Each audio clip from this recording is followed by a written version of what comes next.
damit sag ich hier an dieser Stelle wieder mal Hallo Leute und herzlich willkommen zurück zu einem neuen Livestream hier auf dem Kanal. Herzlich willkommen zurück zu einer neuen Folge von The Council. Herzlich willkommen zu Kapitel 3. Ja, es ist endlich mal wieder soweit. Unser guter Freund Louis, Nachname wurde aus Gründen der Anonymität an dieser Stelle aus dem Gehirn gelöscht, macht sich einmal mehr auf, um die Geheimnisse einer rätselhaften Insel zu lösen. Hat mich gerade so ein bisschen aus dem Konzept gebracht. Ich wollte die Geheimnisse einer geheimnisvollen Insel lösen, aber das klang dann doch irgendwie total scheiße. Und jetzt bin ich am Ende dann doch wieder über meine Anmoderation gestolpert. The same procedure as every year halt, ne? Also warum sollte das diesmal denn anders laufen als sonst? Wir sind inzwischen auf jeden Fall im 3. Kapitel angekommen. Wir spielen nach wie vor die PlayStation-Version auf der PlayStation 5. Keine Ahnung, ob das für irgendwelche technischen Geschichten oder sonst irgendwas einen Unterschied macht. Ich finde es nur teilweise notwendig, da immer mal wieder drauf hinzuweisen. Das bedeutet natürlich auch, dass wir rein theoretisch die grafischen und vor allem auch die Soundeinstellungen fürs Konsolenstreaming hier laufen haben.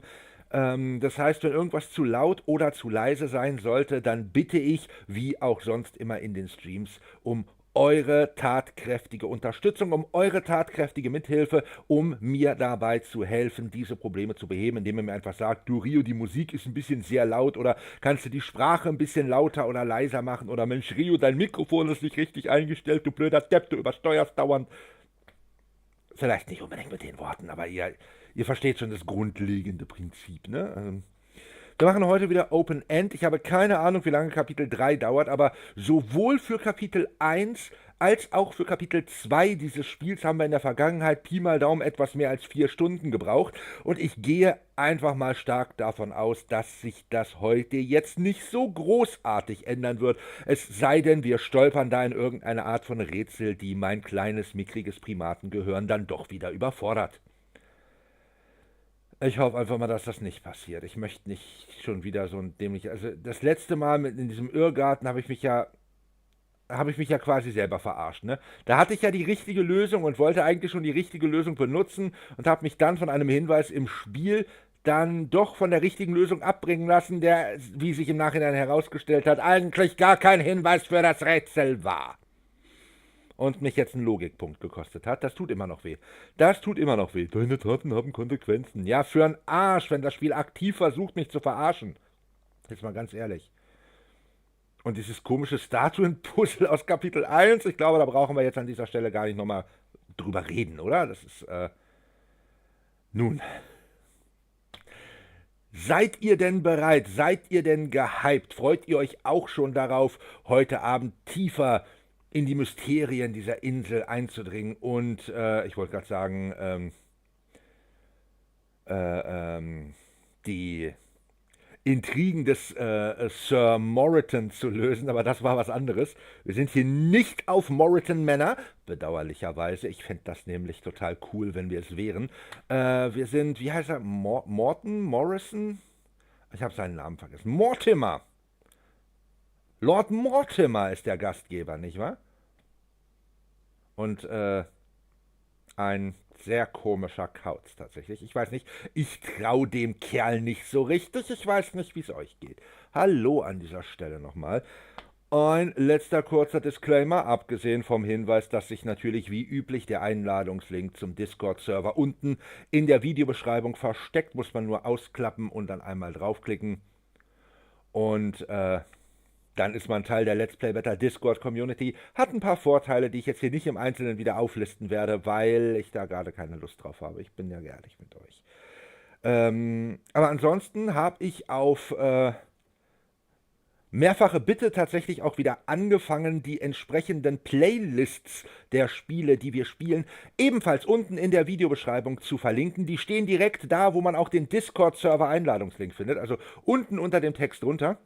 Ich bin mir noch nicht so ganz sicher, ob ich so oben über den Text drüber oder unten drunter mache, aber unten drunter finde ich irgendwie optisch ansprechender, weil man dann halt die Beschreibung des Spiels noch hat und einen Teil der Beschreibung auch schon mal im Vorfeld lesen kann. Wenn ich da einen Link hinknalle, dann ist da nur noch der Link und von den Texten kann man gar nichts mehr sehen. Ich bin ganz ehrlich, ich bin etwas verunsichert. Voll raus aus der Story. Gut, dann fasse ich das an dieser Stelle nochmal zusammen. Mama ist Anführerin eines französischen Geheimbundes, der so ein paar Zweigstellen auf der ganzen Welt hat. Wir sind auch Teil dieses Geheimbundes. Mama reist zur Insel. Mama verschwindet. Besitzer der Insel lädt uns ein, auf die Insel zu kommen, an einem Treffen teilzunehmen und nebenbei nach Mama zu suchen, was wir auch tun. Treffen dabei ein paar historische Figuren, unter anderem George Washington und Napoleon Bonaparte. Kriegen mit, dass hier eine Dame festgehalten wird, die theoretisch offiziell tot sein sollte und die angeblich von Dämonen besessen ist. Besagte Dame verschwindet, wurde aber wohl in der Vergangenheit von Mama gefoltert. Ein paar Leute verhalten sich wie Arschlöcher. Wir finden Mama, Mama hält uns eine Pistole an den Kopf. Das fasst die bisherigen Ereignisse, glaube ich, ganz gut zusammen. Oh Mann. Habe ich irgendwelche wichtigen Details vergessen?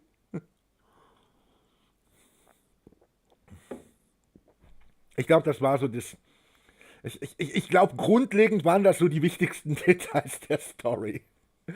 Da gab es natürlich noch viel mehr Details, viel mehr Intrigen und Gespräche und sowas. Aber im Großen und Ganzen ist das, was passiert ist. Und ich würde sagen, wir starten jetzt mit der Konferenz. Oh, was ich noch nicht gesagt habe, dieser Lord Mortimer, der sammelt hier auf seiner Insel immer die Mächtigsten der Mächtigen zusammen, regelmäßig zu Konferenzen, wo quasi das Schicksal der weiteren Welt entschieden wird. Quasi sowas Ähnliches wie die Illuminati in diversen anderen Medien. Und wir sind halt diesmal auch mit dabei. So. Dann würde ich sagen, ist es jetzt an der Zeit, in unseren Abend zu starten. Der Kater ist auch schon ganz aufgeregt hier. Ja, ich muss noch mal ganz kurz. Man sieht ihn nicht, ne? Das ist halt schwarz auf schwarzes. Harvey, du bist schlau. Also da liegt er. Hier, das, was ich hier gerade kraune.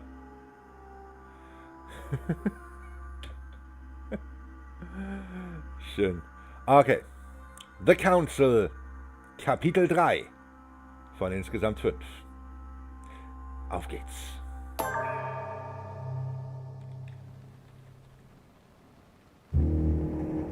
The only thing I can tell you is that Sarah had indeed changed.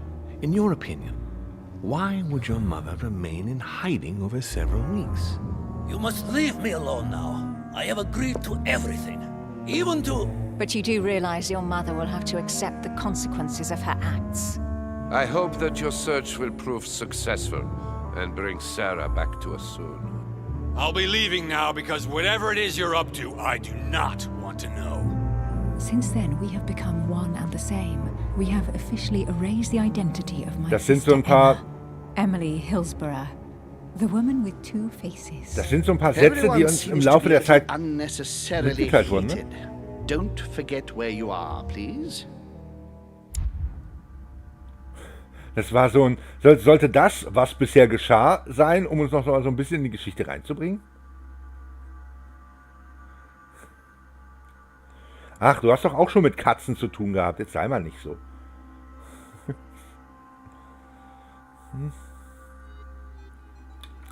So, haben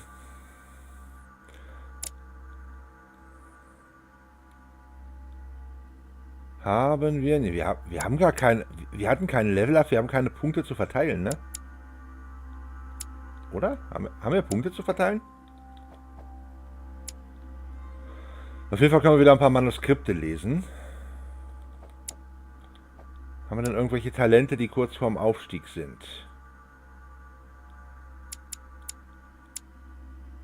Gewandtheit, aber wir haben bestimmt kein Gewandtheitsbuch, oder? Nein. Wir haben hier zweimal Etikette. Können wir damit was anfangen? Nein. Dann haben wir einmal Wissenschaften und einmal Politik, Wissenschaften, haben wir zumindest schon mal angefangen, Punkte zu investieren. Und was ist das letzte hier? Sprachen. Nehmen wir Sprachen auf jeden Fall mit rein, wa?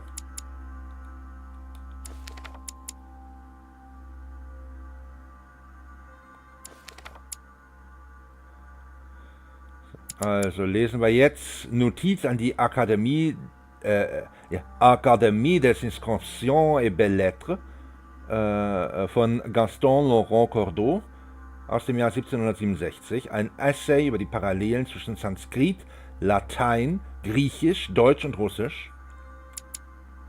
Den Leviathan von Thomas Hobbes aus dem Jahr 1651. Stoff, Form und Gewalt eines kirchlichen und staatlichen Gemeinwesens ist ein Klassiker der politischen Philosophie. Es behandelt die Theorie des Gesellschaftsvertrages und holen uns noch einen Punkt in der Wissenschaft, indem wir De Humani Corporis Fabrica von Andreas Vesalius aus dem Jahre 1543 lesen. Ein wegweisendes Buch, die absolute Referenz bezüglich menschlicher Anatomie. Und ich muss an dieser Stelle nochmal sagen, ich finde das echt beeindruckend, wie viele Manuskripte unser guter Louis lesen kann, während er bewusstlos irgendwo auf dem Boden eines Mausoleums liegt. Ne, Harvey? Hab mich irritiert, dass wir keine Erfahrungspunkte zu verteilen hatten. Stufe 9. Stufe 9 ist, glaube ich, nicht so geil, ne? Die könnten schon deutlich höher sein.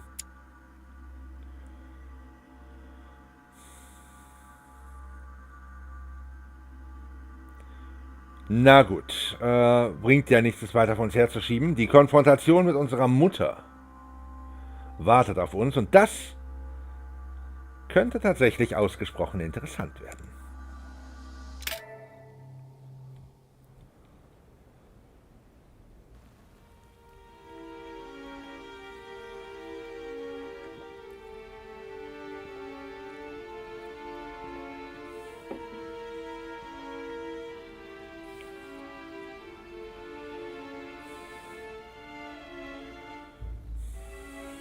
Kapitel 3. Wellen. Don't move. Aus der Fassung. Jemand hat dich aus der Fassung gebracht. Der Einsatz von Fertigkeiten kostet dich mehr Konzentrationspunkte als normal. Ja, aber nur, wenn ich mein Goldelixier nicht benutze. Und ich wäre ja schön blöd, wenn ich es nicht mache. Wait, I don't... So you've come... Ja. I'll finally come hier. Wenn ihr wollt, können wir auch gerne die ganzen Charaktere ja nochmal durchgehen. Da sind wir aber nochmal zwischen 5 und 10 Minuten beschäftigt. Deswegen gebe ich das mal an den Chat ab. Die Frage, Charaktere nochmal vorstellen, ja, nein. Während ich gucke, wo ich mein Goldelixier habe. Nach links. Okay. At last. Easy. Let me turn around. Oh my God, Mother, what has happened to you? Who are you? What? But, Mother! Who are you? It's me, Louis, your son. No, you lie. You won't catch me out like that. Louis isn't here. He obeys his mother. He would never have come here. Mother, I don't know what you've been through, but lower your arm, please. You think I was born yesterday, do you? But it won't work. I'm begging you. What? Wartet mal, wissen wir eigentlich ihre Stärken? Stärken, Schwächen? Nein, da wissen wir noch gar nichts über sie. Wie gesagt, wenn ihr wollt, dass ich die Charaktere nochmal präsentiere hier, schreibt es in den Chat. Ansonsten mache ich weiter. Why are you here? Warum sind wir hier? Remember, Al-Azif? I was sure. Where's the book, Mother? So that's what you want? Well, you will never find it. Emily died for that. What's got into her? You are evil incarnate. Habe ich nicht nachgedacht. Every Ich word habe nur that gedacht, comes oh ja, out das of your Buch. mouth is sharper than a razor blade. I don't wish you any harm. Really, Mother. It's me. Noch 2 Fehler möglich. Don't speak to me about das wird him. nichts. You will never get him. Mother, stop torturing yourself. It really is me, Louis. How can I convince you? If you really are who you say you are, what was the saying I taught you? You've been telling it to me since I was 3 years old, Mother. How could I ever forget it? Aber ich weiß Always es nicht. keep your mind logical.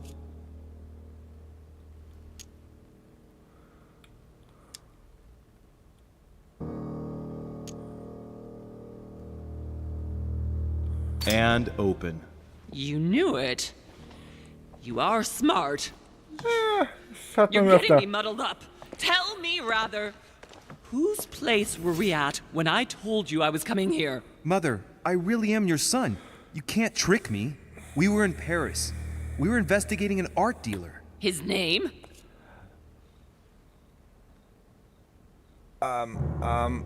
Warte mal kurz. Haben wir das irgendwo notiert?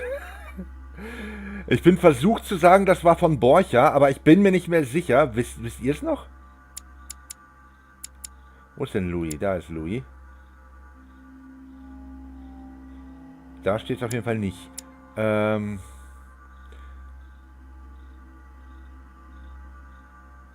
Shit, da auch nicht. Im Inventar vielleicht?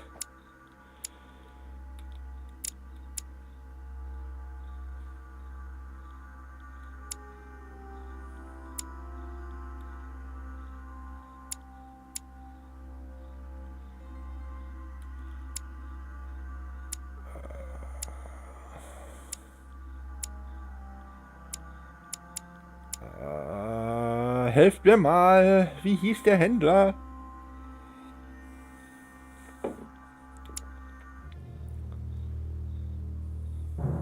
Ich meine, es war von Borchardt. I just told you, you can't trick me. His name was von Borchardt. My God, everything is lost then.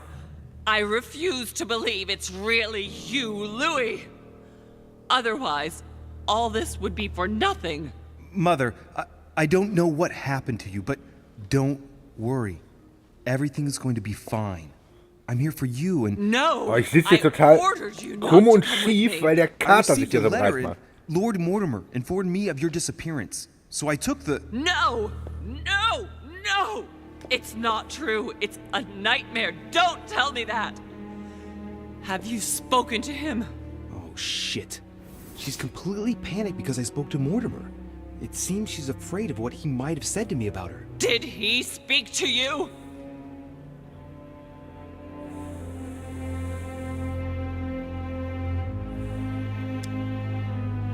Machen wir Psychologie. Also, Leute. Sagen wir ja, sagen wir, bei der Ankunft war er nicht da, was ja auch nicht gelogen wäre. Oder versuchen wir Psychologie anzuwenden, weil sie offensichtlich Angst davor hat, was Lord Mortimer uns eventuell über Adams erzählt haben könnte. Adams, die Dame von, die Tochter von Vizepräsident Adams, Vizepräsident war er, ne? Angeblich tot, ist hier auf dieser Insel festgehalten worden, weil sie, zumindest laut unter anderem Aussagen unserer Mutter, von einem Dämon besessen war und ist im Rahmen von Exorzismen ganz fürchterlich und primär von unserer Mutter gefoltert worden. Wir haben der guten Miss Adams zur Flucht verholfen am Ende von Kapitel 1 oder haben ihr zumindest nahegelegt, die Insel zu verlassen, was ihr vielleicht sogar das Leben gerettet hat. Ich weiß es nicht.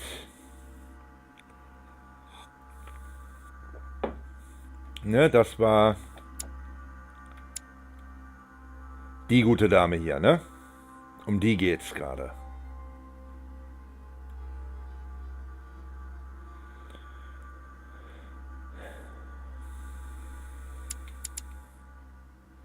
Sie hat eine Immunität gegen Okkultismus. Wenn sie natürlich auch eine Immunität gegen Psychologie hat, dann rennen wir direkt in die Falle. Und dann wird's schwierig, ich weiß es nicht. Aber ich wüsste nicht, welches ansonsten die richtige Auswahl wäre. Für alle diejenigen, die Council das erste Mal gucken, es geht die ganze Zeit um Entscheidungen, um Konsequenzen, um Intrigen, Verrat, um Wahrheiten und Lügen, um das Manipulieren von Leuten. Also es ist ein Rollenspiel. Wir haben hier ganz viele Rollenspieltalente, die wir benutzen können, aber die benutzen wir hauptsächlich in Konversationen, um unser Gegenüber zu manipulieren, um zu bekommen, was wir wollen. Das macht es eigentlich ziemlich cool. Es geht also so ein bisschen in Richtung Disco Elysium, falls einer von euch das gespielt haben sollte. Wir versuchen's. Mother, I don't know what you're imagining, but don't worry. Everything will be all right. If you're worried about what I might think about Elizabeth Adams, honestly... Oh, Louis! Elizabeth is the last of my worries right now. I did what I could for her, but it was too late. Okay. Das heißt, wir haben 2 Versuche fürs Finale. Since you arrived on the island, Ihr seht oben, anything strange happened to you? müsst ihr gleich nochmal drauf achten, das erkläre ich auch nochmal für die Leute, die heute zum ersten Mal dabei sind. Während dieser Konfrontation, die laufen über verschiedene Phasen ab, sieht man oben in der Mitte des Bildschirms, oder wie viele Phasen das sind, ob eine Konfrontation jetzt erfolgreich gewertet wird oder nicht. Das sieht man daran, wie viele erfolgreiche Phasen wir abschließen.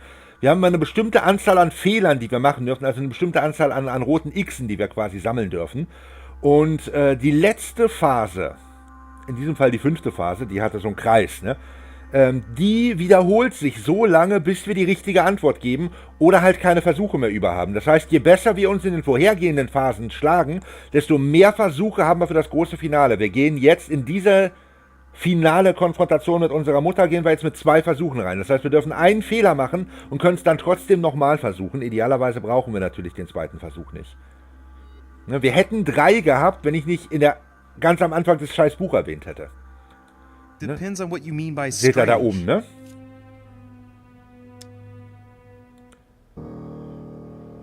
Mortimers geheimes Arbeitszimmer, Visionen, Mutter mit nur einer Hand.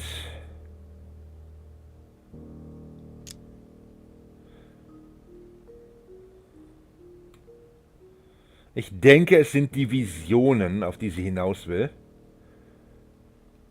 Soll ich direkt die Visionen ansprechen oder wollen wir es noch mit der Wissenschaft versuchen? Das kostet uns allerdings wieder 2 Skillpunkte.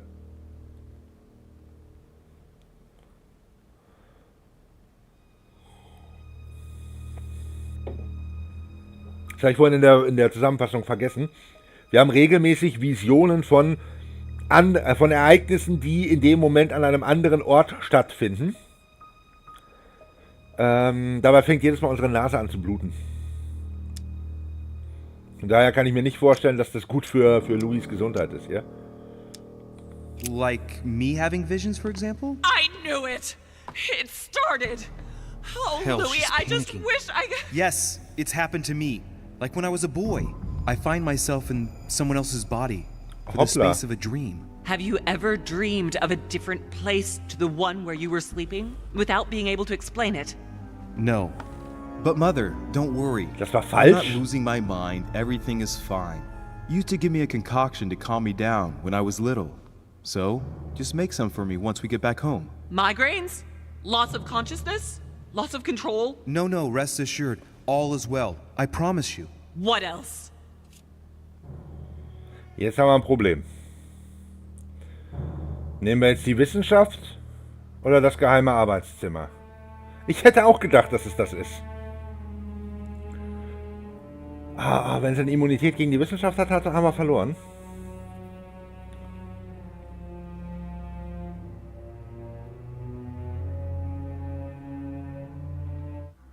Ich hab echt keine Ahnung, worauf sie hinaus will hier.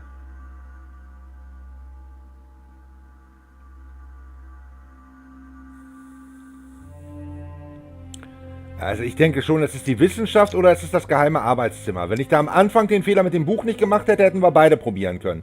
So haben wir jetzt quasi 50-50. Hissel sagt Wissenschaft. Irgendwelche zweiten Meinungen noch?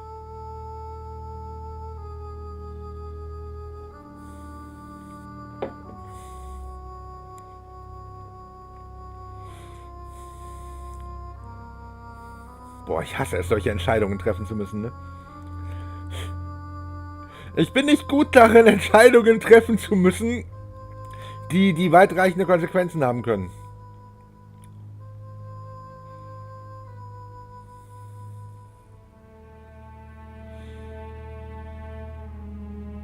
Es muss das Arbeitszimmer sein. Pass auf. Die richtige Antwort, die Lösung für unser Problem kann doch theoretisch nicht sein, was mit so einem Skill zu tun hat, oder? Weil es könnte ja durchaus sein, dass wir diesen Skill gar nicht besitzen. Und dann hätten wir an dieser Stelle ja automatisch verloren. Dann könnten wir das Richtige ja gar nicht wählen. Wir müssen ja auch eine Chance haben, diese Konfrontation hier irgendwie zu überstehen, wenn wir jetzt nicht in den Wissenschaften bewandert sind, oder? Aber ich kann da auch komplett falsch liegen und das kann auch totaler Blödsinn sein, was ich jetzt gesagt habe. Ich wollte das nur noch mal in den Raum werfen, bevor wir jetzt hier die endgültige Entscheidung treffen.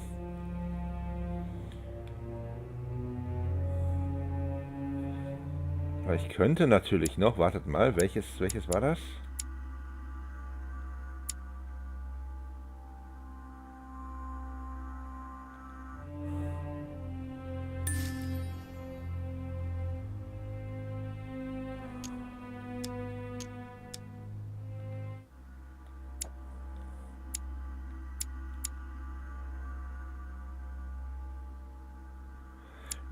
So, war es nicht gemeint.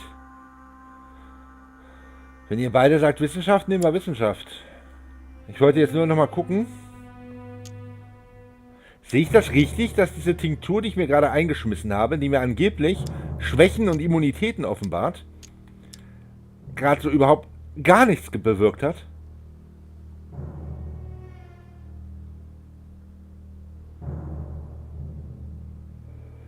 Also, ihre Vergangenheit mit Elizabeth oder das geheime Arbeitszimmer?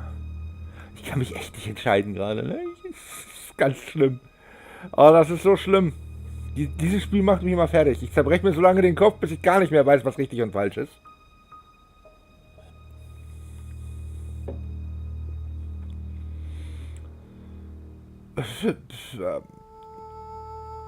Vielleicht...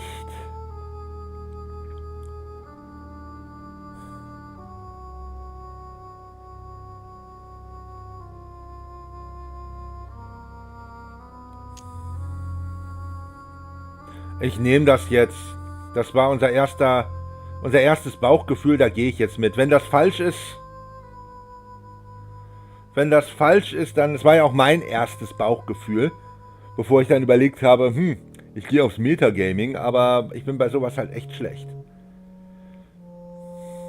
Do you want to tell me about your relationship with Elizabeth Adams? Louis, I don't know what you found out, but just know that I did everything I could to help her.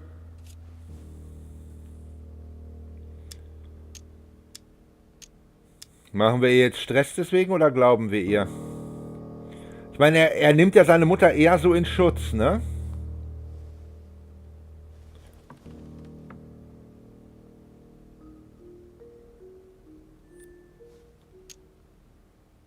Oder fragen wir nach den Stimmen in ihrem Kopf?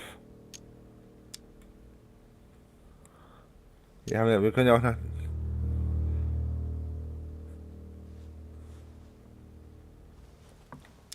Ich nehme einfach das Erste, was im Chat reinkommt.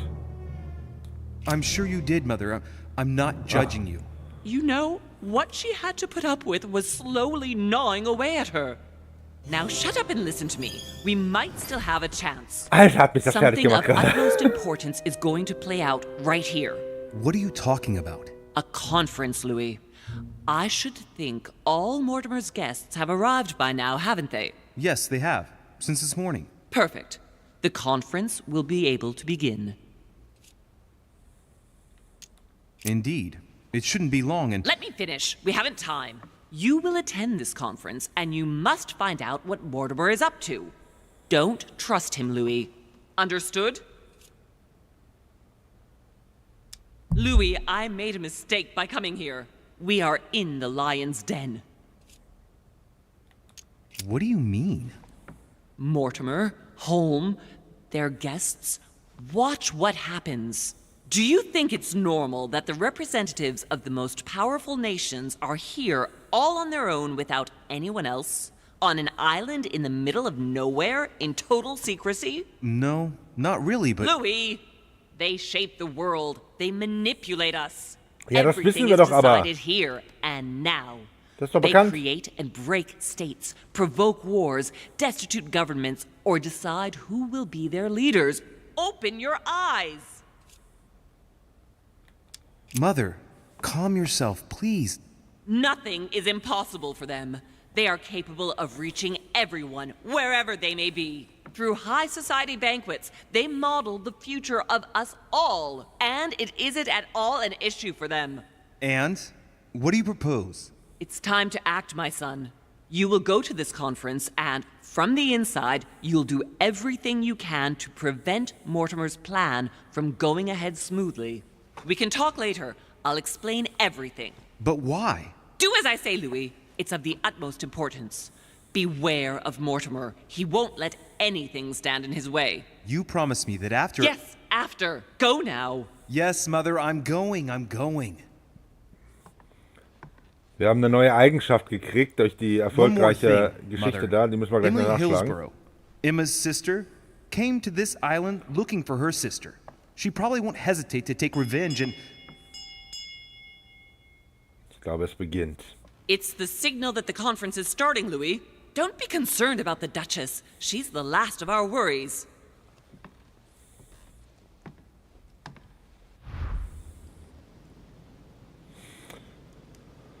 So, okay. Die Sprache der Charaktere zu laut, zu leise oder gut so?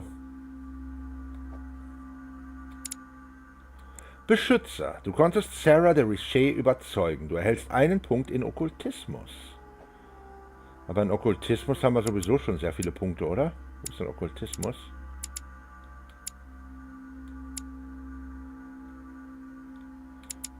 Ah, nee.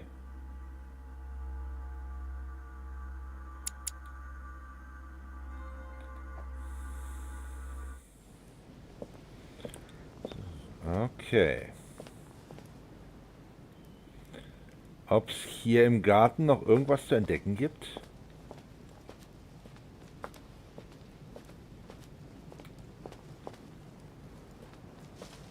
Außer der Frage, wo ging es hier nochmal raus? Hier, warte mal, da steht doch was, oder?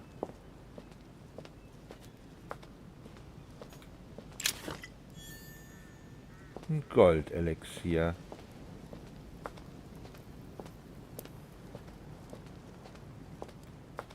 Ich muss mich kurz orientieren jetzt hier.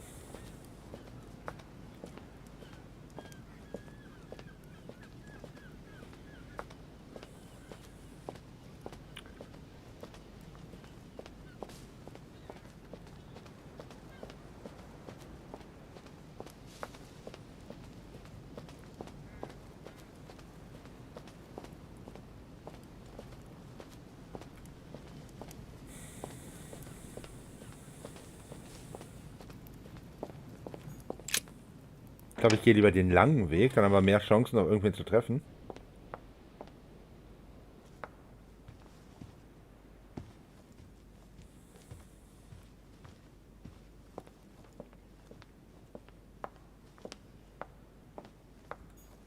Mr. de Richet, you are expected at the conference. Please take the door to your left to join the guests.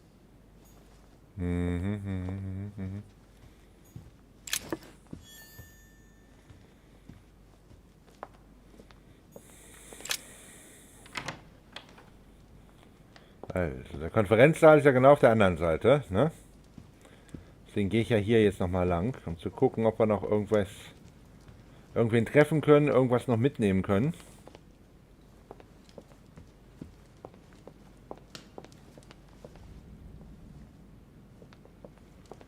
Ich frage mich ja, ob wir mit dem geheimen Arbeitszimmer auch durchgekommen wären. Monsieur de Richet, you're the only one missing at the conference. Please join the guests. Genau das hatte ich vor. Die lassen mich den langen Weg nicht nehmen, die Schweine. Na denn.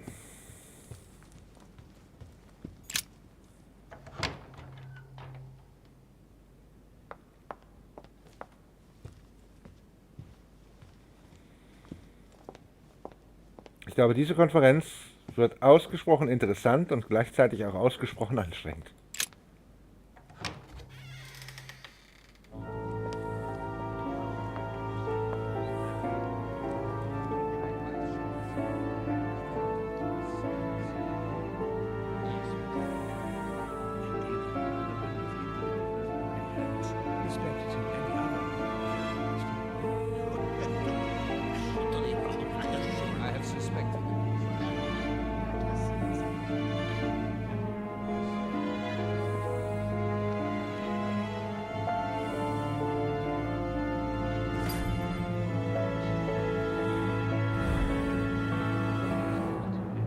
Ich schmeiße erstmal ein bisschen Honig ein. Dass wir ein bisschen drauf einstellen können, was hier geschehen wird. So. Mortimer und Washington sind da rechts. Piaggi, Home und Emily sind da links. Napoleon und der deutsche, der preußische Typ, wie hieß er? Godoy sind gerade durch hinten und der Peru sitzt hier vorne. Zu wem sollen wir? Oder fragen wir mal, zu wem sollen wir als erstes? Ich weiß nicht, wie viele Gespräche wir führen können.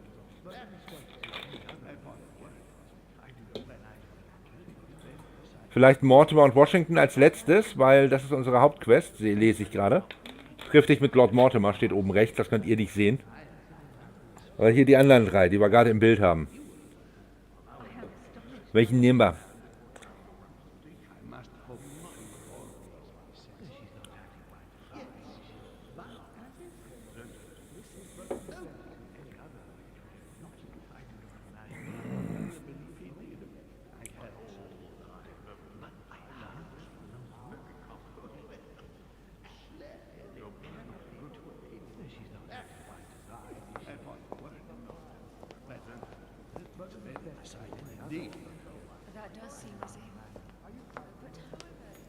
Amber crystals. In dem Fall. My son, glad you're here. It seems Lord Mortimer's been waiting for you to arrive before beginning. What a pity your mother isn't here for the conference. I hope I'll be able to see her before I leave. I still have a very important letter to give to her. Feeling all right, Louis? You look like you're miles away. Everything's fine. Don't worry. Lord Mortimer wants to talk to you, Louis. Don't make him wait. Indeed, I rather believe he did. I heard something about it, but I hardly know what. Okay. Da leuchtet was.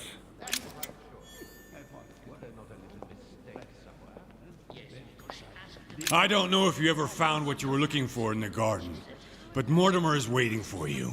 I suggest you get a move on. You say it as if you were afraid of him.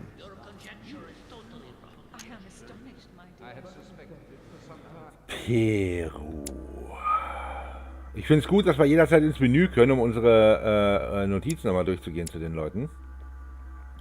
Er hat eine Schwäche bei der Etikette, er hat eine Immunität bei der Befragung, aber wir müssen vorsichtig sein, der hat noch weitere Immunitäten, die wir noch nicht kennen. Psychologie könnte dabei sein. I sense that you have things you'd like to say, but something's holding you back. What is going on between you two? Schwäche. Nothing. Absolutely nothing. I believed in him. Sehr schön. I followed him to the best of my ability. I championed his ideas, defended his decisions, and then, without even realizing it, I became lost. The siren's song, Monsieur de Richet. You wake up one morning, not knowing where you are, and you think about everything you've done for a man who wasn't even worth it. For a man who has no respect for you, who uses you, and who drops you as soon as he no longer needs you. For me, it's too late now. But you still have a choice. Don't respond to his call, sir. Redet er von Mortimer oder von Bonaparte?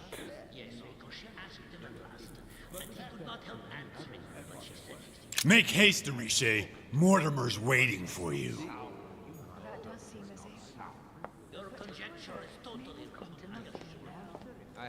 Was ist das denn hier?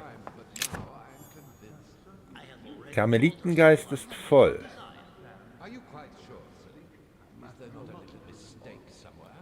Was macht Karmelitengeist nochmal? Eliminiert die Kosten für den nächsten Fertigkeiteneinsatz. Das nehme ich mit. Good evening, gentlemen. Are we ready? The much-awaited conference is about to begin? That is what we have all been waiting for. I believe that Lord Mortimer wishes to speak to you before it begins. You should go and see him. Are you quite sure, sir? Is there not a little Wenn Sie mich kurz durch das entwirken. Yes, because she asked A chest with a motif representing the alchemical symbol of water. Wasser. But it is not sound. You know it is not sound.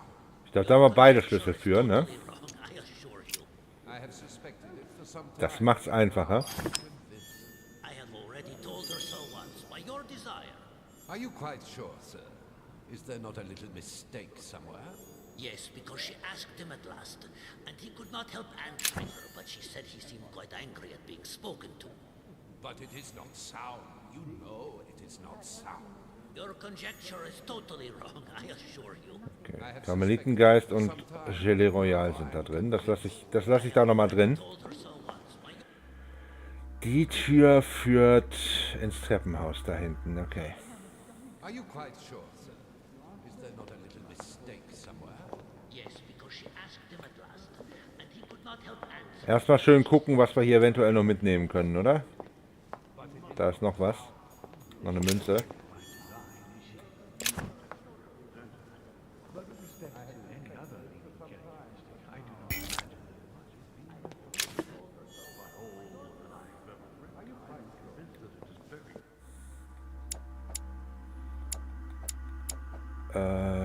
Da. Berauscht. Der Dialogtimer wird nicht angezeigt. Wie lange ist das wohl aktiv? Weil ich will nicht schon wieder ein Goldelixier benutzen. Da haben wir nur noch 3 von. Es sei denn, das hier ist zufällig 1. Ja, das ist 1. Okay. Na dann.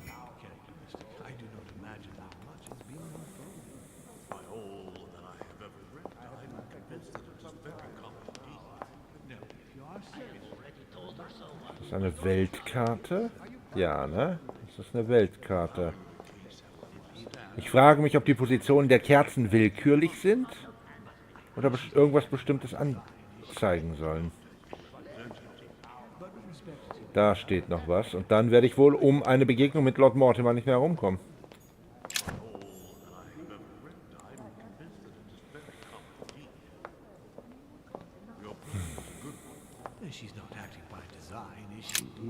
Ah, Louis, I've been expecting you. Thank you for joining us. We are about to begin our conference. Let me explain what is at stake. Thank you kindly, but what do you expect of me exactly? My mother's the one who's supposed to attend, not me. That is indeed what was initially intended. Unfortunately, she still hasn't been found, and my guests can't stay here indefinitely. The conference must begin, and it would be truly beneficial to the Order to join in the project. Consequently, I would like you to replace her during her absence. What is at stake here is of the utmost importance. It's important that the French Order gets their say. And should you need any advice, don't worry. You are not alone, Louis. Very well. Can you give me a brief explanation of the aim of it all? Of course, Louis, I was coming to that. The aim of these meetings is to bring together the most influential people in order to think together about the future. But the future of who? Of the world, Louis. Our desire is to steer the destiny of our respective countries for the good of all, and to no longer suffer the random hazards of history. Okay. In concrete terms, how do you organize your discussions? A conference is always organized the same way. There are 2 masters of ceremony who determine an important subject. You and Sir Gregory, I presume. Exactly. We shall be the masters of ceremony. It was our obligation to each bring to the table several guests in order to debate a subject. Once the debate is closed, a decision will be made by a vote of all the participants. By a unanimous vote. If the project is not agreed on by all, then it will be rejected. And neither of the two masters of ceremony have the right to vote. It's up to the guests alone to decide, Louis. In other words, us. Gregory and myself are merely the go-betweens.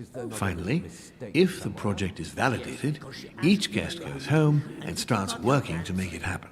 It can take years.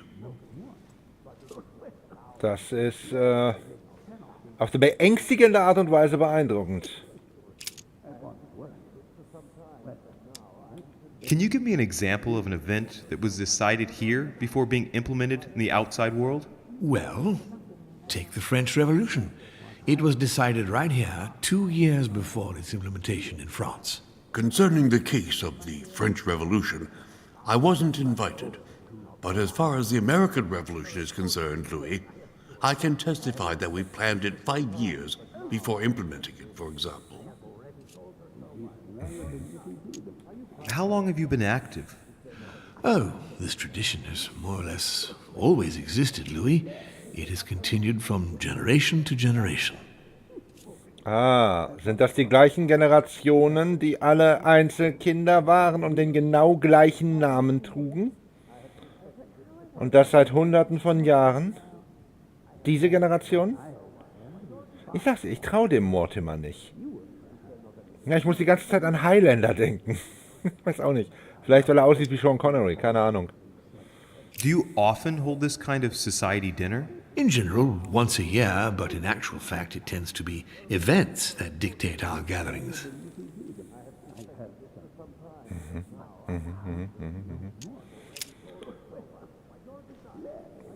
Ich befürchte, uns sind die Fragen ausgegangen. Louis, let me keep you. Mama traut dem auch nicht, hat sie uns ja gerade gesagt. Unten im Keller. I would like to let you in on a secret before we begin, because I'm going to need your assistance. You see, the project I'm going to present concerns the territory of Louisiana in North America. It's currently Spanish territory, and I'm going to make the proposition to the Assembly for it to become French. Louisiana? But how does that concern me? Well, you see, I prepared this project with your mother. We began thinking about a crazy idea. Unfortunately, Sarah went missing before getting the bigger picture. I don't intend to stop at Louisiana. My idea is to increase the territory of the United States. The first stone of this vast project consists of getting Spain to cede Louisiana to France. Once it becomes French, France will hand it over to the United States, which will then allow them to double the size of their territory. And that's where you come in. France and the United States, hand in hand, two democracies illuminating the world.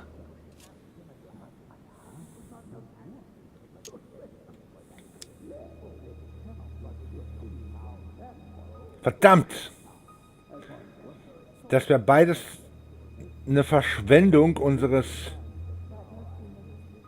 Statuseffektes, weil es keine Punkte kosten würde. Weil das beides Dinger sind, die wir schon aufgelevelt haben. Ah, ist ärgerlich. Deswegen muss ich mir die Fragen leider gerade verkneifen, um es mir für einen besseren Punkt aufzuheben. Oder was würdet ihr sagen? I understand, but what do you expect of me? I want the Order's support. I'm going to need allies to carry forth my project. In France, as well as in all the countries where the Order operates. The concept of royalty is from bygone times. It is time to lead the way to democracy. Take a look at them. Apart from President Washington, they all belong to monarchies. Do you really think they won't resist? Of course they'll fight, fearful as they are of losing their precious privileges. But the world needs visionaries, like you, like your mother. It's a pity Sarah isn't here to see it. She only knew about a tiny part of the project. I hope I can count on you, Louis. It's time to start now. I must ask you to keep it to yourself for the time being. Take a seat. Follow the discussions. We'll have an opportunity to catch up later, and you'll be able to let me know your thoughts.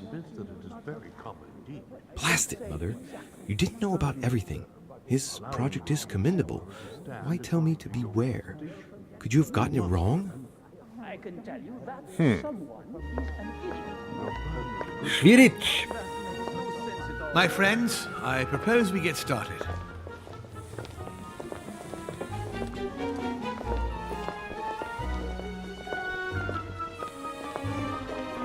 Woher wissen die Leute, wo sie Platz nehmen müssen? First of all, I would like to thank you for taking the time to come. Ich frage für The einen Freund. honor is ours, my lord. As per our custom, here we are all together to discuss the face of tomorrow's world. Even though there may be certain tensions between our nations, I must ask you to keep an open mind. As Sarah de Richet is unable to be among us, please welcome Louis de Richet, who will represent the Golden Order and will vote on its behalf when the time comes. Welcome among us, Louis. Welcome, Monsieur. I hope he'll be more effective than his mother regarding the protection of the King of France. The Order has proved particularly inefficient. Come, Manuel, you're not going to spoil our visit. The Order's mission was not to protect King Louis XVI, as far as I am aware. We are talking about a king of divine blood, for goodness sake. It seemed... Ich muss ganz kurz.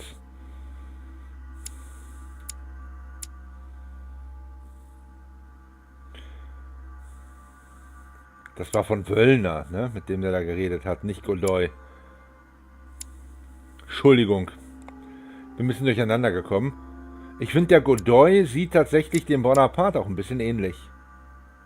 So ein Obvious to bisschen. me he needed protecting. If the Golden Order wants to pride itself on being an influential organization, it should have kept him alive.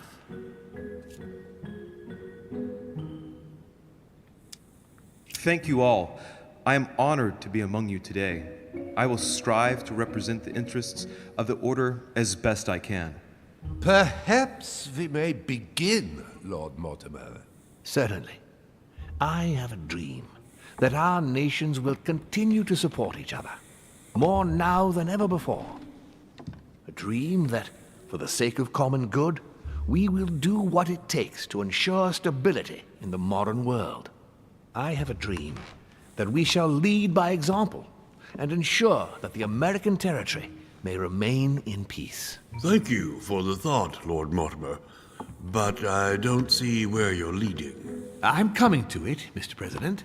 I need not remind you that North America is currently divided between the United States on the east coast and Spain, which occupies the remaining 2/3 of the continent. Well, I propose that Spain cede the center of the continent to France, namely all of Louisiana. Louisiana? But, well, it is not for sale. Lord Mortimer, I sincerely hope I have not come all this way just to hear you ramble on about what Spain should and should not do. When we went to all the trouble of gaining the territory a few years ago, it was not just to lose it today. Have I made myself clear? What did I tell you, William? You speak of union, and yet here you are, about to tear us apart. Duke Manuel, I perfectly understand you. But rest assured, you will soon adore my proposition. You shall see. Well, since you give me the choice, my good fellow, allow me to doubt it. However, I am impatient to hear what Spain could possibly gain from the sale of Louisiana. I never spoke of a sale, my good fellow. What? But I do not understand. There is one more territory left to conquer, if I'm not mistaken, in the northwest. It is, of course, occupied by your notorious Indians, but... We shall soon be rid of the savages, so that is not the question. Muss mal kurz. Hab da wen gefunden. Hab da wen gefunden. Jetzt hat man dich nochmal richtig gesehen. Vorhin war das schwierig. Da hast du deine kleine weiße Schnauze so sehr in meinem Bein vergraben. Hm? Jetzt wissen die Leute, dass du da bist.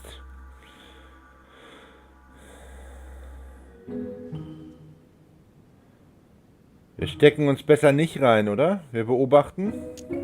Duke beobachte. Manuel, I believe that Spain should cede Louisiana to France free of charge. This is utterly grotesque, Lord Mortimer. What a strange example you set for your young protege. Isn't that so, Monsieur de Richet? Do you understand anything of this proposition?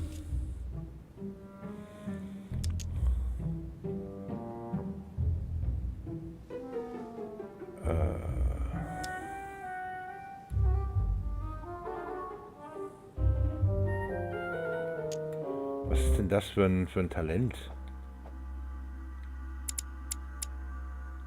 Überzeugung. Oh, wartet mal. Wir wissen gar nichts über Godoy. Scheiße. Weder Stärken noch Schwächen.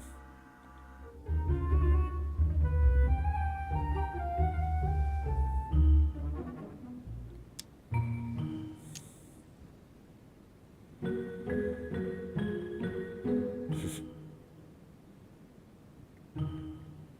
eher Schutz vor den Engländern als vor den Amerikanern, oder? Aber die Amerikaner kosten deutlich mehr.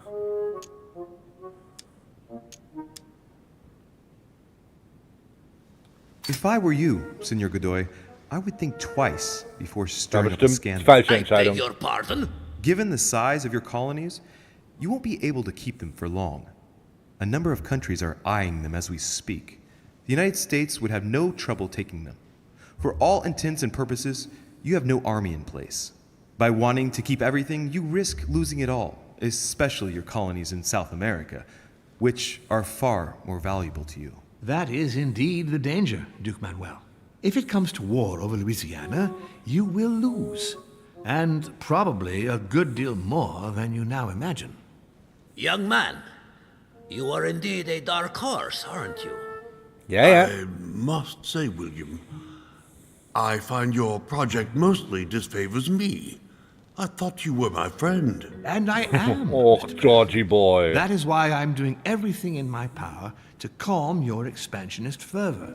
France, in Louisiana, should persuade you not to attempt anything to take the territory by force. Louisiana is a vast wetland where you would needlessly lose most of your troops. It would weaken you and offer certain nations the perfect opportunity to take back your famous United States. I am protecting you from yourself, George. Trust me. I understand. But with friends like you, sir, I certainly don't need any more enemies. I hope you know what you're doing.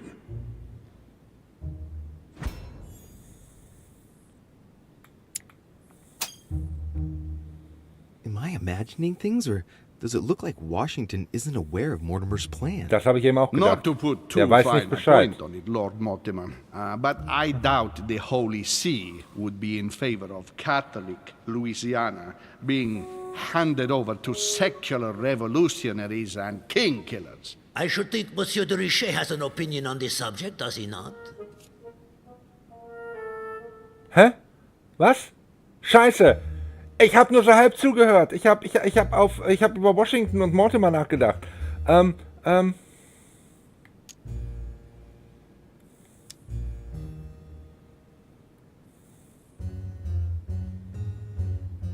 Frankreich wird die Christen beschützen oder Frankreich kann die päpstliche Meinung egal sein. Ich kann mir nicht vorstellen, dass der rechte Weg der richtige ist.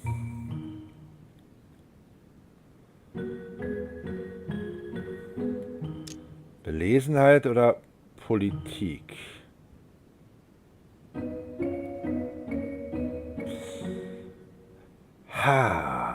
Wie schätzen wir denn? Es geht ja weniger um unsere Meinung, es geht ja mehr darum, was Peru und Bonaparte denken, ne?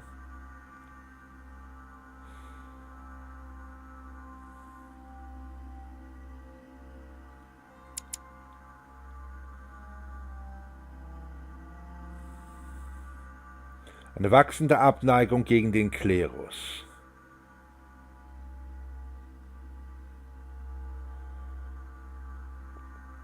Dann stellen wir uns jetzt an dieser Stelle auch gegen den Klerus, oder was sagt ihr?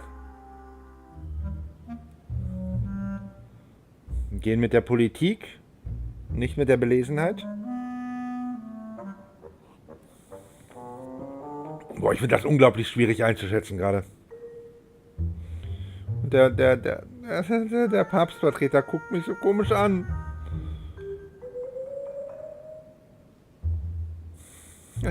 Ich bin sowas von unsicher in diesem Spiel. Bei jeder einzelnen Entscheidung bin ich unglaublich unsicher. Dabei kann man, glaube ich, gar nicht so viel falsch machen, weil das Spiel geht ja auch weiter, wenn ich negative Entscheidungen treffe. Harvey, was sagst du? Na, danke dafür, Harvey. Ich tendiere zu dem hier. Weil das im Zweifelsfall vielleicht eher in Richtung dessen geht, was Napoleon gerade hören möchte. Piaggi würde natürlich gerne lieber hören, dass Frankreich die Christen beschützen wird, aber damit könnten wir Peru und Bonaparte halt verärgern.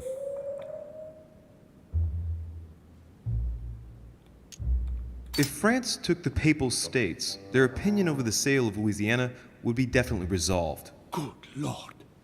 You are talking of an invasion of Italy. Don't take it the wrong way, Your Eminence. Colonization brings with it many benefits. You'll see. Very funny, Monsieur de Richet.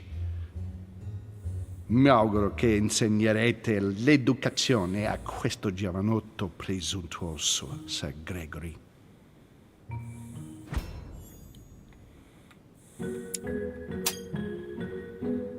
I hope that you will teach this pretentious young man some manners, Sir Gregory. It looks like I won't be just making friends here. In any case, my lord, I doubt the English crown will agree. Ich versichere Ihnen, Emily, nie Preußen wird diese Vereinbarung akzeptieren. Das war Deutsch. Ja, das sollte Deutsch sein. I assure you, Emily, the Prussian will never accept this agreement. Nie Preußen wird diese Vereinbarung akzeptieren. Sie hätten den Deutschen nehmen sollen für den Deutschen. We shall find a common ground. That's enough, William. These are grave times. We don't care about the fate of Louisiana. That worthless expanse of putrid swamps interests no one but yourself. Speak for yourself, my friend. Hold on there, Mr. Royal Gigolo. Lower the volume and let Sir Gregory finish.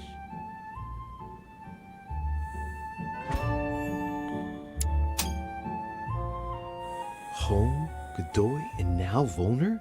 Mortimer's adversaries are ready to tear each other to pieces, and he takes a malicious pleasure in watching it happen.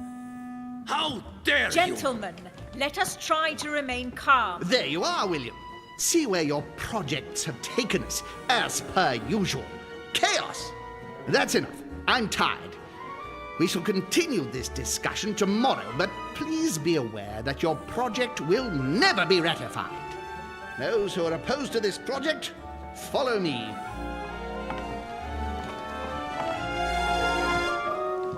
Are you coming with us, Monsieur de Richet? Come, Gregory, I think Louis would rather stay. Wouldn't you, Louis? Will die alle gucken? Nun? Wir sollen uns vom Mortimer in Acht nehmen. Gleichzeitig ist es wahrscheinlich in unserem eigenen Interesse, da erstmal mitzuziehen, oder?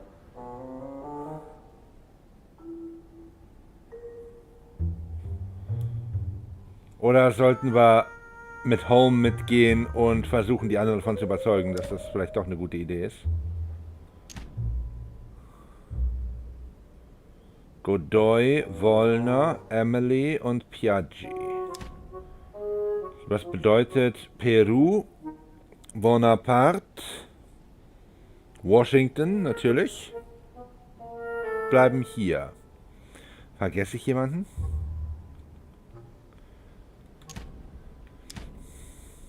Tendenziell würde ich sagen, wir bleiben, aber ich hole mir gerne eine zweite oder vielleicht auch noch mal eine dritte oder eine vierte Meinung ein, wenn es dazu noch Meinungen gibt. Ich muss das ausnutzen, dass der Chat gerade relativ aktiv ist. Ich kenne das so nicht.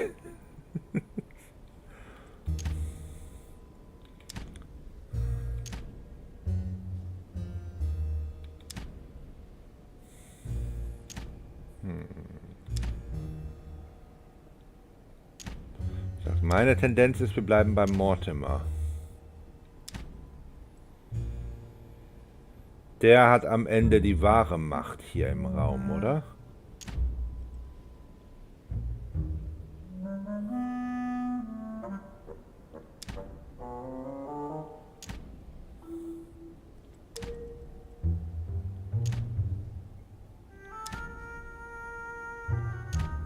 Ja, ob wir bleiben und Mortimer unterstützen oder ob wir mitgehen und Home unterstützen.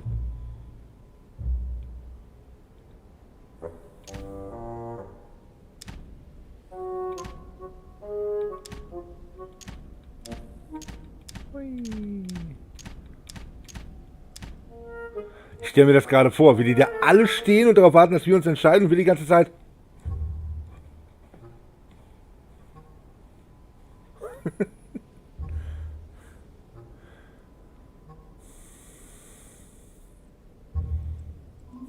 As for me, I think I shall remain with Lord Mortimer, Sir Gregory. You are committing a grave error, Louis. Time will tell. Keine Ahnung, ob das die richtige Entscheidung war jetzt.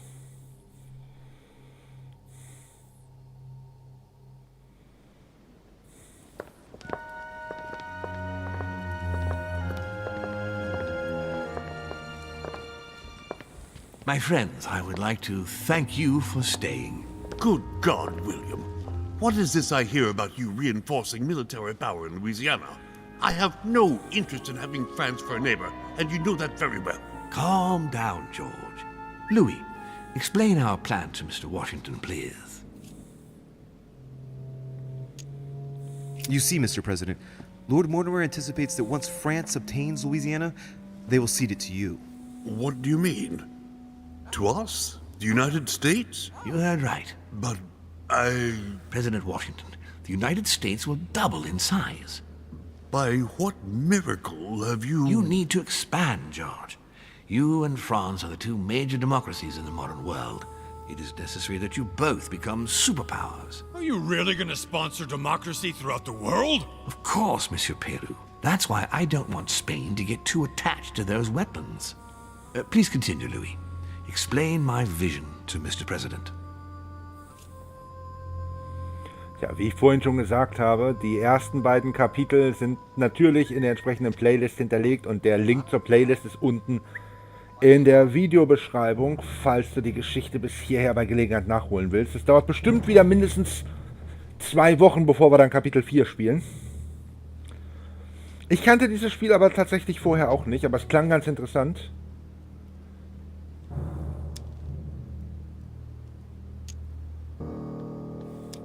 Logik oder Überzeugung? Washington ist gegen Politik immun.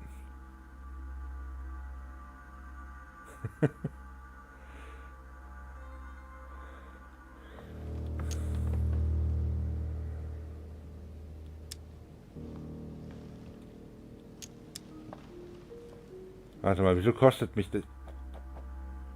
Wieso kostet es mich, die Überzeugung zu benutzen?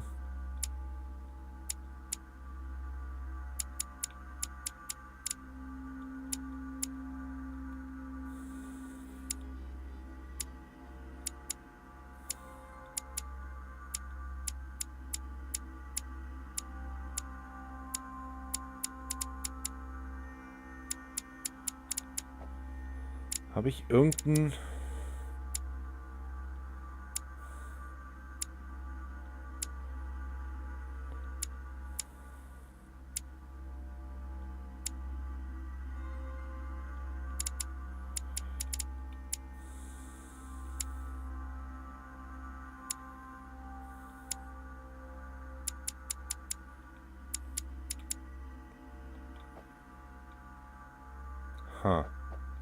Verstehe ich nicht. Wieso +2?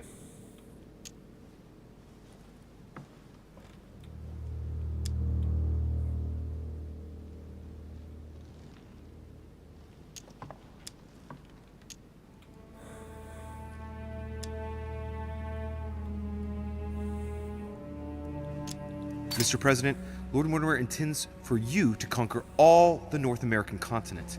He's relying on you to not stop at Louisiana, but to continue to push west. Indeed, it would be dishonest to pretend that this is not my final objective. But why didn't you tell me before?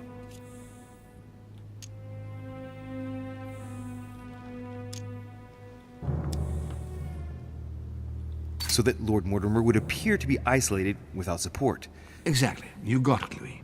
Lord Mortimer retains the advantage by advancing undercover, and for it to work, he needed you to act surprised.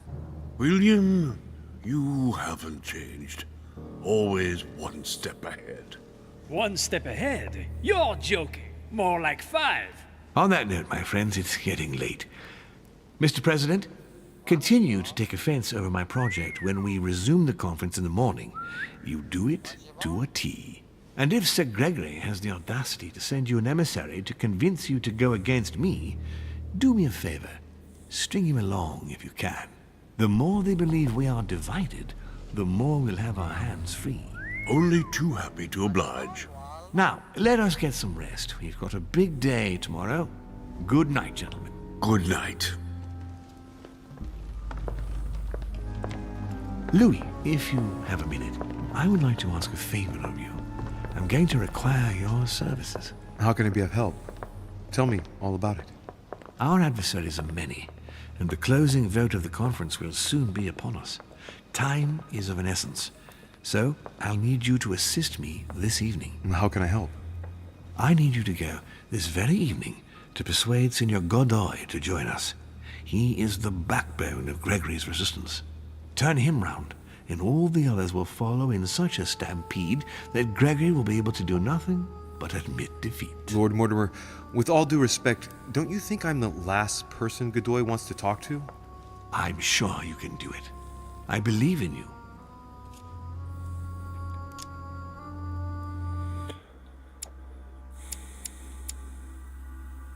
Gegen die Wissenschaft ist immun. Okay.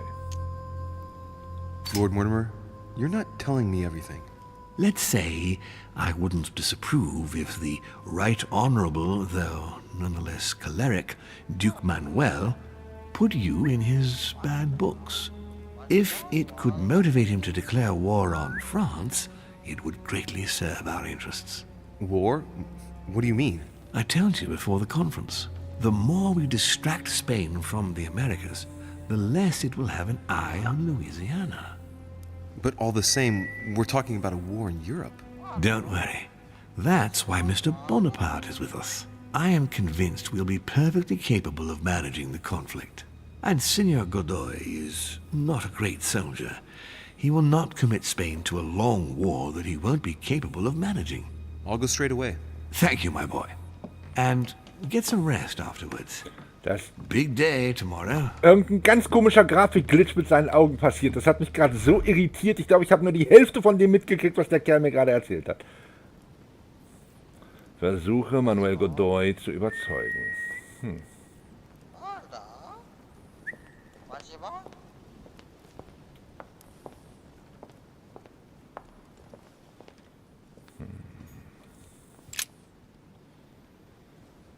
Das sind die gleichen Dokumente, die wir beim letzten Mal hier schon hatten, ne?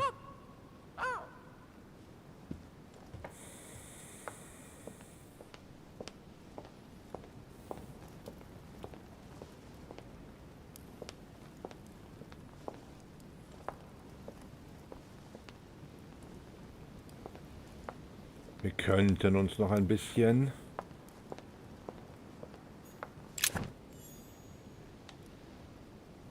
in die Familiengeschichte einlesen. Das haben wir ja beim letzten Mal ja auch schon angefangen. Nein, könnten wir nicht. Okay. Ist anscheinend für das aktuelle Kapitel nicht relevant. Aber vielleicht können wir uns noch mit Bonaparte unterhalten. Aren't you afraid our projects for Italy may be discovered before we... Oh, please excuse us, Louis, but I need to speak with Lord Mortimer in private. No. What do you want, Louis? I'm going to have a word with Duke Manuel, but you know him better than I do, I believe. Yes. Avoid any marks of respect and protocol pertaining to his rank. He's not fond of courtly manners. Thank you for the advice, my lord. When are we supposed to vote? The conference resumes tomorrow morning. That leaves little time for the little favor I spoke to you about. Indeed. I'll go straight away. I shall be leaving you. Die Pläne für Italien, das hat mich ja jetzt ehrlich gesagt schon wieder so ein kleines bisschen hellhörig werden lassen.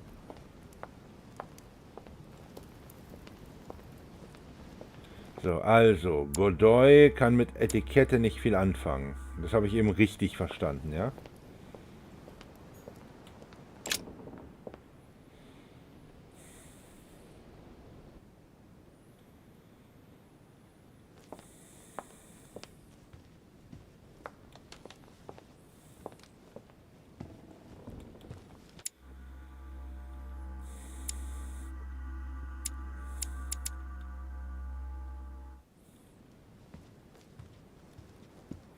Okay, dann machen wir jetzt hier erstmal wieder die Runde. Gucken, ob hier irgendwelche neuen Sachen aufgetaucht sind. Neue Bücher oder was weiß ich.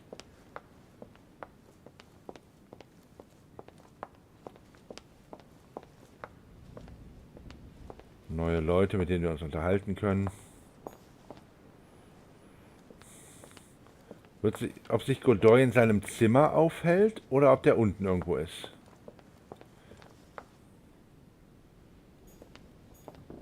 Hey, Peru's name tag's fallen off, and his door's ajar.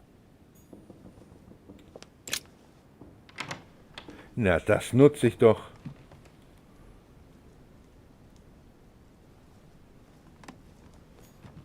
Hat er hier The gewütet? Massacre of the Innocents by Rubens. A bit gloomy. Guess my room is not that bad. Nice decor for a revolutionary tribunal judge's room. Another painting on the Massacre of the Innocents?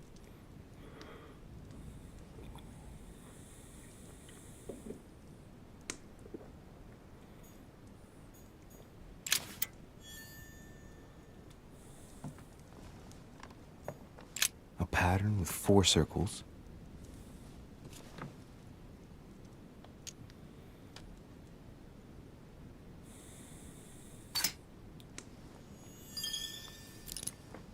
Ich bin behender.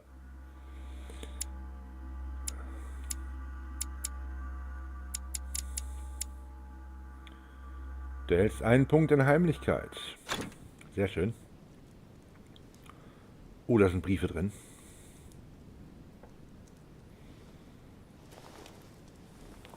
Dear Monsieur Peru, I'm writing to thank you for the funds you sent. These funds will be crucial for the renovation of the western wing of the orphanage. The children you sent are doing marvelously well, and little Pierre will soon be walking. Some of them still sometimes suffer nightmares about their parents on the scaffold, but I expect they will cease in due course. Should you decide to send us more, please note that another 20 beds will soon be ready. The children and myself will never thank you enough. Long live the Republic. Long live France. Sister Marie-Hélène. I have no space left. I'll retrieve it later. Verehrter Monsieur Peru, ich schreibe Ihnen, um mich für die von Ihnen gesendeten Geldmittel zu bedanken.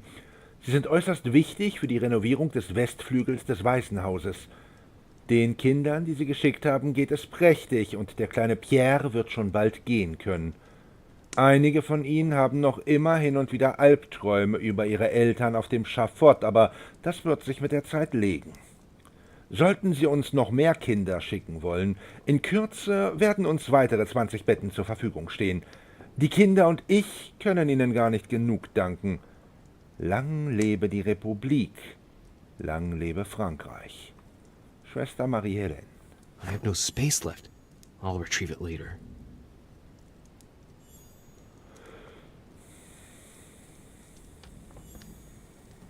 Erzsternchen und Karmelitengeist, okay. The Massacre of the Innocents, but by Van Harlem.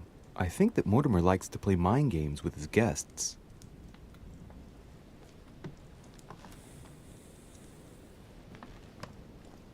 Aber wer hat hier denn so gewütet? Peru selber? Oder gab es eine mysteriöse Eindringling? Meine liebe Eleonore, ich schreibe dir, um dich an meinen ruhigen Gedanken teilhaben zu lassen. Ich kann nicht in Worte fassen, wie sehr ich dich vermisse und wie sehr ich es bereue, nicht bei dir zu sein. Doch ich weiß, dass du tugendhaft, tapfer und sicher bei deiner Schwester Marie-Helene bist. Meine Fehler werde ich zwar nie wieder gut machen können, aber nun weiß ich, wie ich dich vor den Konsequenzen meiner Taten beschützen kann. Egal was geschehen mag, zweifle niemals an meiner Liebe und Hingabe für dich. Du musst mir glauben, dass ab jetzt alles besser werden wird. Ich werde dich beschützen, ganz gleich, welchen Preis ich dafür zahlen muss. Bleibe du stets nur ruhig und gelassen. In ewiger Liebe, dein stets stolzer Vater. Kann ich wieder nicht durchgehen.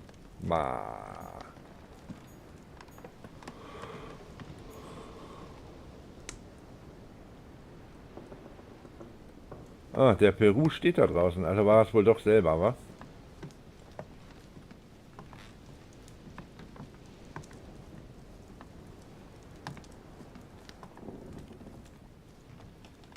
Durchwühlen wir kurz sein Zimmer fertig und dann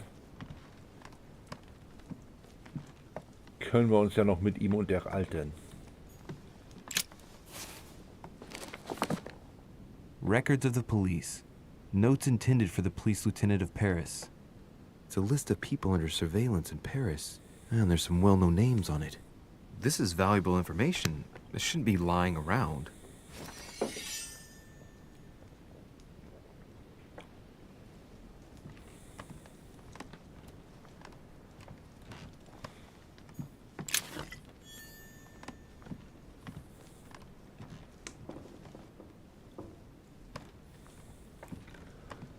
Nun denn. Unterhalten wir uns mit unserem Monsieur Peru.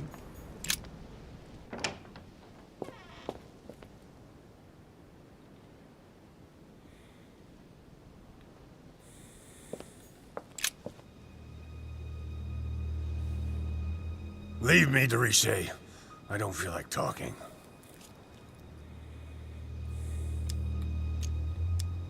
Your door was ajar, and, well, given the state of your room, I was worried. It's none of your business. Very well. I'll leave you then. See you tomorrow, monsieur.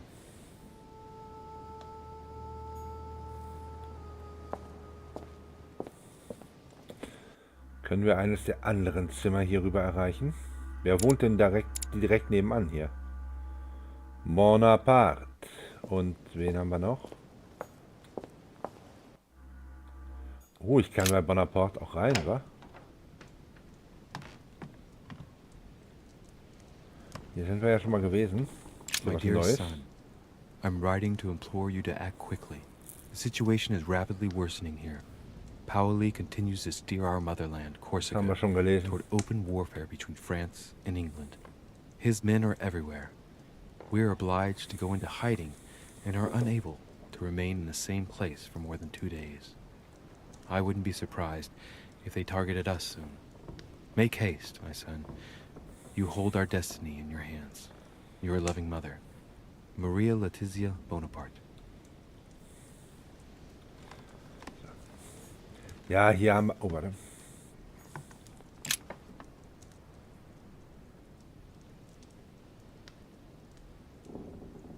Oh, den kennen wir, glaube ich, noch nicht, oder? Lieber Monsieur Bonaparte, in Bezugnahme auf Ihre Bitte, in unsere Gesellschaft aufgenommen zu werden, muss ich Sie hiermit informieren, dass Sie leider die Voraussetzungen nicht erfüllen, um ein Mitglied des Goldenen Ordens werden zu können. Ihr Interesse in unsere Forschung und Aktivitäten ist dennoch eine große Ehre für uns. Wir haben keinen Zweifel daran, dass Ihre Begeisterung für die okkulten Wissenschaften es Ihnen eines Tages ermöglichen wird, sich uns anzuschließen. In großer Vorfreude auf diesen Tag wünsche ich Ihnen bis dahin alles erdenklich Gute. Sarah de Richet.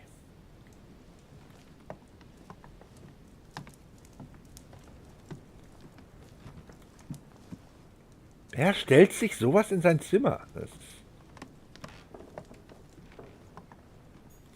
The Beaucaire dinner. It hasn't been signed yet, but there's a letter with it.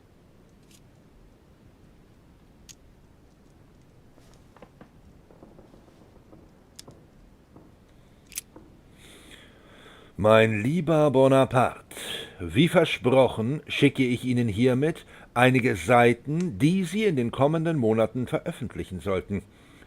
Wir wissen beide, dass Sie einzig aus Zeitmangel nicht in der Lage waren, diese Zeilen selbst zu verfassen. Die Ideen sind jedoch die Ihrigen. Keine Sorge, dafür schulden Sie mir nichts. Ihr Erfolg wird Lohn genug sein. So, Bonaparte is going to publish a book that he didn't write. That crafty little rascal. It isn't signed. That's some quality paper. And that handwriting, I'd say it's Mortimer's.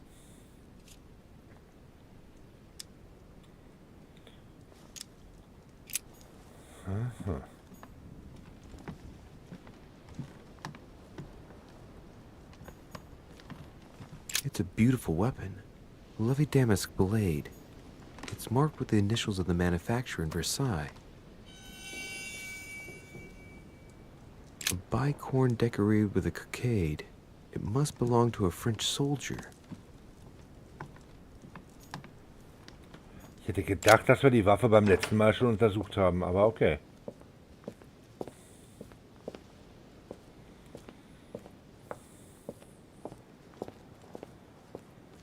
Und wer wohnt hier?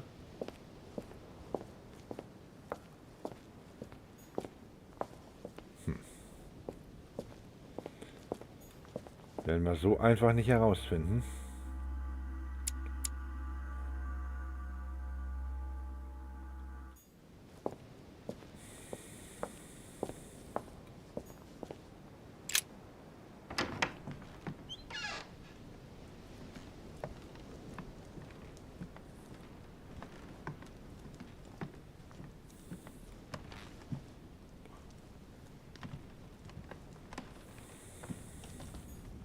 French actor Talma is Nero in Britannicus, the last emperor of the Caesar dynasty.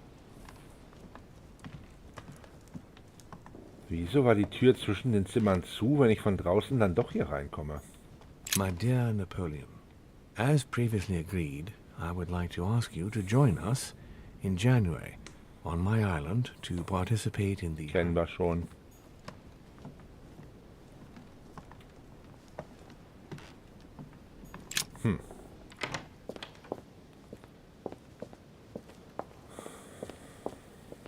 Nun denn, Peru.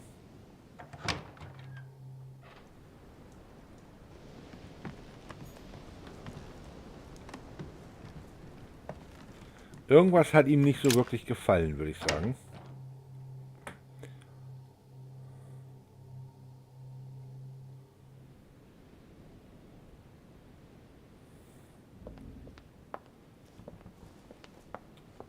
Ist das die richtige Richtung? Ja. Wenigstens mal gucken, wer hat denn das nächste Zimmer hier? Klopf, klopf, klopf. Ja, hallo.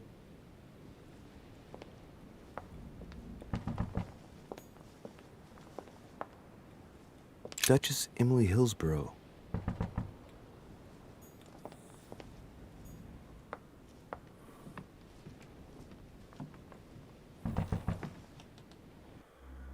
Von Wollner möchte... zu Godoy.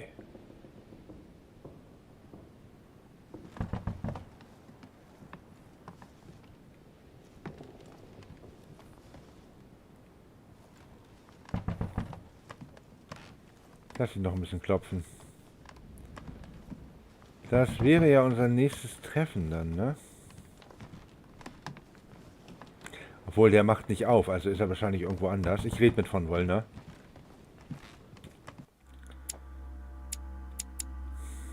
Schwäche ist Ablenkung und bei Okkultismus ist er immun. Duke Manuel Godoy. Nicht Duke Manuel Godoy, der da. Monsieur de Richet. You wouldn't have seen Duke Manuel by any chance, would you? I was going to ask you the same question. I wanted to speak to him, but no one will open the door. I'm not sure he's in there. If I want to pass through, I'll have to get Volner out of the way.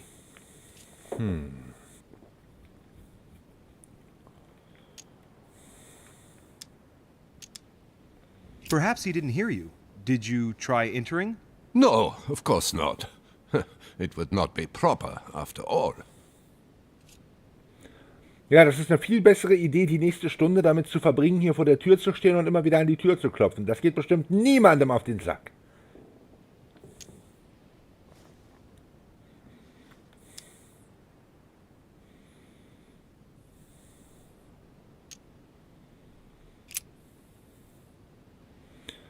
Okay, wir müssen ihn loswerden. Let me by. I'll have to find another way of getting into the damned room.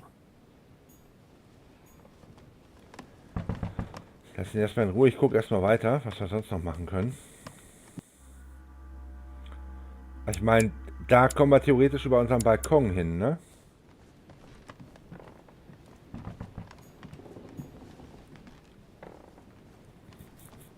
Da ist Piaggi. Wohnt ja auf der anderen Seite von uns.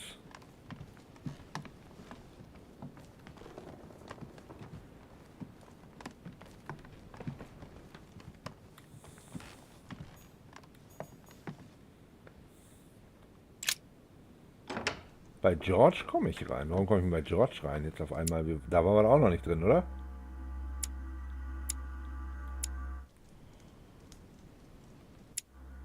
Im Zimmer von George Washington?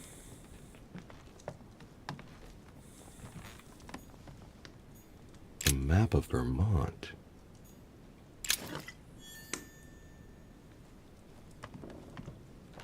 Zumindest kann ich mich nicht erinnern, dass wir uns hier schon mal umgesehen hätten.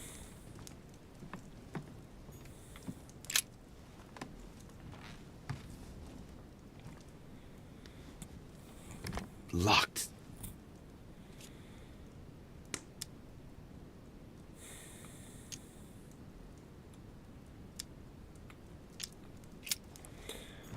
Ich gucke erstmal, ob wir den Schlüssel finden, bevor ich da Talentpunkte für verbrauche. Können wir hier auf den Balkon? Nein. Das wird uns nicht gestattet. Das ist natürlich bedauerlich. My dear George, I'd like to invite you to join me as planned at my place. I have a project to share you. It is time that the United States played a more important role on the world stage. I understand your reluctance of playing with fire. I know your new country is very young, but rest assured that I would do nothing to jeopardize what we have built together. I look forward to seeing you soon. Your friend, William. Teurer George, ich möchte Sie wie geplant zu mir nach Hause einladen. Ich habe Ihnen ein Projekt zu zeigen. Es ist an der Zeit, dass die Vereinigten Staaten eine gewichtigere Rolle auf der Weltbühne einnehmen. Ich kann Ihre Abneigung, mit dem Feuer zu spielen, nachvollziehen, und ich weiß, Ihr Land ist noch sehr jung. Aber ich würde unser gemeinsames Werk niemals aufs Spiel setzen. Ich freue mich, Sie bald zu sehen. Ihr Freund William.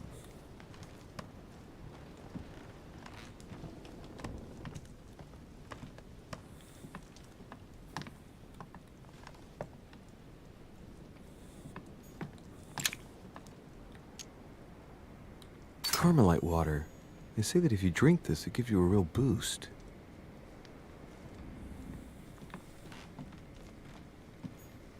Portrait of George Washington. Er hat ein Porträt von sich selbst in seinem Schlafzimmer hängen. Okay.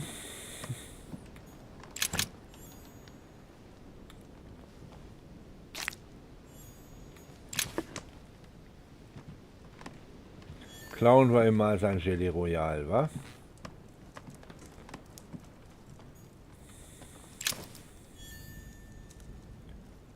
So, da lag der kleine Schlüssel. Versuchen wir also unser Glück nochmal an dem Koffer.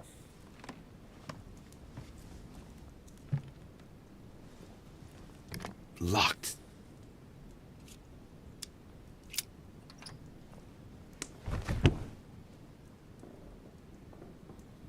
The president's personal reserve of laudanum, and judging by the quantity, you can't go without it.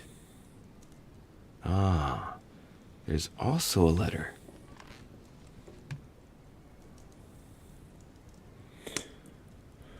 Sehr geehrter Mr. President, ich antworte Ihnen so schnell wie mir möglich ist. Wir haben uns schon vor Ihrer Abreise darüber unterhalten, aber offensichtlich ist keine Besserung festzustellen. Ich bitte Sie dringlichst, meinem Rat zu folgen und sofort die Einnahme von Laudanum einzustellen. Ich bin bereits auf der Suche nach einem Ersatzmittel, aber ich fürchte, Sie werden nicht warten. Mit ihrem übermäßigen Konsum setzen sie sowohl ihre Gesundheit als auch ihre Chancen, wiedergewählt zu werden, aufs Spiel. Ihre Sucht stellt eine Gefahr für die Ausübung ihres Amtes dar, mein Freund. Ich fürchte, es gibt keine andere Lösung. Sie müssen mit der täglichen Einnahme aufhören. Hochachtungsvoll, Dr. W. Thompson.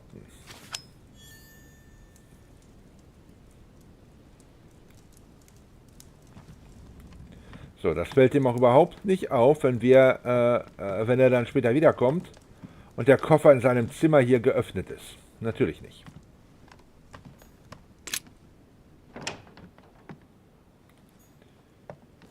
Hat noch nie einer von denen gemerkt. So, jetzt sind wir aber bald tatsächlich in allen Zimmern gewesen, ne? Bei Emily waren wir noch nicht, bei Godoy waren wir noch nicht.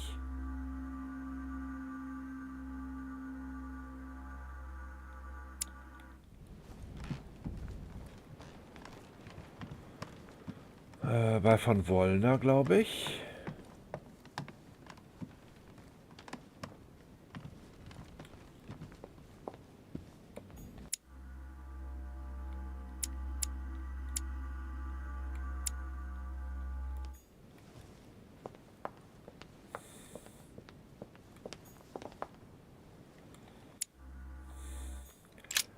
Wenn man vom Teufel spricht, ne?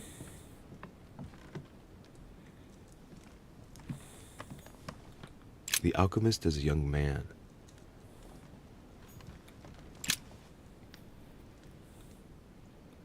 The Great Work of the Soul by S. Madone. Pure alchemy is a thought, an art that is performed on the matter of the soul. Great alchemists work to transform and perfect the latter by a series of processes known as the Great Work. There are 4 phases to attain the ultimate in spiritual fulfillment. The human soul must descend, be corrupt, in order to become decomposed. It's something like what I felt when I think of what I've found out about my mother. The soul broken up must be purified by the alchemist. Nice program. The soul must be transformed in order to attain sublimation by the recombination of the alchemist. It's tempting. Thus ends the great work. The incarnation of the purified spirit, the elevation of the soul, now become perfect. Its resurrection, thanks to the action of the alchemist. Except if the alchemist has bad intentions, then it's called manipulation. Very metaphorical as occult theories go. The human spirit being the prima materia of the alchemist. Okay. Ich nehme das mal so hin. A chest locked with a 4-letter code. Surely a word close to the owner's heart.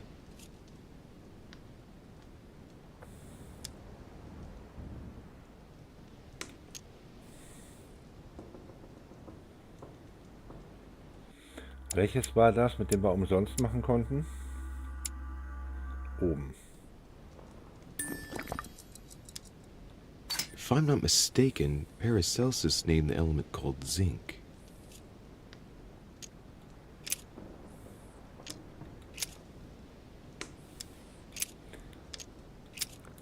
Zink.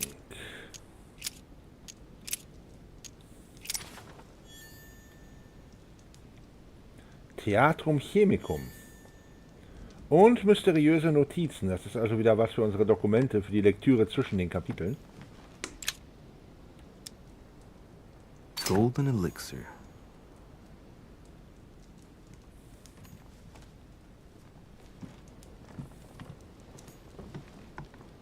Hier könnten wir dann auch raus auf den Balkon. Okay.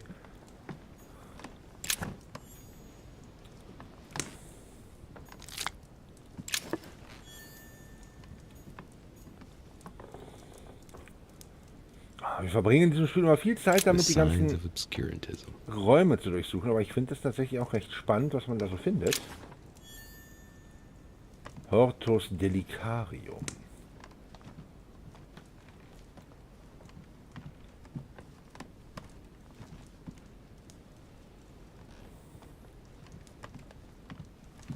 So, wir gucken ins Nebenzimmer und dann gucken wir auf den Balkon. Und dann gibt es auch noch die Möglichkeit, nach unten zu gehen, ne? Lieber Johann, es freut mich sehr, dass Sie kommen wollen. Ich habe nicht eine Sekunde daran gezweifelt, dass Sie die Einladung annehmen würden, trotz der Risiken und der Tatsache, dass wir uns gut kennen. Auch wenn wir gemeinsam viele Hindernisse überwunden haben, kann ich dieses Mal meine Besorgnis nicht verhehlen, angesichts dessen, was alles auf dem Spiel steht. Doch es ist von unschätzbarem Wert, Sie hier zu wissen, Johann. Machen Sie nur weiter so, und ich werde stolzer und erfreuter als je zuvor sein. Ich freue mich darauf, Sie zu sehen. Gregory Home.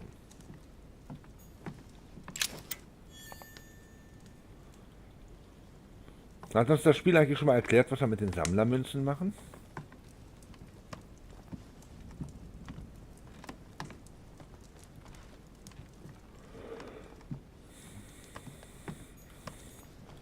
The alchemist is an old man. Also außer die einfach in unsere gierigen Taschen zu stopfen, natürlich. Amber. Amber. Tut mir leid. Ich konnte nicht widerstehen. Hoffen wir nun, dass es nicht Amber hart ist. Dann könnte das hier echt widerlich werden.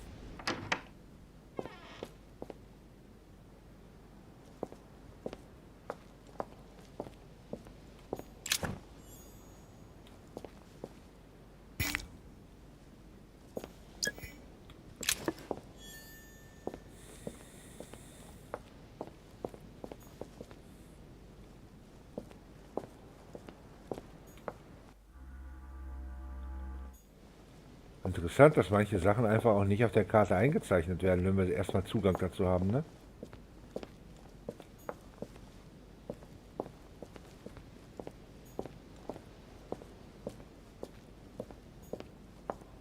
Amber Crystals. Noch ein Bernsteinstück.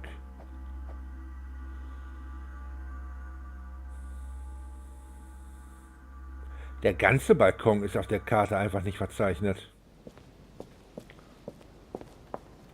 Golden Elixir.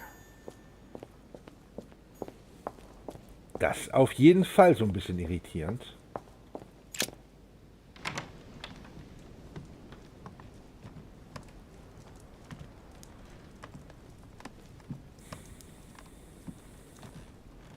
Okay, an Godoys Zimmer werden wir ja auch noch reinkommen, ne?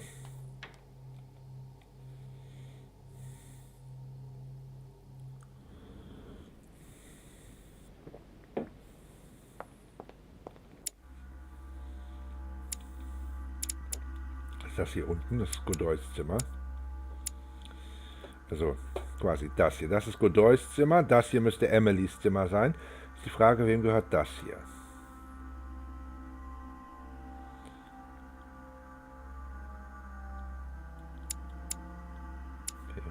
Bonaparte, Der Richet. Warte mal. Godoy und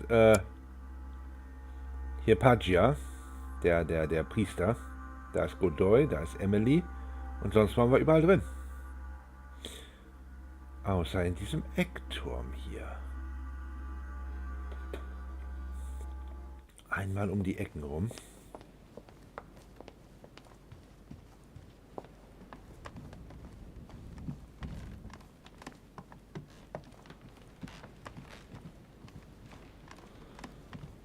Auch ich finde das insgesamt, finde ich das Spiel ganz nett gemacht. Mit seinen ganzen Intrigen und alles. Und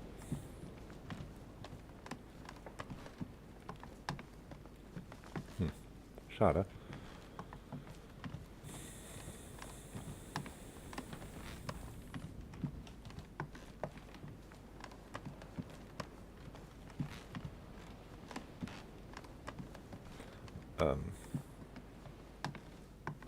Umgelockt.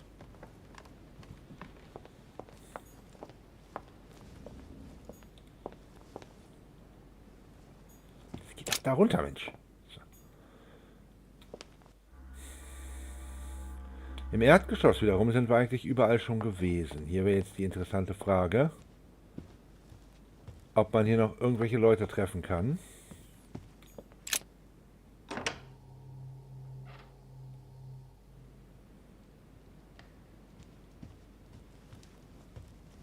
Die sich nicht in ihren Zimmern aufhalten.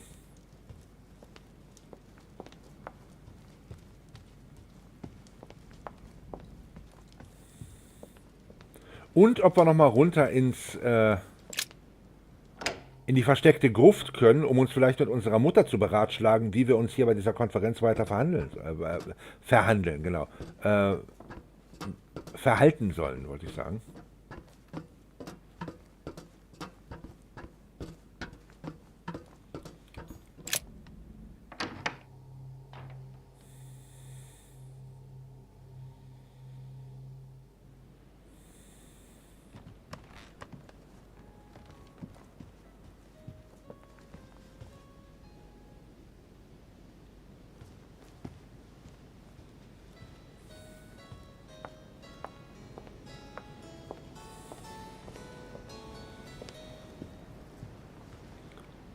Scheiße, ich kann es von hier nicht erkennen. Ist das Godoy oder Bonaparte? Ne, Bonaparte ist ja oben bei Dings.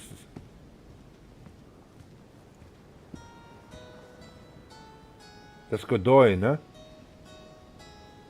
Was ja bedeutet, dass er nicht oben in seinem Zimmer ist. Was bedeutet, wenn wir von Wollner da wegkriegen,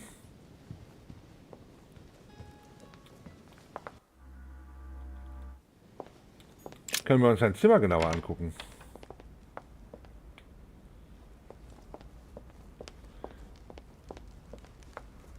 Naja gut, wenn du mit den Profilen unterschiedliche Sachen geguckt hast, dann werden dir natürlich für jedes Profil auch andere Sachen vorgeschlagen. Das ist eigentlich... Es war zu erwarten, würde ich jetzt mal vermuten.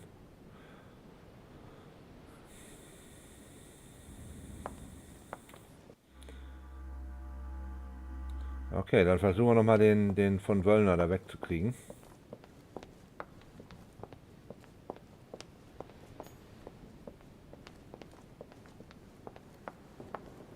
Jetzt würde mich ja schon interessieren, was für Informationen wir vielleicht aus dem Zimmer noch ziehen können. Ich hätte vielleicht vorher versuchen sollen, in den Garten zu gehen. Ah, ne? Monsieur de Richet. You wouldn't have seen Duke Manuel by any chance, would you? I was going to ask you the same question. I wanted to speak to him, but no one will open the door. I'm not sure he's in there. If I want to pass through, I'll have to get Wollner out of the way.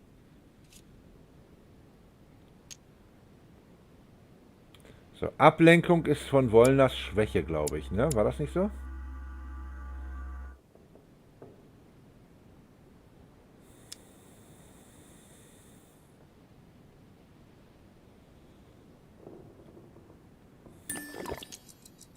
Excuse me, but I must fetch a letter for the Duke. Very well, sir. You may pass. Das war eigentlich für meinen Geschmack viel zu einfach.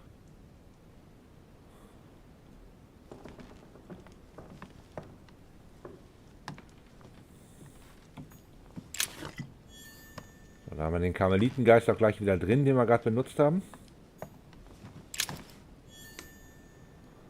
Schlüssel mit einem okkulten Luftsymbol, okay. Und ich hätte auch vom Balkon auskommen können. Manuel Godoy, a painting of himself in his room. Now that's not going to help him develop a sense of modesty. Das Gelee Royal lasse ich da mal liegen.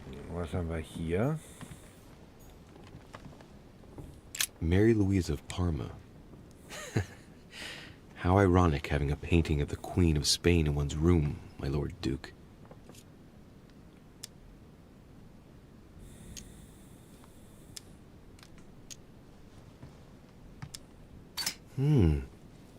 It looks like someone's hidden something on the back of this painting. It's a letter. Of course, it's written in Spanish. And it reeks of lavender. Well, well, Mr. Godoy, you seem very interested in hiding this letter. Another secret romance, I presume?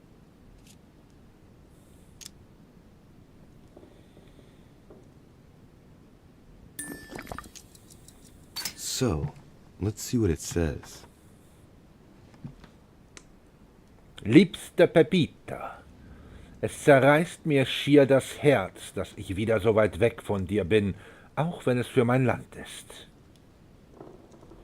Ich bin so traurig darüber, dass ich dich ausgerechnet nach diesem kleinen Streit verlassen musste, denn du bist die einzige Frau, die ich liebe, Josefa. Ich habe es dir schon gesagt. Alles, was ich habe, alles, was ich dir bieten kann, entspringt der Zuneigung der Königin für mich. Lass uns zusammenbleiben, ich flehe dich an, für uns beide und für unsere Kinder, die wir haben werden. Sei bitte nicht eifersüchtig, du bist die Einzige, die einen Platz in meinem Herzen hat, alles andere ist nur gespielt. Das schwöre ich dir. It seems that the Queen isn't the only one enjoying the Lord Duke's favors. If the Queen found out, it would cost him dearly. I'll keep it with me. You never know. Das könnte uns bei unseren bevorstehenden Verhandlungen mit Senor Godoy durchaus behilflich sein. Geehrter Herzog, wir möchten Ihnen die Informationen mitteilen, die unser Geheimdienst gesammelt hat. Wir können bestätigen, dass Herr Hay tatsächlich an einer Vereinbarung mit England arbeitet. Das Ziel scheint darin zu bestehen, die französische Wirtschaft und heimlich auch die spanische zu schwächen, indem sie unsere Seehandelsrouten blockieren. Unsere Wirtschaft leidet bereits stark unter dem Embargo auf französische Lebensmittel, und solch eine Vereinbarung würde den Untergang für unsere Kolonien bedeuten. Ganz ohne Zweifel werden sie zügig eine diplomatische Lösung finden. Ich erwarte weitere Anweisungen.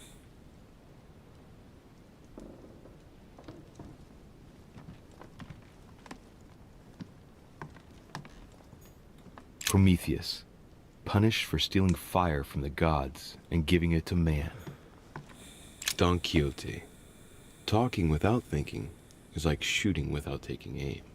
I'm gonna have to think about that one. Ja, aber woher soll ich denn wissen, was ich denke, bevor ich höre, was ich sage? Das macht ja gar keinen Sinn.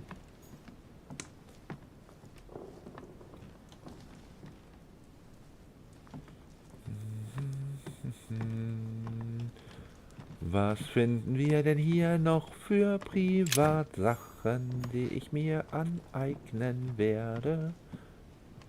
Das ist kein Diebstahl, das ist Diplomatie. Brutus and his companions taking an oath to kill Caesar. Et tu, Brutus? Charles IV of Spain.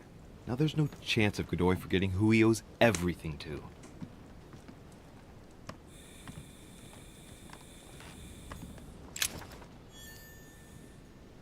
Die Noblesse des Schwertes. Das sind alles Manuskripte, die wir dann zwischen den Kapiteln wieder lesen können, richtig? Das ist kein Balkon, auf den ich raus kann. Das auch nicht.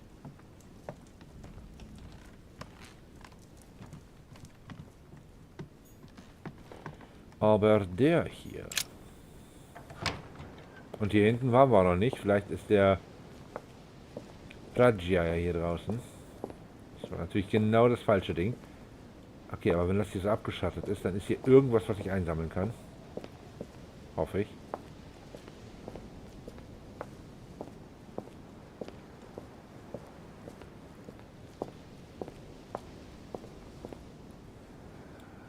Nixe. Einfach nixe. Na gut.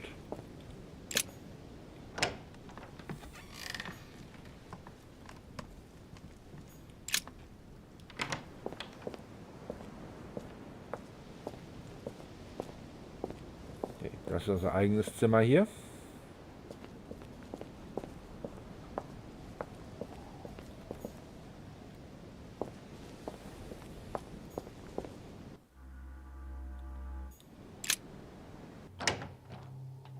Und beim Priester können wir auch rein. Das bedeutet, nur Emily fehlt uns. Und zu Emily hätten wir schon mal reingekonnt. Wir haben uns stattdessen für Elizabeth entschieden. Ne, in Kapitel 1. My dear Giuseppe, poor health forbids me from joining you. Please thank Sir Gregory for his invitation to Lord Mortimer's. I'm convinced you'll be able to strengthen our agreements. Please tell Sir Gregory that his enterprise concerning our friend, Cardinal Bishop Chiaramonti, is following its course. I place my trust in you. May God bless you and give you protection. SS Giovanni Angelico Braschi. Lieber Giuseppe, meine schwache Gesundheit macht es mir unmöglich, bei Ihnen zu sein. Bitte richten Sie Sir Gregory meinen Dank für die Einladung zu Lord Mortimer aus. Ich bin überzeugt davon, dass Sie unsere Sache gebührend vertreten werden. Teilen Sie Sir Gregory bitte mit, dass die Angelegenheit mit unserem Freund Kardinalbischof Chiaramonti absolut planmäßig verläuft. Sie haben mein vollstes Vertrauen. Möge Gott, der Allmächtige, Sie segnen und beschützen. Gezeichnet Giovanni Angelico Braschi. Angelico.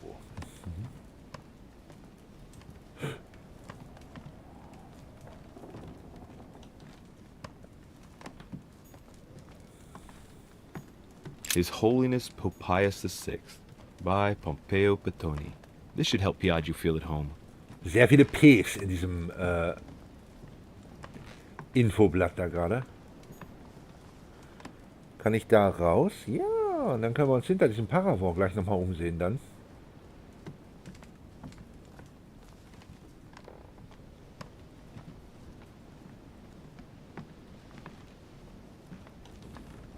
Viel zu entdecken, sehr, sehr viel zu entdecken. Ich find's gut. John the Baptist, Youth with a Ram, by Caravaggio. A very sensual vision and very far from the usual representations of St. John. Venus and Cupid with a Satyr, by Correggio. Innocence, indiscretion, and lechery. Giuseppe must love that. Love Triumphant, by Caravaggio. Now there's someone for whom the sex of angels is no mystery.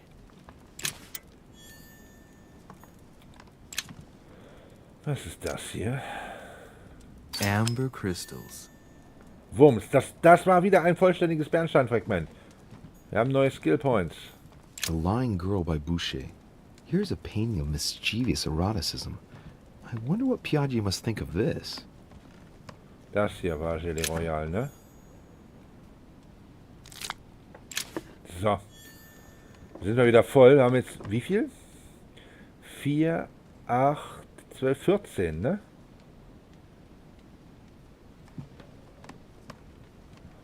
Das ist eine Menge. Oh, halt, warte. Ne, doch, ist ja richtig. Hier noch nach draußen.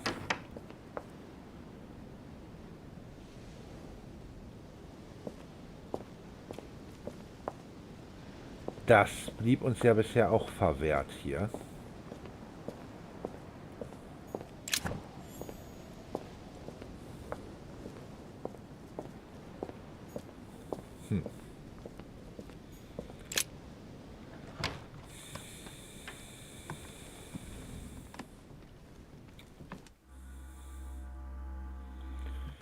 Gibt es wirklich keine Chance, bei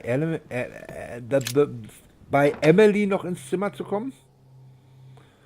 Das ist wirklich neben diesem Eckturm, ist das einzige Zimmer im ganzen Anwesen, in dem wir noch nicht gewesen sind. Zumindest basierend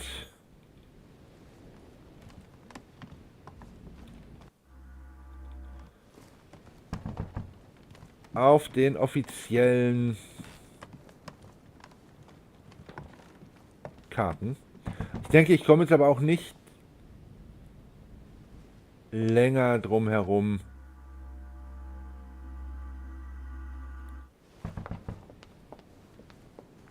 mit Godoy zu reden.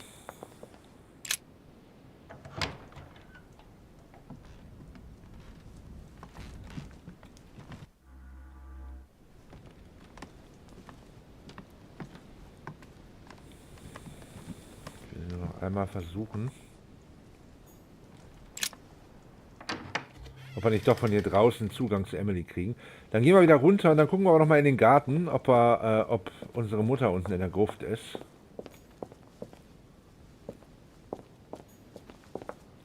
Schade.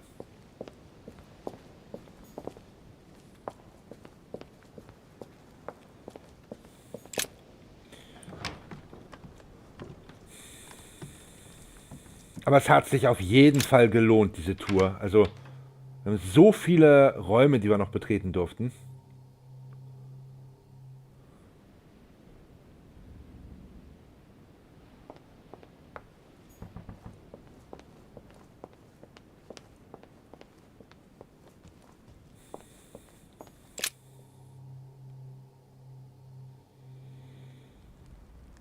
Aber die Konfrontation mit Godoy, die wird, glaube ich, ganz schlimm.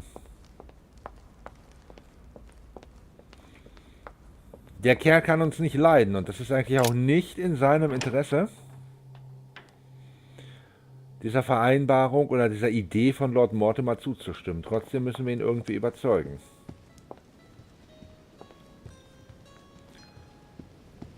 Aber wie gesagt, vorher will ich noch mal gucken, ob wir in den Garten können. Boah, das ist immer noch der erste Abschnitt von diesem Kapitel, ne? Das sind doch bestimmt auch wieder 3 oder 4 insgesamt. Aber der ist ja jetzt auch nur so lang, weil wir die ganzen Zimmer durchsucht haben. Ansonsten wären wir ja wahrscheinlich zügiger durchgekommen.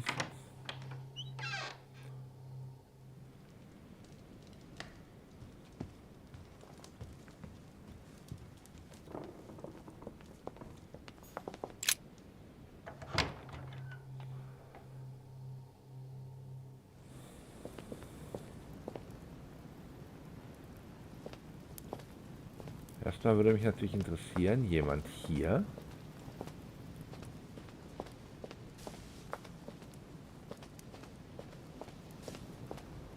Ich sehe auf Anhieb zumindest niemanden. Carmelite water. They say that if you drink this, it gives you a real boost.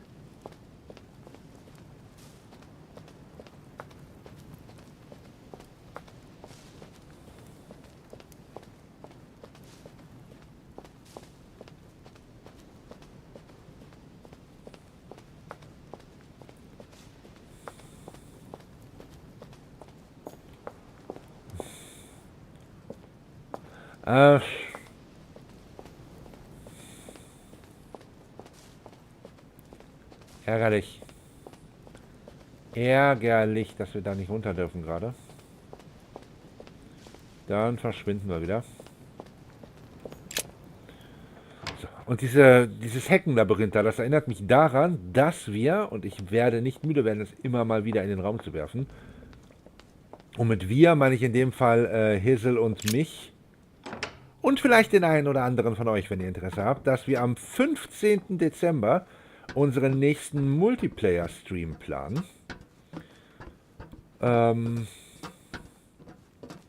Wo wir ja den Fokus wieder auf gemeinsame Multiplayer-Action legen, bei der ihr auch mitmachen könnt.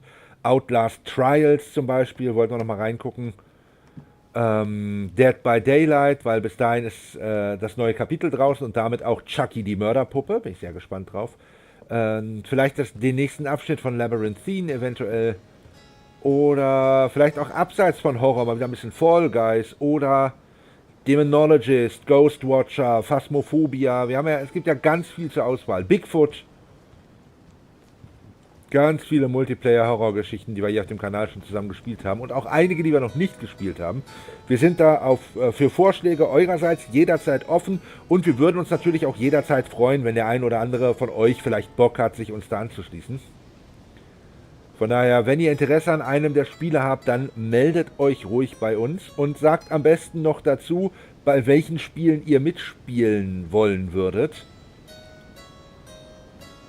Damit wir das im Zweifelsfall vielleicht auch alles dann gemeinsam organisieren können. Und jetzt komme ich, glaube ich, nicht mehr drum rum. Ich muss mich jetzt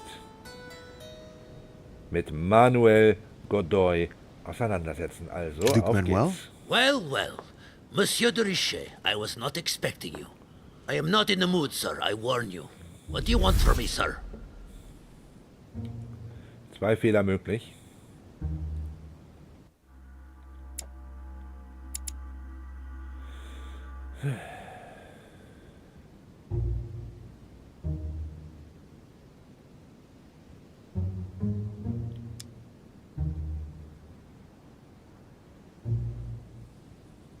I see you're still feeling under pressure. Since your arrival, I've noticed that you've been on the defensive. It seems to me that Monsieur Peru has a knack for getting your back up. That is the least you can say. Indeed, I was warned. I knew what to expect. For God's sake, why in the hell did your people execute their king? Have the French gone stark raving mad? There are nothing but monarchies in power in Europe. They will all come crashing down on you. We shall see. It might, well, turn out to be the opposite. You certainly do not lack for audacity, young man. Just tell me one thing, monsieur. Why did you side with Mortimer? He is alone, isolated. The United States can do nothing to help you, and France is surrounded by over 10 countries just waiting for the word to pounce. Really, I do not see why you choose Mortimer.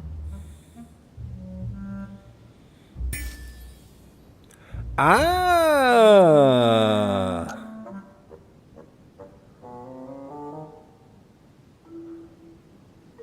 The Golden Order, my friend. The Order is everywhere.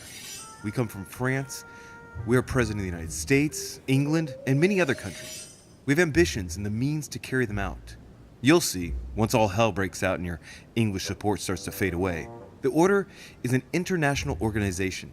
It matters little what governments do.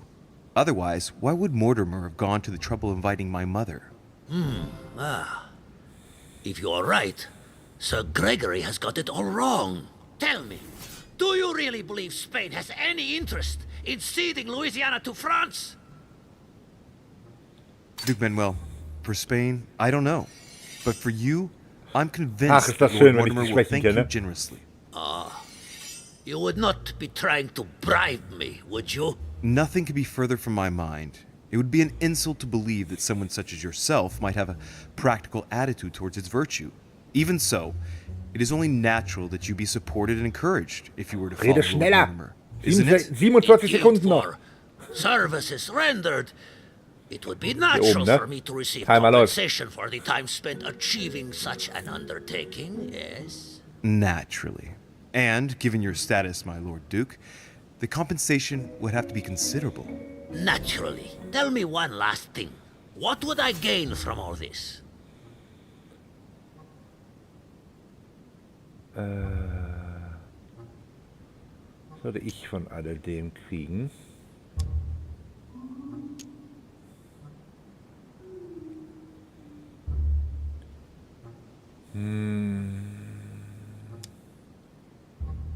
Duke Manuel, you have everything to gain. I cannot see what, actually. Well, if the Queen found out where your heart really lies, she might well become very unhappy. What do you mean? It's not inconceivable that a letter written by your own hand might have come into my possession, in which you declare such love to Pepita that even I became moved. You've been in my room. And I'm afraid that if by some misfortune this letter ended up in the hands of the Queen, she also would be moved. You thieving! Come now, my Lord Duke. We're all gentlemen here. I'm convinced it's not going to happen. Or will it? That is blackmail, you bastard! You have no idea of the consequences! Lord Mortimer knows how to look after his friends. Don't you worry about Sir Gregory. You're protected. Have no fear. Come on, Das lief doch give it up. eigentlich ganz gut. Trapped like a rat. Warte mal, wir sind Konsul. Ich muss ganz kurz gucken, was das bedeutet. Ein Punkt in Politik. I am astounded. I did not think you capable, but you have succeeded. I will be more wary of you the next time. Nonetheless, if you can guarantee Lord Mortimer's support, then yes, you can count on my vote when the time comes. However, I expect you to be discreet with regard to my former partners, without which our agreement will become null and void. Of course, my Lord Duke. You can count on me. Lord Mortimer will be delighted to hear the news. I hope you know what you are getting into, Louis. I bid you good luck. Good night, my Lord Duke. See you tomorrow. Well, that's one thing out of the way. Only thing left to do is wait for the conference to resume tomorrow morning. Das ja, war sehr erfolgreich. Spiel, Satz und Sieg, würde ich sagen. Und das nur, weil wir vorher noch im Zimmer waren. Also ja, wir hätten es potenziell auch so geschafft, aber das war ja mal so ein kompletter Erfolg. Und dieses Erdsternchen hat auch richtig reingeknallt. Also besser ging es eigentlich gar nicht. Das ist, glaube ich, das erste Mal, dass wir so ein Erdsternchen tatsächlich zu vollem Effekt genutzt haben. Und ich finde, das war genau das richtige Timing.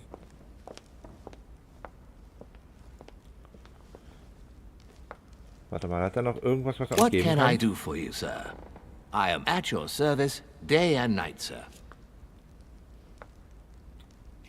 Nee, hat er nicht. Okay.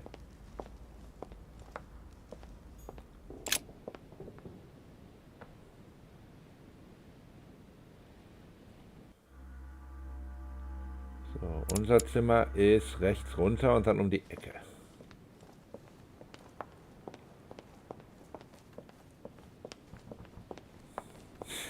Er steht da immer noch und klopft. Wollen wir ihn vielleicht von seinem Leiden erlösen? Ah, Monsieur de Richet. You wouldn't have seen Duke Manuel by any chance, would you?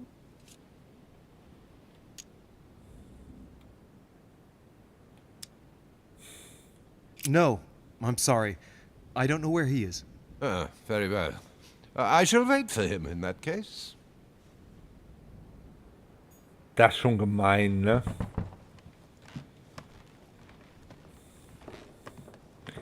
Vielleicht verliert er ja irgendwann die Lust, auf ihn zu warten. Ich will nicht riskieren, dass die noch irgendeine Vereinbarung treffen oder sonst irgendwas, das meinen Plänen zuwiderläuft.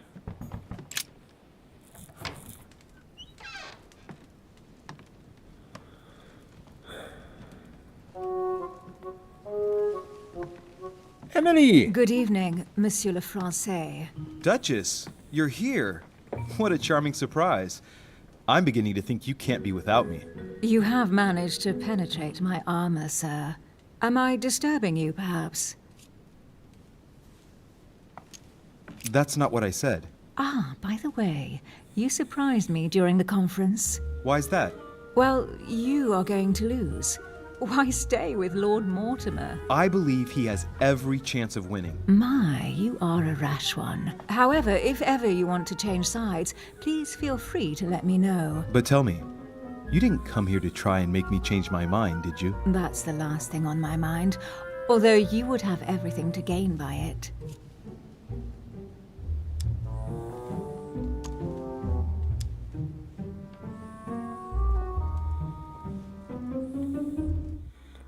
Was wissen wir über Emily? Wo ist sie überhaupt? Emma, da. Emily. Psychologie ist ihre Stärke.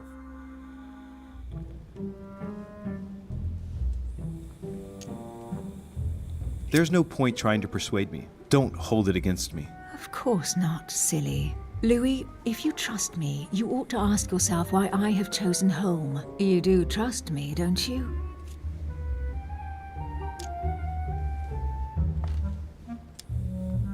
Of course, Emily. Wir haben ja mal entschieden, dass wir Emily vertrauen wollen, ne? Da bleibe ich bei. You know. Join us before it's too late. Unfortunately, my word is my bond. I don't want to leave Lord Mortimer in the lurch. Very well, as you wish. It's up to you to decide. Tell me, are these visits to Mortimer's always so intense? Yes and no.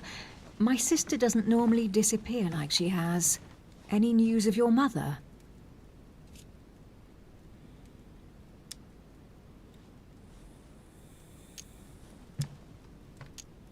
Well, I should imagine you're still shaken. I promise to shed light on my mother's circumstances as soon as possible. There's not much to shed light on. What your mother did is inexcusable. She won the trust of my sister in order to more easily betray her. She didn't do anything to her. Can we change subject, please? I didn't come here to go through all that again. Of course, it's late. You're right.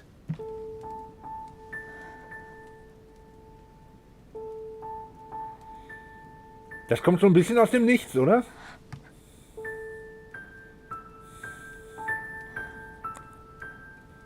Come, Louis.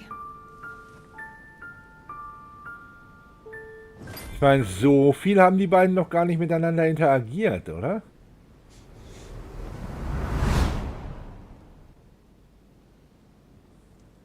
My friends, do not worry. I assure you that Lord Mortimer's plan will never see the light of day. I shall deal with informing our allies, but for the time being, I need you to make a stand. What do you think about Monsieur de Richet? I don't know yet. I feel there's great potential in him. He looks like he can be trusted. And Duchess Hillsborough, why isn't she here? She's busy. Don't worry about her. Oh, isn't it time to replace her? Not so fast, sir. She is an important figure. You ought to have a little more faith in her. What are we going to do about Washington? He will be a hard nut to crack.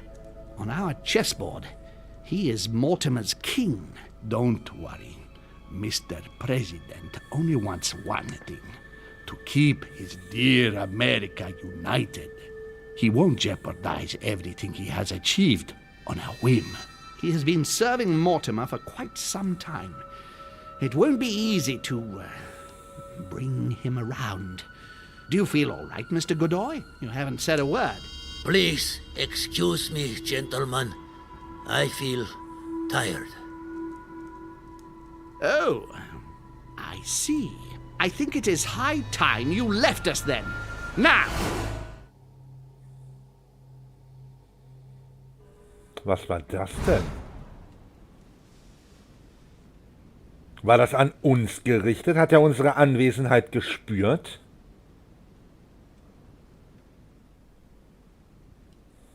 Sir Gregory? Herzlich willkommen auf meinem Radar. Emily? Are you there?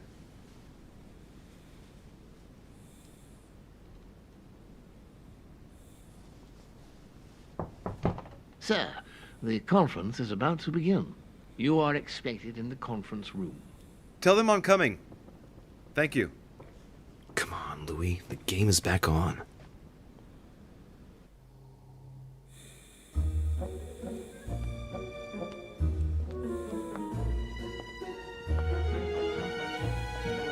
My friends, the conference is about to begin. Please excuse me if I troubled you last night with my project. I understand that you might well have a few questions to ask. As you know, the final vote will be cast in a few days. This morning's aim is to answer your questions and check the temperature of your respective positions so that we may reach a greater understanding. As always, Lord Mortimer. We parted in perfect disagreement, my lord. Where would you like us to take it from? Come, sir. Please let William believe he still has a chance of winning us over. Otherwise, his imprecations will lack panache. and we shall be bored stiff. Oh, let me assure you, I am convinced that a good night's sleep has brought sound advice, and that this morning will be even more interesting. Therefore, I would like to go around the table in order to hear everyone's first impressions. Well, I am still firmly against it, even though my choice won't count. Against. Against. Against. And you, Duke Manuel? Well, you see, it is more complicated and Come, Gregory. Don't try to impress my guests, please. They are not your guests. Gregory, anyone under my roof is by definition my guest. You included. I would be very grateful if you would let my guests speak. Duke Manuel, you were saying you still had some doubts? Well, you see, the situation has changed since last night. What's going on here, my Lord Duke? You see, I gave it some thought during the night. New arguments have come to light. What do you mean, Duke Manuel? Sir Gregory, I regret to inform you that Spain will not support you in this operation. I vote for. Moreover, in response to arguments brought to my attention, I declare war on France. What? What is he doing? If you think France is afraid of you, you are dreaming. Over 10 nations rise against you, young man, and you behave like a yapping little dog? When the French armies are at your door, my Lord Duke, you will change your tune. Das ist doch genau das, was Mortimer wollte, ne? I am for Lord Mortimer's project, despite Duchess Hillsborough's overwhelmingly convincing nocturnal attentions. What? So Emily was playing at trying to win over guests last night? It was nothing more than a friendly little chat, of course. How could it be otherwise? And by the way, remember me to your husband when you see him. And you, President Washington, what is your position? For, of course. Well, that leaves just yourself and Monsieur Peru, Louis. You're all making me sick. Look at yourselves. What? You are pathetic! Have you been drinking or what? There you are, quibbling away. My Lord Duke this, and Madame Duchess that. You know very well that we're nothing but puppets on a damn string. Jacques, really? Let's end the charade. It's over. Jacques. My lord, thank you for everything you've done for me over the years. But it didn't come for free. And now I see the price is too high to pay. I'll stop. Come, Jacques, we'll talk it over. No, I'm finished. I want my freedom back, my lord. I shall no longer work for you. Das kann ich nicht zulassen. De Richet, you just can't help it, can Eine you? einzige Chance. Oh, leck mich. Stop trying to play the hero, man. Monsieur, I know I don't really know you, but you seem like a decent person. I have done so many horrible things. 2 Minuten Zeit. You blame yourself. Drück mir die I can Daumen, dass das see reicht. that. Everything's not lost. I don't want to do bad things anymore. You can take control of yourself again. You can fix whatever it is you've done. Do you really believe that? Of course, Jacques. You'll have all the time you need.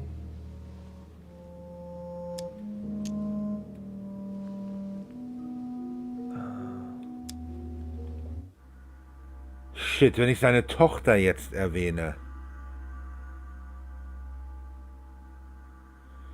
Wenn ich jetzt sage, seine Tochter ist sicher. Das geht doch nach hinten los, oder?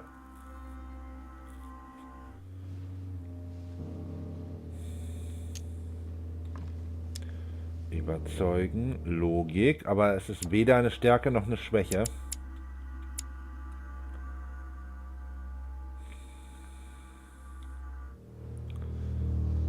Scheiße, ich gehe mit der Tochter. Look, you've done as much as you can. You have nothing to fear. Your daughter is safe. Shut up! Ich wusste es. Ich wusste, dass das falsch war.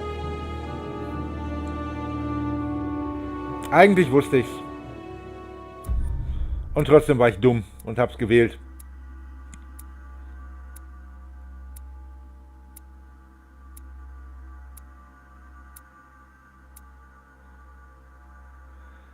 Tja. Dann wohl einer weniger, wa?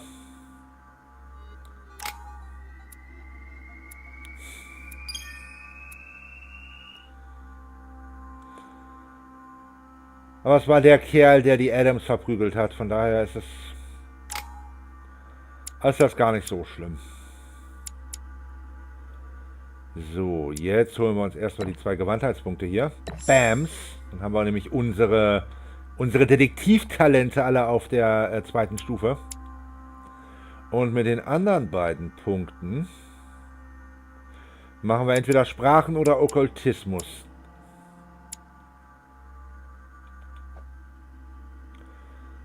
Was für Manuskripte haben wir denn?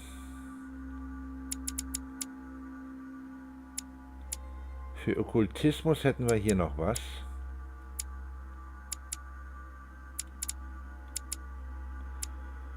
Oh, warte, und für Gewandtheit haben wir auch.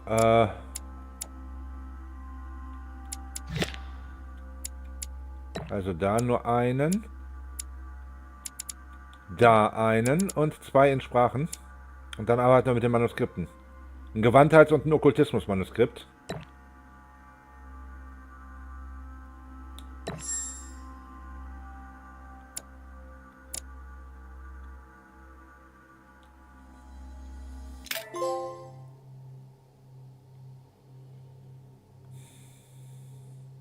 Das müssen wir ja ausnutzen.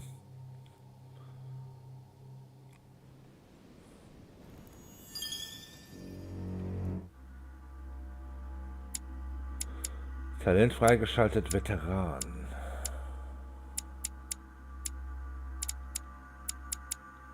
Hier.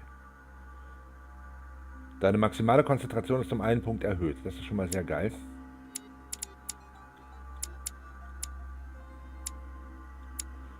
Eiserner Wille. Du hältst 1 Punkt in Überzeugung. Lady Hillsborough konnte dich nicht dazu bringen, die Seiten zu wechseln. Und wir sind taktlos. Du erhältst 1 Punkt in Sprachen, aber Manipulation kostet einen Konzentrationspunkt mehr.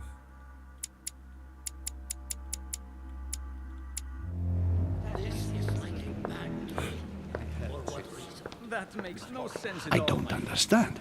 I spoke to him only recently. Monsieur Peru has lost his mind. It's obvious. Yet another way for the French to make a spectacle of themselves. Well, once again it has worked. My friends, let us settle down, please. We are all in shock, of course.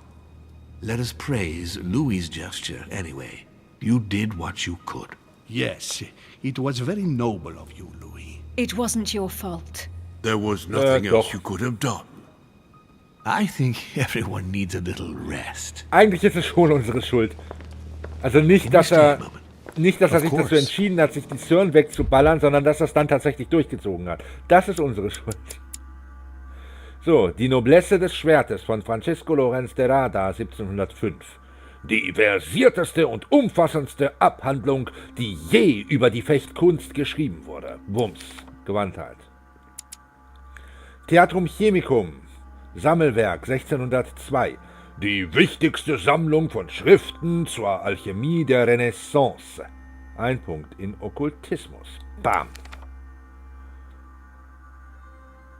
So, und der letzte, was haben wir denn hier? Belesenheit, Befragung. Dann lieber Belesenheit, ne? Das könnten wir dann beim nächsten Level up noch um einen steigern. Hortus Delicarium von Herat von Landsberg, 1159 bis 1175. Der präzise Aufbau und die zahlreichen, detaillierten Illustrationen machen diese Enzyklopädie, die erste, je von einer Frau geschriebenen, zu einem beeindruckenden Werk. Barts.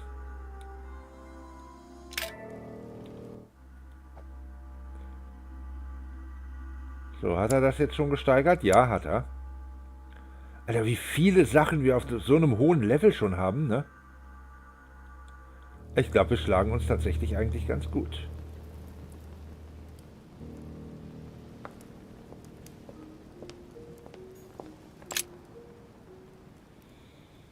Louis, I wanted to talk to you a moment about what has happened. All this is tragic, but I wanted to thank you for doing what you could. I wasn't able to save him. You couldn't, Louis. You mustn't blame yourself. It is not your fault.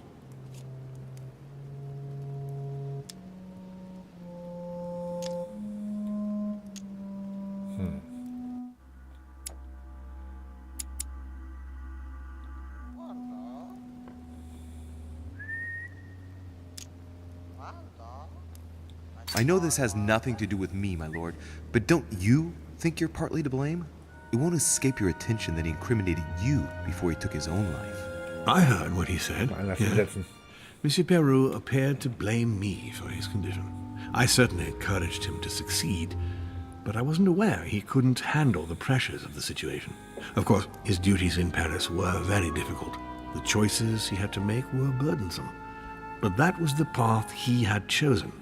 Should I not have helped him to succeed, perhaps? You heard him yourself. His duties as judge got the better of him. Did you push him into it? I wouldn't say push, but I did encourage him, yes. I thought it was my duty to help him as much as I could to become the court judge he dreamed of being. I thought he was capable of it. It appears I was mistaken, unfortunately. What a pity he didn't come and speak to me. What a waste. What are your plans now? What do you mean? For the conference. After the disappearances of both Elizabeth Adams and my mother, and now the death of Mr. Perlu, I should imagine that your guests are all packing their bags. This might come as a bit of a shock to you, perhaps because it was so difficult to bring all these figures together. But I am convinced that none of them is preparing to leave. Are you serious? They are all very experienced politicians, and though they are, of course, affected by the situation, they know full well that such an opportunity will not come again for a long, long time, if ever.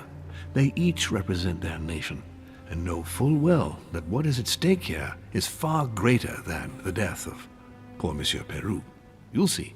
I am confident that they will all be ready to resume the conference. If you say so. Allow me to take my leave, please. Of course. You ought to get some rest. Oh, Louis, one more thing, please. Yeah. I wanted to thank you for your support during the conference. You've made the right choice, and it gives me tremendous satisfaction to have you with me on this project.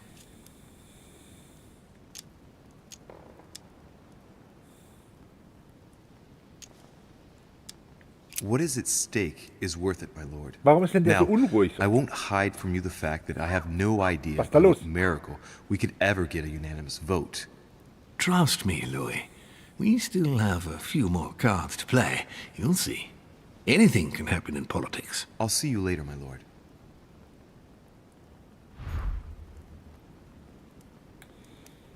Kehre zurück auf dein Zimmer. I'll see you later, Louis.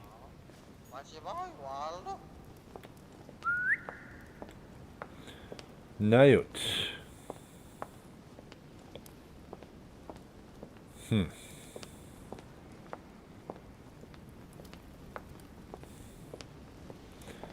Ich habe das Gefühl, das sind schon gravierende Auswirkungen, die wir hier teilweise verspüren, jetzt mit dem Peru. Oder auch mit Miss Adams.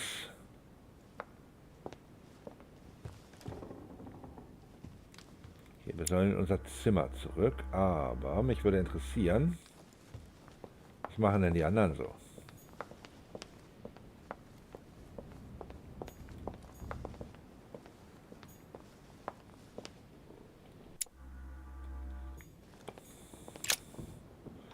Ich könnte bei ihm schon wieder rein hier. Ist er da? What do you want from me, de Richet? Get on with it. I'm busy. As I was passing by your room, I wondered if you'd made any progress with your search for the Al-Azif. Do you remember our little discussion last time, de Richet? Ehrlich gesagt, nein. Indeed, I do. So, please go straight to hell and stop wasting my time. I wanted to speak to you about the conference. Listen, you chose your side. You had every possible reason to make the right choice, but you preferred to commit yourself to Mortimer. Good luck, because it's a lost battle. The subject is closed. Anything else? Excuse me, Anscheinend nicht. this is the wrong room.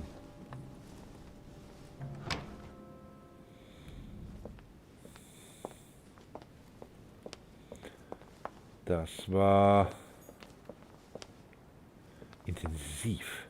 Okay, runter können wir nicht, aber wir können hier eine volle Runde drehen.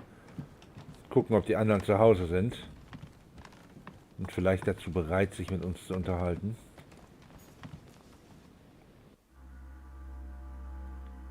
Wen haben wir hier? Elizabeth Adams. Die ist ja nicht mehr da.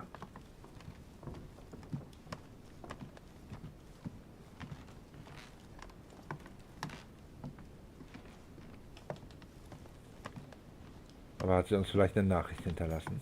June 11th, 1791.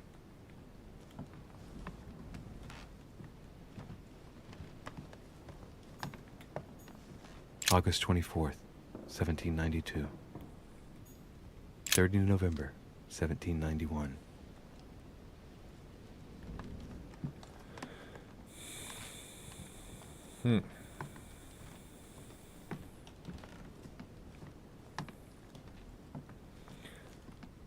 Das ist immer noch so ein bisschen so... Diese Geschichte rund um Elizabeth Adams und unsere Mutter, die sticht immer noch so ein bisschen, die passt nicht zum Rest der Geschichte, oder? Zumindest der Geschichte, die wir bis jetzt kennen. George Washington, der Präsident, sind Sie da?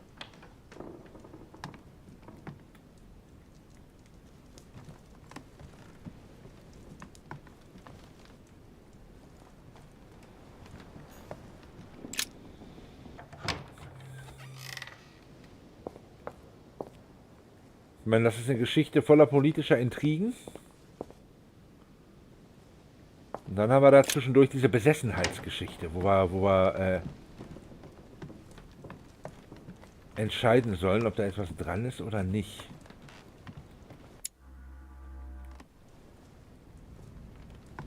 Wo geht's denn hier raus? Ist das die Ausgangstür? Ja, ne?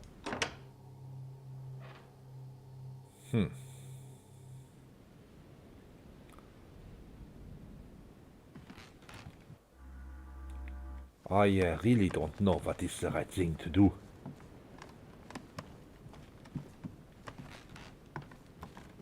Die Tür ist immer noch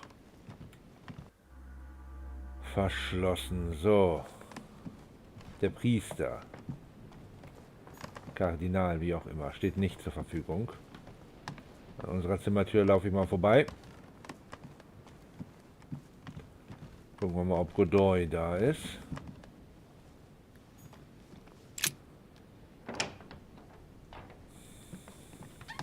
Monsieur de Richet, I have no time. I was about to join Sir Gregory. Come back later. I wanted to talk to you a moment and... I am expected. I'm sorry. We shall talk later.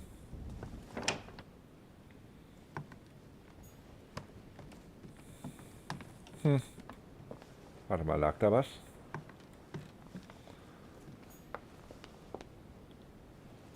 Emily?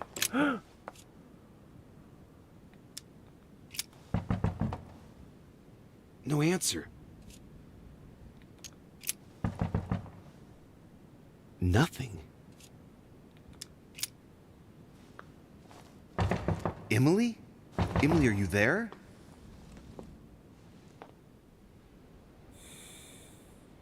Emily! Yes. Louis, is that you? Yes, let me in. I'm sorry, Louis. I don't feel very well. I'll see you later. Are you sure everything's all right? Are you still there?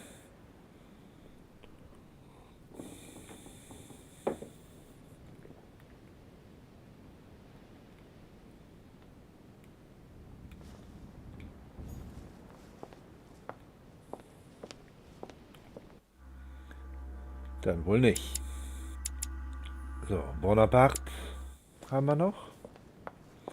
Kann ich hier die Treppe runter? Nur kurz gucken. Nein? Okay.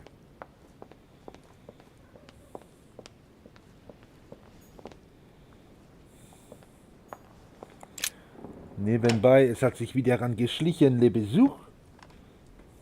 Diesmal von le andere Seite. Ja.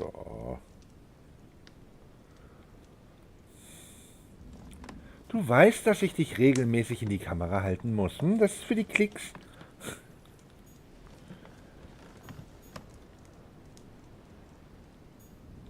My dearest son,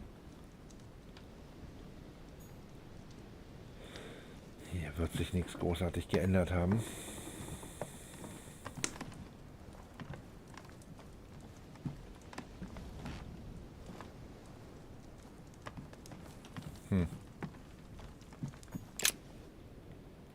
Schade, gerade was er zu der ganzen Geschichte denkt, das hätte mich ja echt interessiert.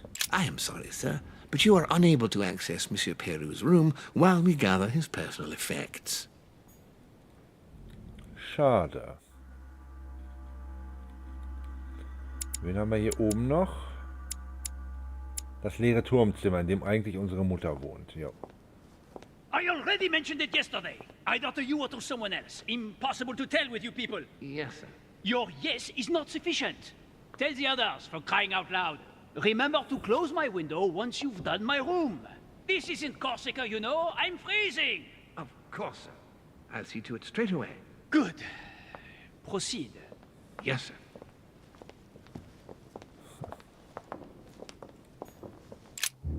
Monsieur Bonaparte. Don't feel guilty over Monsieur Peru. You did your best. We just lost the vote for the next conference, and we already had fewer votes than Holm. I must absolutely find a solution. Etikette. Wie steht denn Napoleon dazu? Oh. Moment. Junge, wo willst denn du hin? Hm? Wo genau willst du denn hin?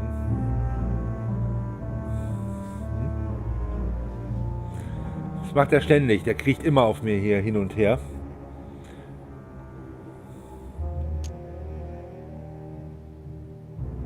Yes. Yes, indeed. But I believe if Lord Mortimer is still confident, it's because he still has a few cards up his sleeve. I hope so. I sincerely hope so. Unfortunately, that vote of Godot you acquired is probably not going to suffice. Well, it's still more than what you've done, isn't it? I see you have a short fuse, monsieur. As someone who just started a war with Spain, if I were you, I wouldn't get on my high horse so quickly. In short, we haven't a minute to lose. I'll leave you now. Just a minute. Wie kann Spanien eigentlich Louisiana an Frankreich abtreten, wenn Spanien gleichzeitig Frankreich den Krieg erklärt? Wie wird das Ganze funktionieren?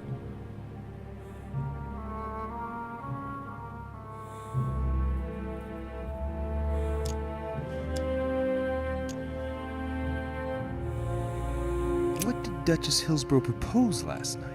Oh, nothing worth worrying about. The pretty little pudding eater found no better tactic than to threaten me. She would have been better off sliding into my bed. At least we wouldn't have wasted part of the night talking for nothing. Threatened you, you say? That's what I said. I think I'm going to have to be careful of English troops crisscrossing the Mediterranean for a while. The witch would let loose the wrath of the English crown on my august person. But if she thinks that would scare Bonaparte, she is mistaken. Now, Louis, time is running short, and as I said, I'm in a hurry. I have to go now. I will see you later. Wenn ich überlege, wie unser erstes Treffen mit Monsieur Bonaparte gelaufen ist, dann ist es spannend zu sehen, dass wir jetzt auf einer Seite stehen hier. Am gleichen Strang ziehen quasi. So, übrigens für diejenigen von euch, die solche Sachen interessieren, deswegen gehe ich jetzt auch gerade zum Zimmer, statt dahin zu laufen.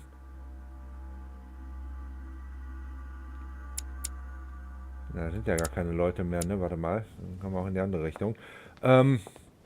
Ich werde mit relativ hoher Wahrscheinlichkeit auch heute nach Abschluss des Streams wieder noch ein bisschen Drakensang aufnehmen. Wenn ihr also da noch ein paar Tipps und Anmerkungen habt.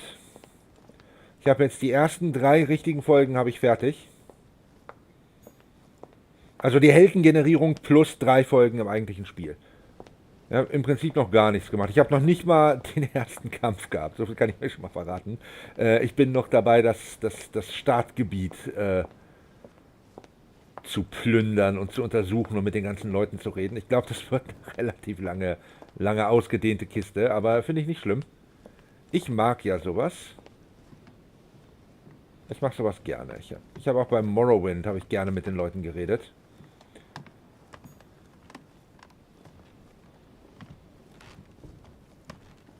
Also, wie gesagt, so als kleine Anmerkung, falls ihr da noch irgendwas haben solltet.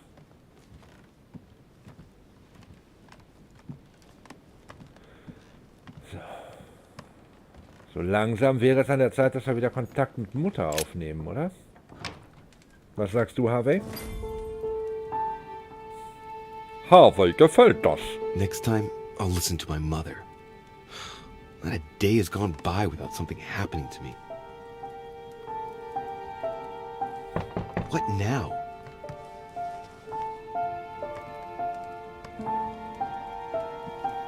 Louis, open up, please. Coming, Mr. President, I'm coming. Louis. Ah, there you are at last. Yes, I just saw your mother. She was accompanied by Emily, and they both went into the Duchess's room. I tried to join them, but I was refused entry. Louis, this does not bode well. Oh, shit. Emily might want to avenge her sister. I must act quickly. You're right, Mr. President. Ganz blöde Frage, aber sind wir uns sicher, dass es Emily war und nicht Emma? Wobei George wahrscheinlich von der zweiten nichts weiß.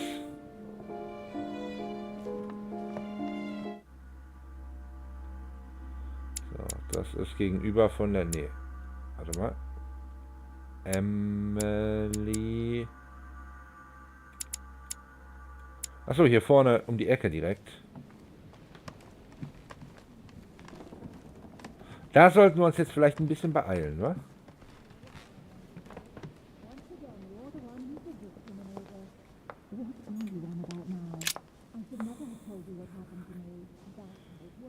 I do believe that's Emily's voice.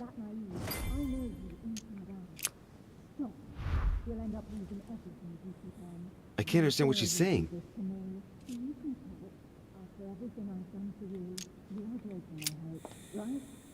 Emily! Emily, are you there? Answer me! Emily!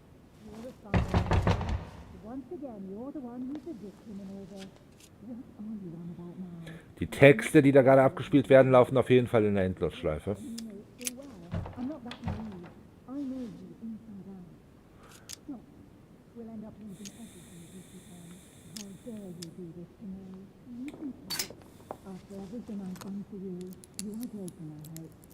I can't open it. It must be blocked on the other side. I'll have to Ja, find über den another way Balkon in. ist schon Quick. klar. Mach nicht so einen Stress, Junge. Ich bin mir sicher, Monsieur Bonaparte lässt uns hier einmal über seinen Balkon. Sonst gehen wir bei Peru raus. Also. I have to get inside Emily's room through the... Shit! It's locked.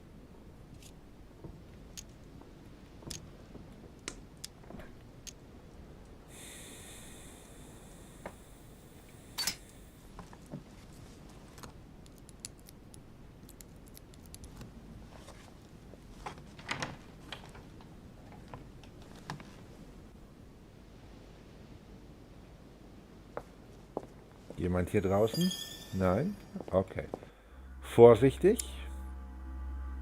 Du hast keine Spuren in Napoleons Zimmer hinterlassen. Das ist ein Punkt in Heimlichkeit. Sehr schön.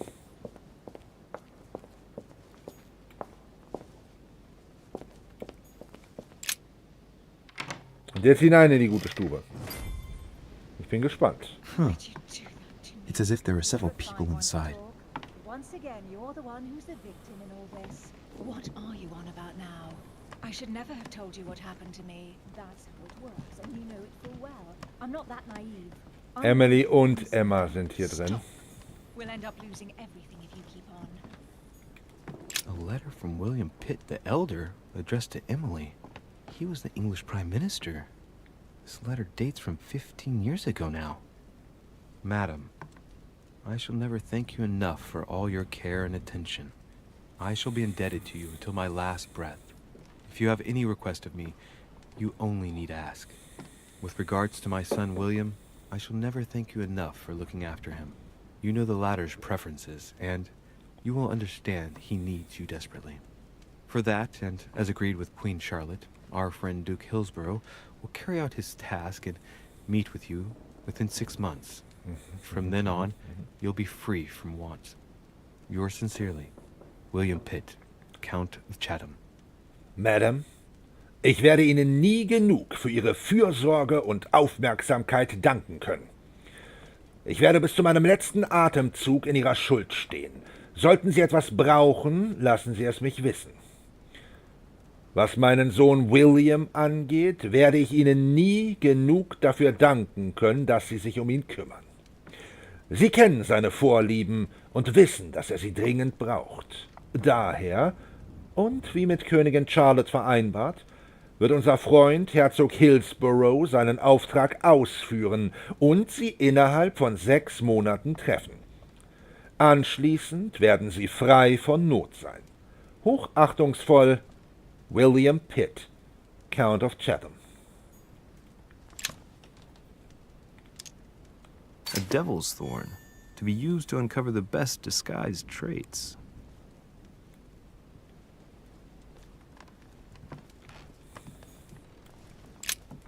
Two coils circle the lock. Auch ich finde es schön, dass wir so viele Talente auf einer Stufe haben, die hoch genug ist, dass wir überall 0 Punkte ausgeben müssen. Das ist schon geil. Gregory, thank you for the information. I've managed to find out about the names you gave me. Okay. George Washington is a man you can trust. In spite of his obvious talent for politics, he has remained upright and honest. On the other hand, as you may well know, he is already doing business with Lord Mortimer.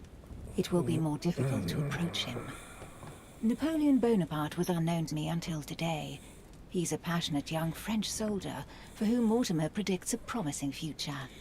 Take heed. He is a man of conviction, which to my mind makes him potentially dangerous. As for Sarah de Richet, what more is there to say? You already know each other. She was apparently invited by Lord Mortimer about an ongoing matter in Paris that concerns a receiver in stolen art. See you soon. Duchess Emily Hillsborough. Verehrter Gregory, danke für Ihre Informationen. Ich habe einiges über die Namen herausgefunden, die Sie mir gegeben haben. George Washington ist vertrauenswürdig. Trotz seines offensichtlichen Talentes für Politik hat er sich seine Aufrichtigkeit und Ehrlichkeit bewahrt. Andererseits macht er bereits Geschäfte mit Lord Mortimer, wie Sie sicher wissen. Das erschwert es, ihn für unsere Sache zu gewinnen. Napoleon Bonaparte war mir bis heute gänzlich unbekannt. Er ist ein leidenschaftlicher, junger französischer Soldat, dem Mortimer eine große Zukunft voraussagt. Geben Sie Acht, er hat starke Überzeugungen, was ihn meiner Meinung nach zu einer potenziellen Gefahr macht. Was Sarah de Richet betrifft, was gibt es da noch zu sagen? Sie kennen sich bereits.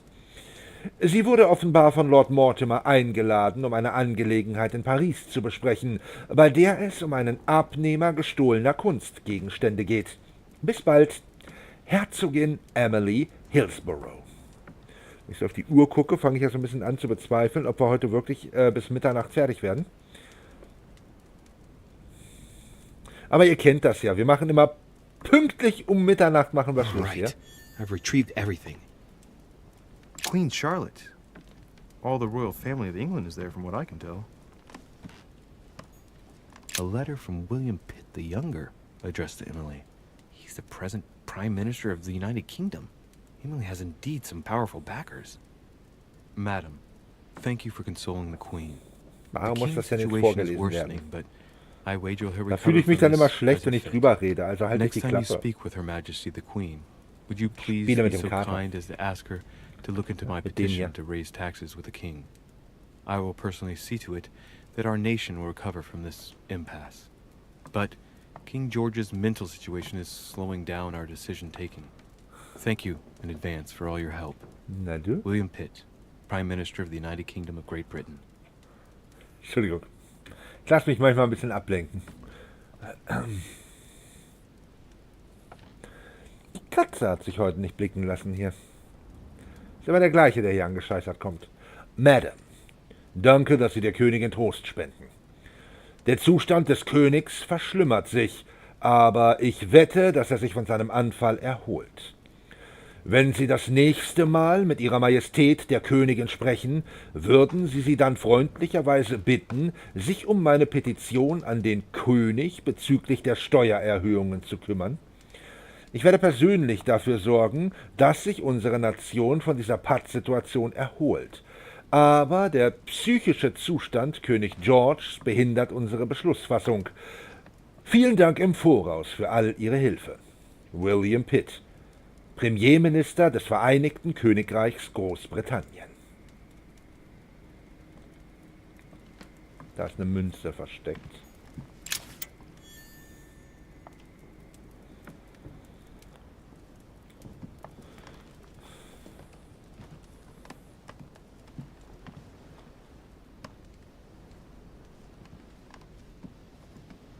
Da liegt eine am Boden. Seht ihr das? Eine am Boden, eine mit Pistole in der Hand und hier links ist bestimmt Sarah, oder? Ah, das ist schon wieder so eine geladene Situation im wahrsten Sinne des Wortes. Und der Kater versucht die ganze Zeit mit seinem Schwanz mir den Controller hier aus der Hand zu schlagen. Was wird denn das? What on earth is... You... Mother? How dare you do this to me? You can talk. After everything I've done for you. You are joking, I hope, right? I gave you my life. That's enough, Emma. Now that Louis is here, you will leave Sarah alone. Cease your revenge immediately. What? If you think you're going to... Louis, help me, I beg you. I can no longer reason with her. I am Emily. Quit playing games. What? Honestly, don't be ridiculous. No. I am Emily. You are wasting your time. Louis knows very well how to tell us apart. After everything we've been through together. Yes, well... Don't you dare bring him into this. This is between you and me. I ask for nothing more, so stop taking it out on Sarah. You pretty little bitch! How dare you! Now that I've told you everything, you want to take my place, do you? You are joking, I hope. I'm the one who told you everything that's been going on while you were away. Go on, then. That's what you want, isn't it? You want to kill me. Oh, Go on, then. fuck. Shoot. After all the trouble I've gone through to find you. Go on. What are you waiting for? Here, Louis, take this. Wait, what's going... An entire life for this. Go on, shoot. Sorry, Louis, I can't shoot her. She's my sister. Das ist That's Emma, enough, oder? Emma. Louis, out of the way. She's dangerous. Don't trust her. What are you trying to do? Louis, out of the way. I am not Emma. Come on, Louis, tell her who the real Emily is. Wait, That's right, Louis. I'm fed up with this little game. Tell him who the real Emily is. Why do these things always happen to me? Well, Louis, come on, you know how to tell us apart, right? Yes, but... Aber wie denn? Ich habe Emma noch nie getroffen. There's no doubt. Rational and open, Louis. Let's see. How can I tell them apart? Wait, I've got an idea. On the night of our arrival...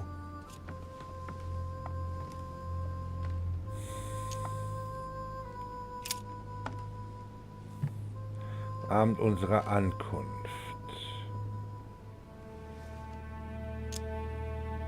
You gave me something. I wasn't feeling very well, and you gave me something.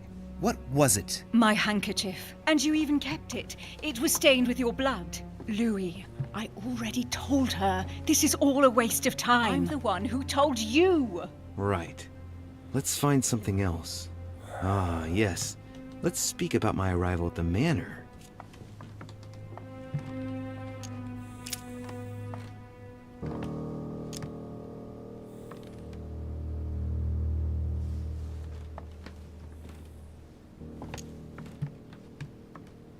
On the night of our arrival, we were warming ourselves in front of the fire. Mortimer welcomed us in a certain way. What happened exactly? Well played, Louis. Unfortunately, I'm not the one you should have asked that question to. Mortimer did not welcome us. It was Sir Gregory who welcomed us that night. Mortimer didn't show up until 2 days later. Verdammt. I know that as well. Very So well. einfach wäre, ne? Let's try something else.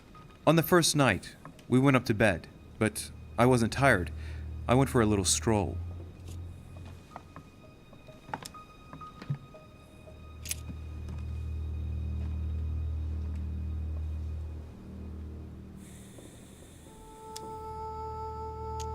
Do you remember if we saw each other that night or not? Not at all. Don't think you're going to get away with this deception so easily. I can assure you, you're going to regret pretending to be me once Louis has exposed you. Right. I don't think I'll get very far like this. Ja, ich merke das schon. Find something better. Oh, I don't think I'll even wait until he's finished. Take it easy now. Are you mad, Louis? Lower your arm. I better act quickly if I don't want things to get out of hand. Come on, she's putting one over on you. Look at yourself for crying out loud. You were prepared to shoot me down.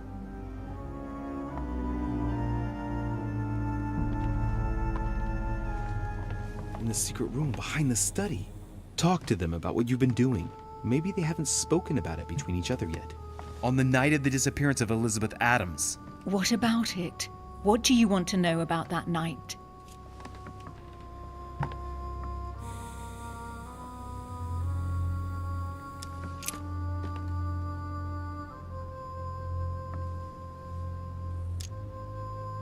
Von den Gegenständen erzählen lassen, oder?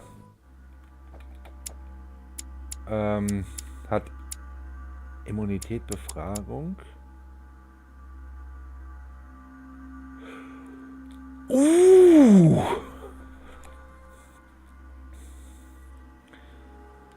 Wir haben die Dame hinter uns gefragt.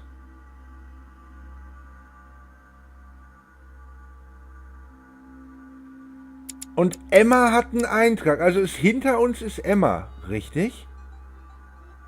Das war doch Emma, ne? Also die hinter uns ist doch die gefragt hat, oder?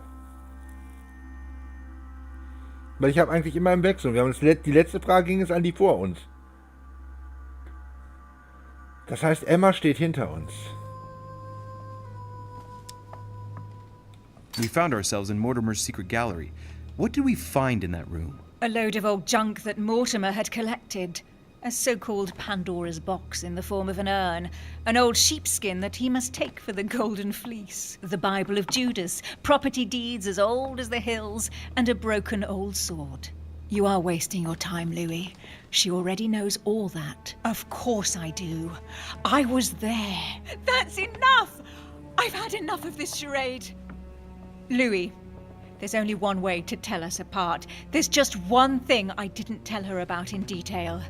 Too bad for you, Emma. I didn't want it to come to this, but you leave me no choice. Ask her about you and I. You just lost, Emma. I indeed didn't tell you everything about it. Come, Louis. Speak about our intimacy. Very well. Let's talk about us.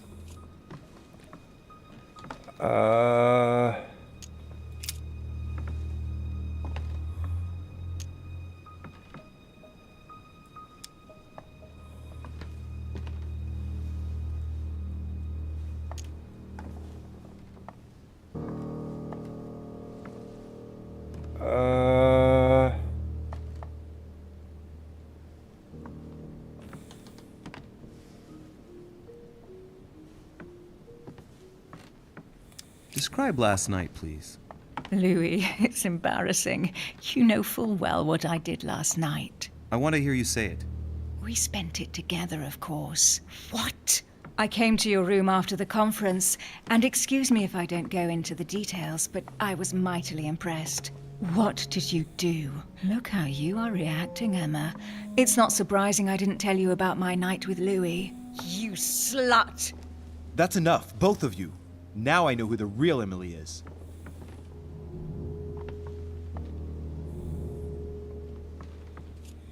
Nee, Emily steht vor uns, oder?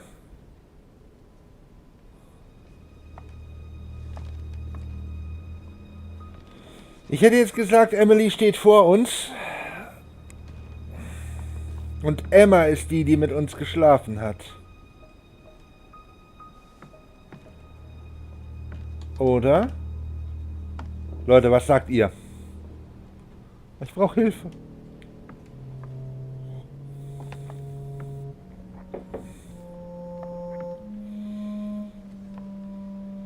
Also so richtig, ich werd so abkacken.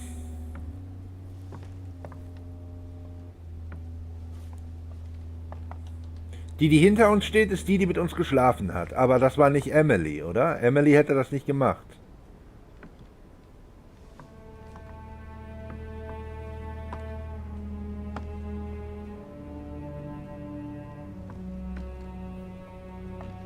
Ah, fuck, ey.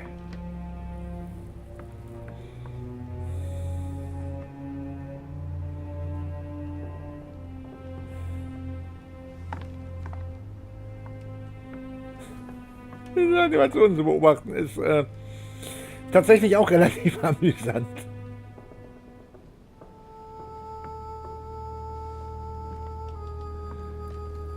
Ah, scheiße. Emily steht vor uns. It's you, Emily. No, Louis! She is manipulating you! Profiler. Du denkst, du hast die richtige Emily Hillsborough identifiziert. No, Emma. It's her. I know it. Despite all the trouble you've gone to put one over on me, I know it is her. That's enough now, Emma. You little slut! Don't think you are going to get away with this so easily. You are going to stop your little game right now. Never! I am Duchess Hills. No! Emily? I am the Duchess. But... You don't. Dear God, what have I done? See what you've done. See? Louis? Mother! What on earth is... Go away! You must go. Everyone is going to arrive. Louis, what's going on? Duchess? Is everything all right? Come on, Louis. There's nothing more you can do. But I... Leave us.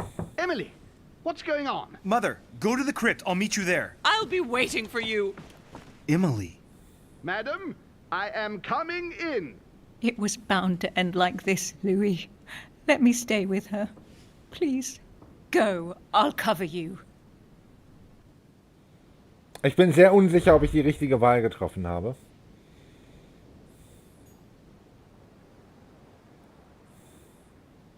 Weil wir ja nicht mit Sicherheit wissen, dass das tatsächlich Emily war, mit der wir da letzte Nacht... Ich will nur ganz kurz... Es macht ja jetzt keinen Unterschied mehr.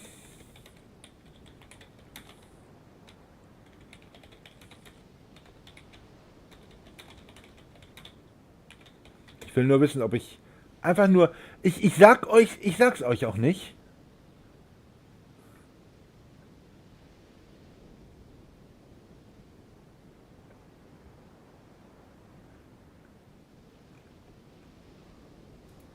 Ich will nur ganz kurz, ich will es einfach für mich wissen.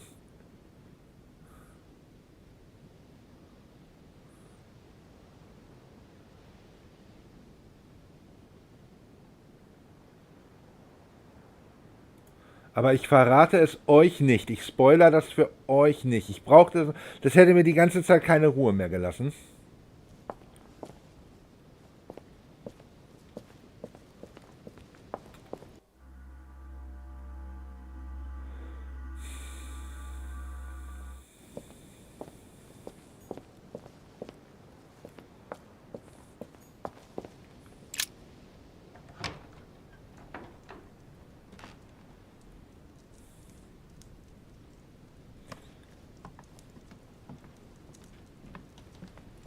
Ich meine, wenn ihr wissen wollt, welches die richtige Emily war und welches nicht, dann könnt ihr ja im Zweifelsfall selber nachschlagen oder ihr folgt einfach weiter der Story. Ich verrate euch nicht, ob ich recht hatte oder nicht. Good God! They're all here.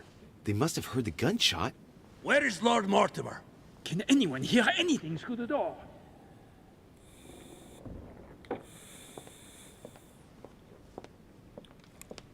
Excusez-moi, Monsieur. Did you hear that? I was not dreaming, was I? Certainly not, Duke Godoy. What's going on? Someone had the bang coming from the Duchess's room, and she isn't answering. Gentlemen, go back to your rooms. Go back to your rooms. I shall find out from Lord Mortimer what this is all about. Thank you.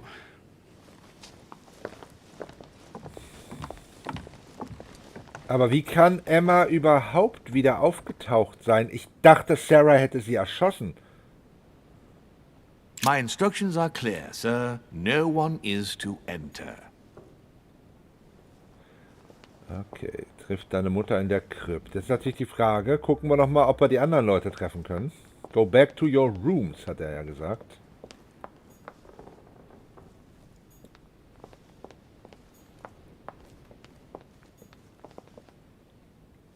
Ja gut, Jacques Perreux ist nicht mehr da.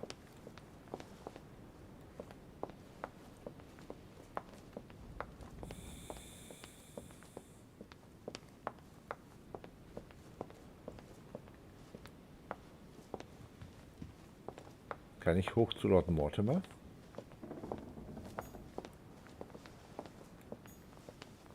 Auch nicht.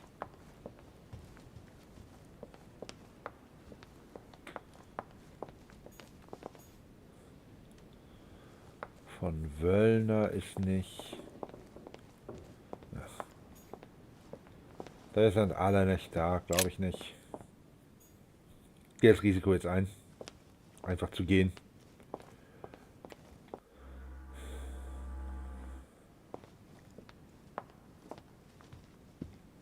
Und dann gehen wir direkt weiter zur Gruft. Ich erwarte jetzt ein paar Antworten von der guten Sarah. Ansonsten werde ich hier sehr ungehalten.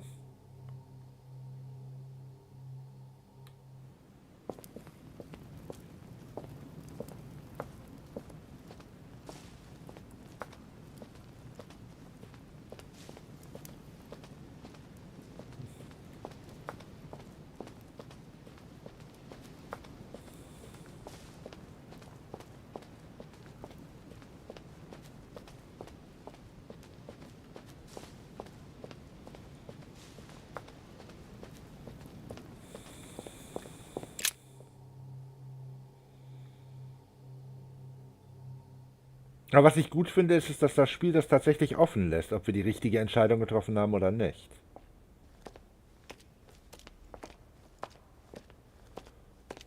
Bin gespannt, ob das noch Konsequenzen haben wird. Also ja, wahrscheinlich schon.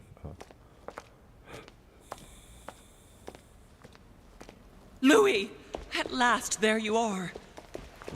Mother, wait, Come, we have to be quick. No, wait, Mother, Time is running out, Louis. First, we must... No!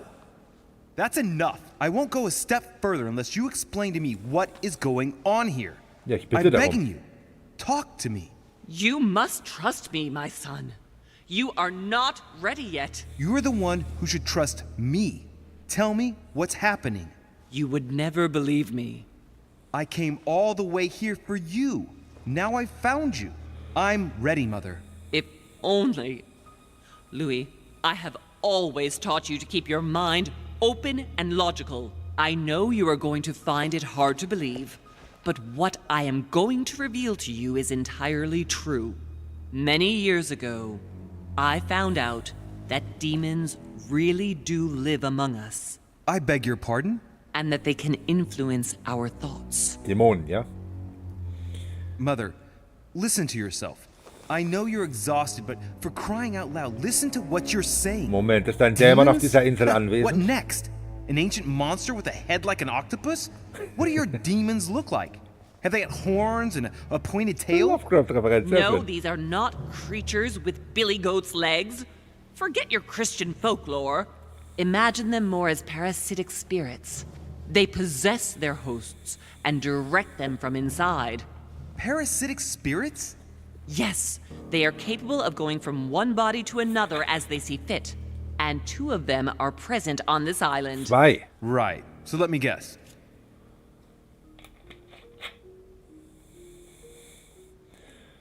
Ja, dann ist die Antwort klar. Wenn das unsere Wahlmöglichkeiten sind, Ich bin mir nämlich relativ sicher, dass Home einer ist. Weil der, als wir die letzte Vision hatten, hat er unsere Anwesenheit gespürt und hat auf uns reagiert. Wenn Dämonen also tatsächlich existieren, muss Home einer sein und nach Ausschlussprinzip, weil wir nur eine Auswahlmöglichkeit haben, wo Home mit drin ist, ist Mortimer dann offensichtlich der andere, wa? Muss ja so sein. Lord Mortimer and Sir Gregory, right? You felt it too? No, even if Home does look the part.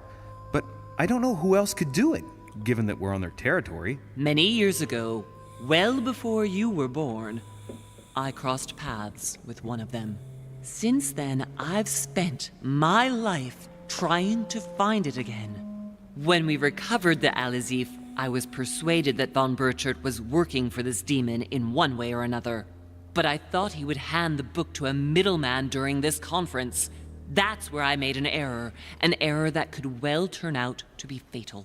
The one who Burchard was meant to give the book to was none other than the demon in person, Mortimer. Not to mention that Home had sent Volner to get it for him.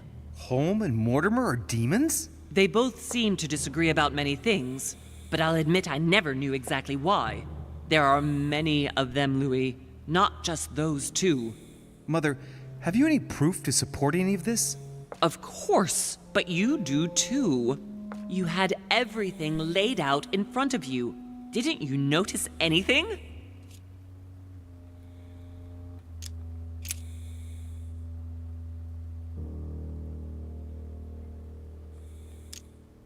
I came across his family tree in his study. An only son. Since the Third Crusade. The fall of St. John of Acre, Louis. The fall of St. John of Acre. Well, those property deeds across the world, all signed by the same hand, and over several centuries. I am proud of you, Louis. I found your notes, written in lemon juice. Where all eyes size you up. At one stage, I was so afraid of losing my mind that I noted everything down. Congratulations, Louis. Wait, please tell me you didn't open Pandora's box. The urn? No, I didn't. Why? Good. We'll deal with it later. Was für was? Die welche Urne? Moment, habe ich irgendwas vergessen? Welche Urne? Wovon? Was? I went beyond the nightmare, Mother. You understood the Masonic date. 1191. Of course! It was during that siege that the demon took possession of Sir Mortimer. They spent a whole night in conversation until the early hours of the morning. Mortimer had passed the test. He had charmed the demon, and so it chose him to be its host for centuries to come. But tell me, did you find his secret study? I did indeed. Did you see his maps of the world? He has contacts the world over. Yes, I've been developing the Golden Order across the world for many years, and I've never seen anyone with such influence. It's simply inhuman. Nun, ich muss ganz ehrlich gestehen, das entwickelt sich hier gerade alles in eine Richtung, die ich nicht so ganz vorhergesehen habe. Also, dass mit Mortimer irgendwas nicht stimmt. Ne? Und dass sich seine Spur durch die Jahrhunderte zieht. Das habe ich ja tatsächlich in der letzten Folge auch schon als Theorie in den Raum gestellt. Aber dass der Home damit zu tun hat, der ist mir das erste Mal tatsächlich heute aufgefallen, als er aktiv auf unsere Anwesenheit in der Vision reagiert hat. Und ja, diese Dämonengeschichte, ja, gucken wir mal, wohin sich das alles entwickelt, ne? Aber die Elizabeth Adams, die musste ja in irgendeiner Art und Weise für den weiteren Plot da noch eine Rolle spielen. Das war ja eigentlich zu erwarten. I must admit, I found it difficult to understand how and why Mortimer didn't have a place in history. On the continent, Mortimer and Home are mere dandies who organize society balls. History forgets them with a disconcerting facility. No one speaks about them, and yet they whisper in the ears of kings and presidents. You mean the conference? How can you explain that someone manages to bring together so many important figures without anyone knowing? And without any security or personnel. Louis, I am proud of you. You came all this way. You found me. You have surpassed me. You taught me everything I know. Right. How did it all begin? I saw him. What do you mean you saw him? I was 20 years old. I was young and carefree. I traveled the world in search of adventure. In the Persian Gulf, we came across an ancient grimoire that became unlocked. Composed of 7 parts, each one was a book in itself, set in a sort of metal armor that structured the whole thing. When all the volumes were brought together, they formed a single book. On my return to Paris, I set to studying these pages. I spent all my days and nights studying them. Oh, I can imagine you doing that. But the writing was in a language I had never seen before, developed well before Sumerian, in my opinion. So I got the idea to form a small occult circle composed of all the major names in the occult world to see if anyone else could crack it. And you found no one. And I found someone, Louis. I found him, or rather he found me. He was young, charismatic, he was flamboyant. You mean Mortimer? He was a veritable mine of knowledge. I showed him the book, and he was able to decipher a few passages. We spent several months together studying the pages.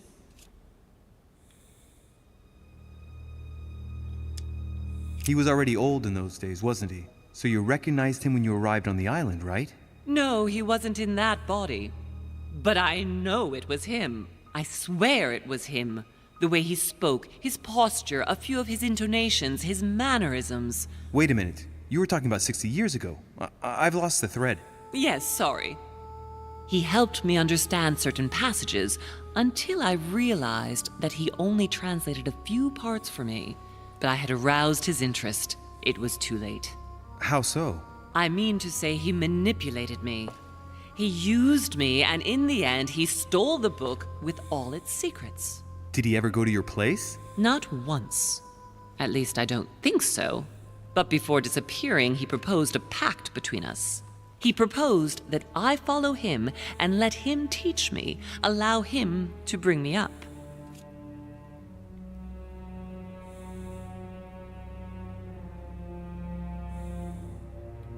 And you accepted? Please don't be stupid. You don't make deals with the devil. After that, I spent my whole life looking for him. 3 years later, in Berlin, I just missed him. In London, I lost 6 members of the order in a chase.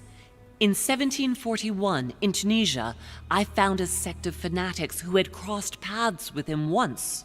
1741, in Poland. 1749, in India. 8 years ago in Venice.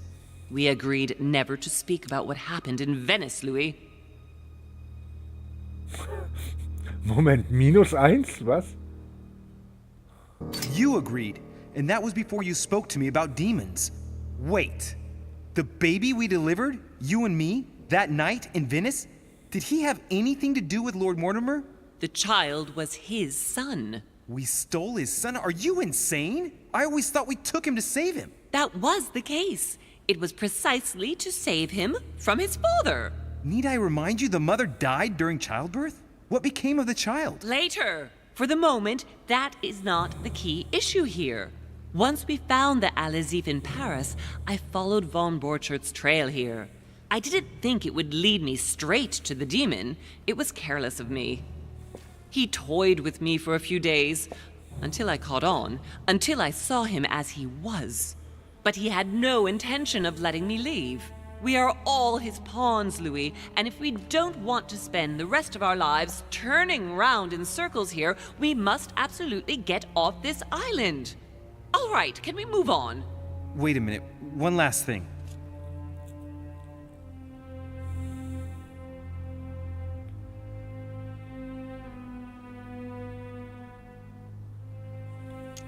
I want to know what happened between you and Emily's sister.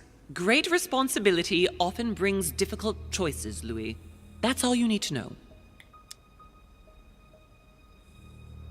Mother, I won't take a step further if you don't answer me.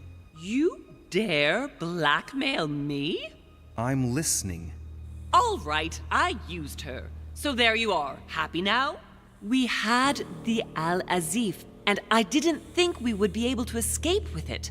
In order to ensure that the book did not fall into their hands, or that one of them couldn't read in us where we had hidden it, I asked Emily to... It's Emma. Yes, or rather for me, it was Emily. So I asked Emma to hide it without anyone seeing, and then I disposed of her. I am sorry for her, but she was part of the Golden Order, Louis. She knew the rules when she joined. Und wie kann es dann sein, dass sie zurückgekehrt ist? I want to know what happened with Elizabeth Adams. Louis, we haven't time for those details. I'm sorry, Mother, but I want to know. She was one of the receptacles for these monsters. I met her parents when she was born. One of the demons got inside her. The demon used her to spy on her father, John Adams. He is one of the founding fathers and vice president of the United States, you know. Mortimer possessed her? No, I don't think it was Mortimer. Her father, John Adams, hired me to tend to her, but the evil in her was too deep. In spite of the various treatments I tried on her, I never succeeded in getting it out of her. It's not something I'm proud of, Louis, but I had to try everything. What did you negotiate about the Al-Azif with Volner? Absolutely nothing. I managed to pull the wool over his eyes until I found a way to flee. What was going on with the cannons in Tuscany? It was nothing. Since when does the Order finance wars? The cannons for that Bonaparte fellow? Listen, once in the lion's den, I did whatever I could to appear legitimate. So yes, I pretended to be interested in Mortimer's project about a young military man who was seeking funding for a foundry in Tuscany. Between you and me, if buying China would have enabled me to escape, I would have signed without hesitation. Mhm.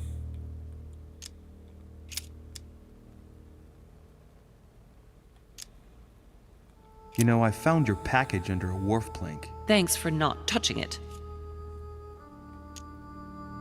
Samuel Ritter du Choix. You wanted to send me a letter about Godoy. I wanted you to run a check on Duke Manuel. But frankly, it doesn't really matter anymore now. Godoy is just a pawn like the others. He is not the one I was looking for. On the evening of my arrival, Cardinal Piaggi came looking for you. He was determined to give you a letter. More of his lists. Louis, I think I know what's in that letter, and I beseech you to believe that it is the least of our worries. We can sort that out later. Are you going to tell me what happened to your hand? Better than that. I shall show you. Oh nein. Oh. Oh, das wird unser nächstes Rätsel, oder? Das ist dieses komische Schloss, von dem wir in der letzten Folge gelesen haben, oder? Wo du entweder die richtige Kombination weißt oder du verlierst halt deine Hand. Ach, ich möchte das nicht. Schon wieder so viel Druck. Good. I think that's about right. We shall speak about it once we get back to France. Great actions for humanity have been decided by demons for centuries, Louis. They are playing with our destiny. We are their slaves. And it's time for it to stop. By the way, what was Mortimer's project at this conference? He wants the United States to occupy all the North American territory. France should recover Louisiana and give it to the United States. In that case, the Americans would just have to push west to chase the Spanish from the continent once and for all. And as Mortimer controls Washington, you may just as well say that it will put him at the head of a world superpower. We should do our utmost to put a stop to Mortimer's plans. But for the time being, there are more pressing matters. Nun, also was das angeht. Are you going to tell me why we're here?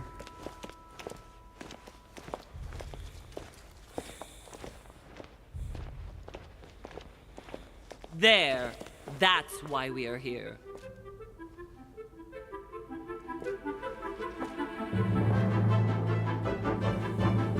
Oh, ich hatte sowas in der Art befürchtet.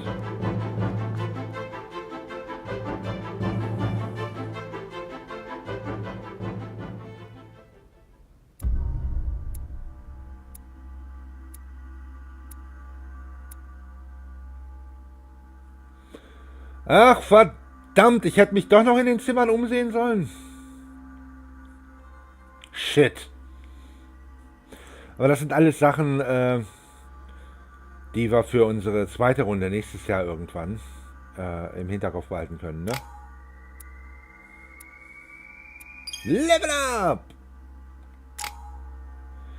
So, 4 Punkte.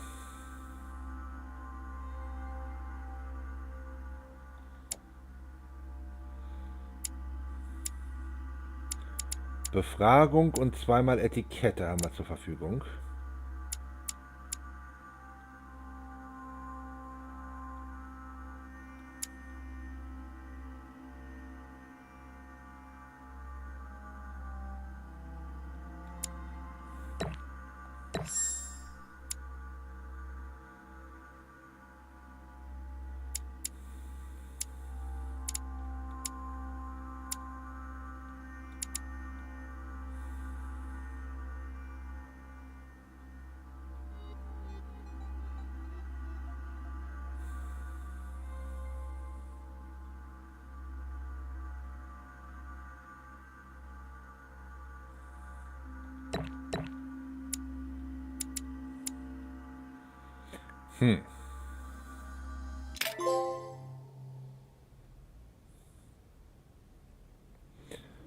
Reassure me, we aren't going to have to force that one, are we? I don't think we're even capable of doing it. You're going to have to find a way to open it. Why, of course. And what's inside? Something to vanquish them with? Perfect. So, how does it open? We'll need several keys. I found a note from the architect who conceived the mechanism in Mortimer's secret study. We have to first gather 6 objects before we try anything. Da steht 5. Are your 6 objects the keys? Exactly. We have the Clement III cross, the nails, the Gutenberg Bible, the exegesis of Judas, an armillary sphere, and all we need to match up the dates between the different calendars. Was? Was?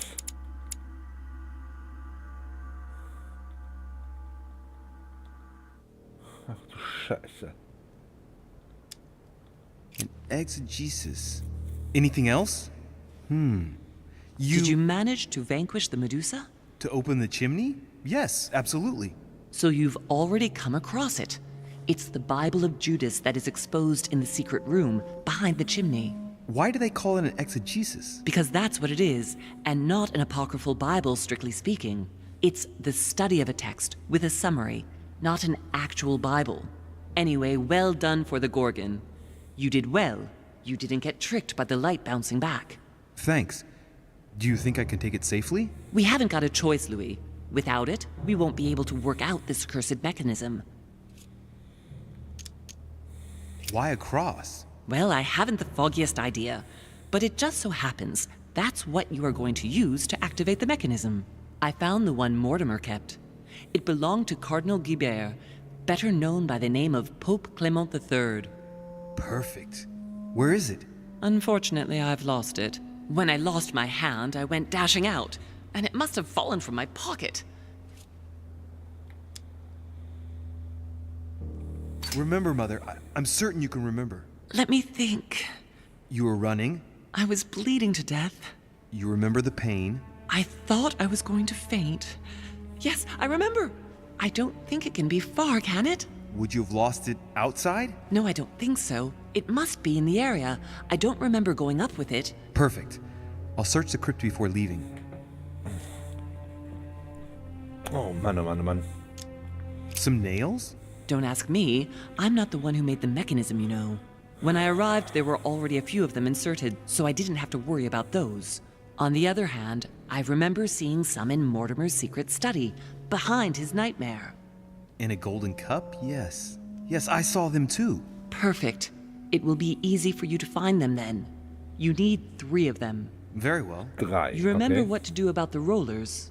1191 to enter, and 6466 to exit. Of course. 916466. Ja, das haben wir beim letzten Mal schon ausgearbeitet.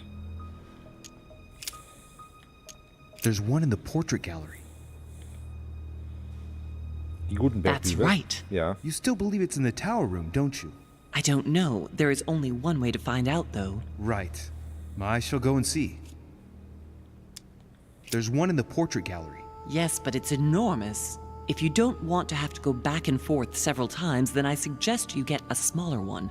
What did you do then? I didn't think I'd need one. I started without one, and I lost my hand before I did need one.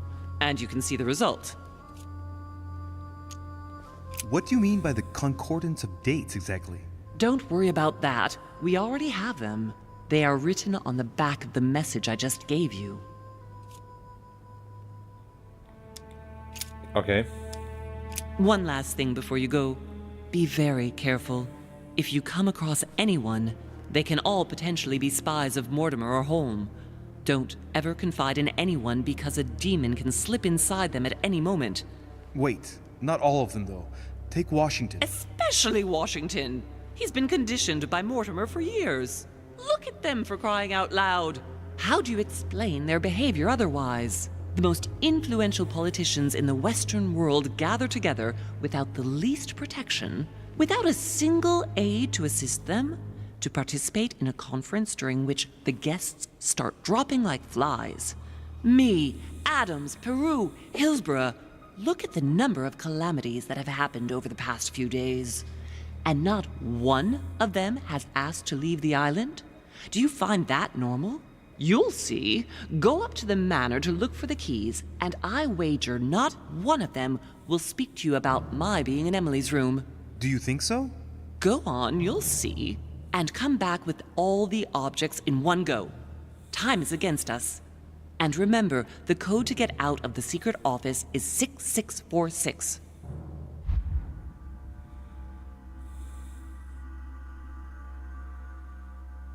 Das, was sie gesagt hat, ist nicht das, was tatsächlich stimmt, ne? Okay. Täglicher Bericht der Geheimpolizei. Unbekannter Verfasser. Unveröffentlicht. 1724 bis 1771.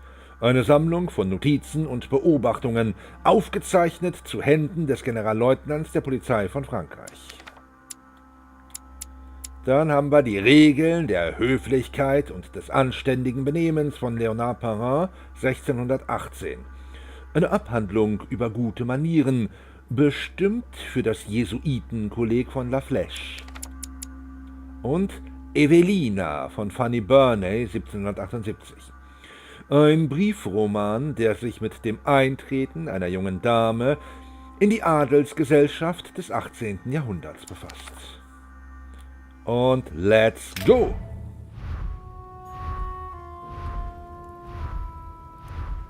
Okay, ein paar Sachen, die wir finden müssen. Milord, ich bin mit den Verbesserungsarbeiten am Schloss Ihrer verstärkten Tür fertig.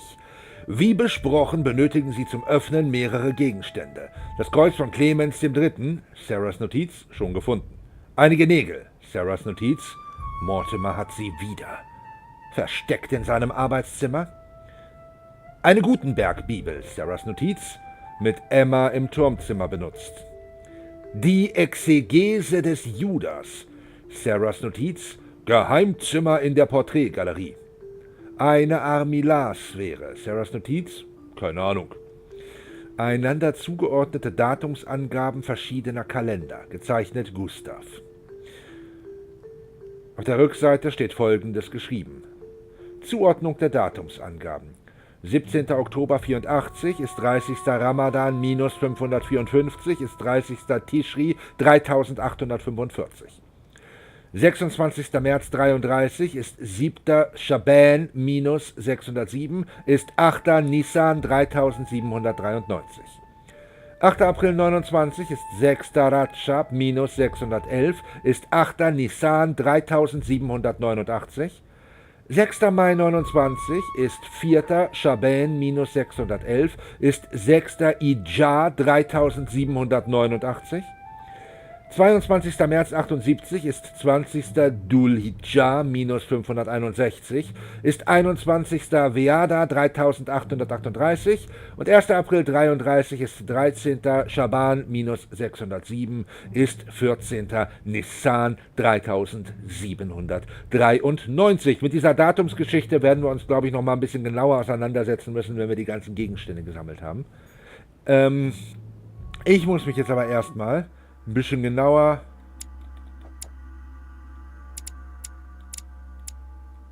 mit der Toilette auseinandersetzen. Deswegen würde ich eine ganz kurze Pinkelpause machen an dieser Stelle und in ein paar Minuten stürzen wir uns dann in die Beschaffung der Gegenstände und das Rätsel, das höchstwahrscheinlich das Finale des 3. Kapitels darstellt.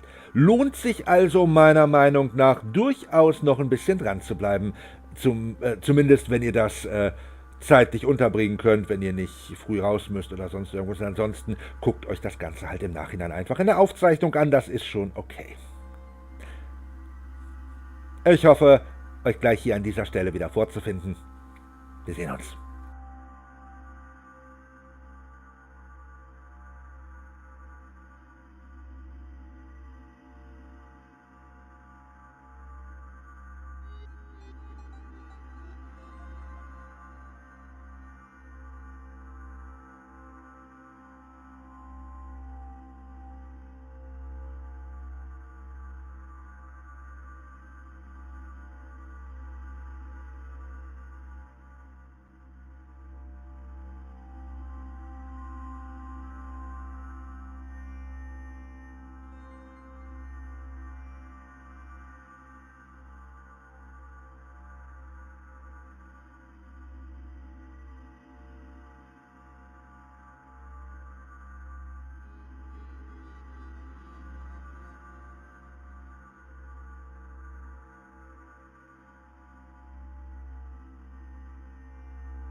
So.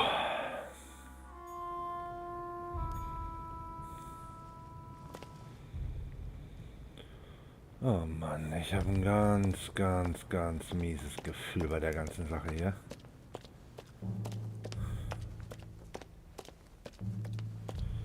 Okay, dann schauen wir mal.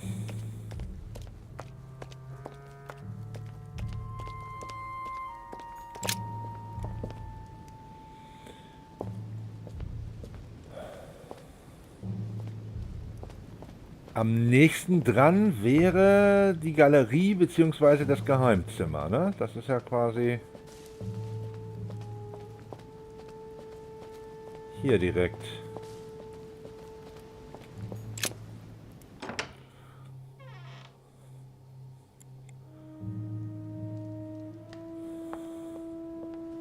Da haben wir zum Beispiel schon mal die Kugel, um die es geht. Nur, die brauchen wir halt in kleiner. Right. It's definitely an armillary sphere, but I have to find one that I can take with me. Otherwise, I risk drawing too much attention to my comings and goings. Now, where can I find a smaller one? Ich glaube, im Arbeitszimmer war eine, oder?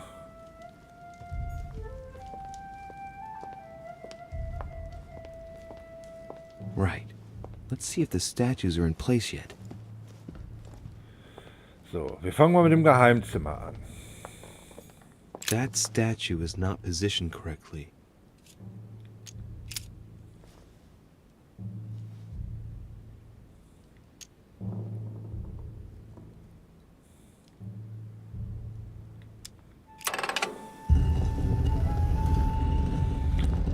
Open sesame.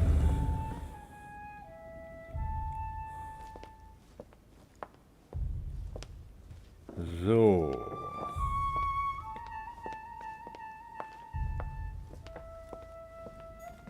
Given all the relics preserved here, it wouldn't surprise me if Mortimer claimed it was Excalibur. Überraschen würde mich das auch nicht. Ein Lorbeerkranz. Caesar's laurel wreath.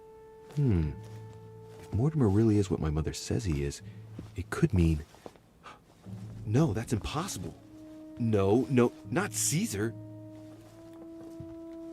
Warum denn nicht?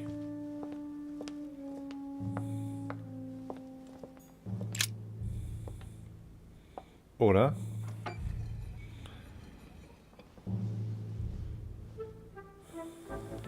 So that's the exegesis of Judas.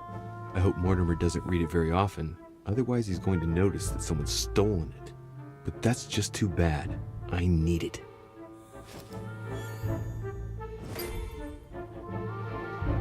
So, da haben wir einen Haken hinter. Okay, wunderbar.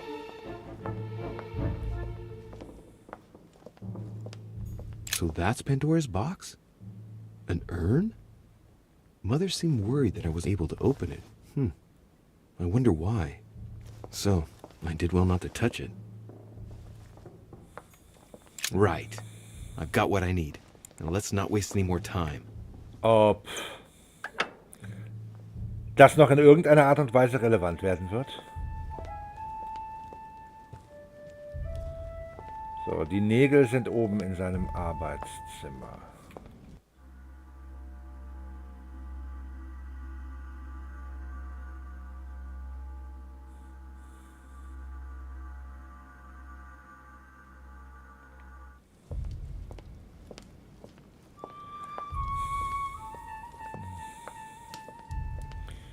Bin gerade am Überlegen, welcher Pfad wohl sinnvoller wäre.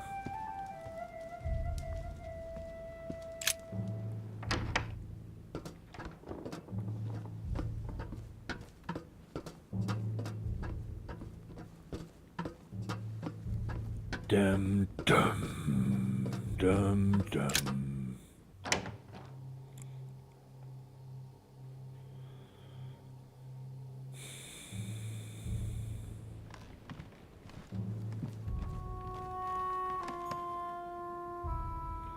Nägel im Arbeitszimmer, die Gutenberg-Bibel im Turmzimmer.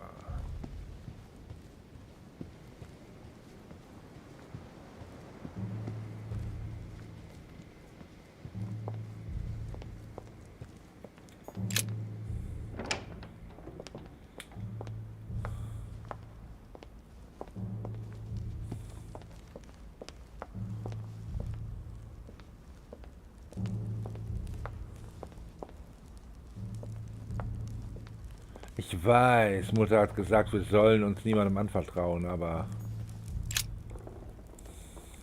God damn it, Richet! Are you joking or what? You sell me pipe dreams about Mortimer's project, and a few hours later, one of your allies completely breaks down. Is this what Mortimer's side is all about? What am I going to do now? Ich muss noch mal ganz kurz... Manipulation und Okkultismus.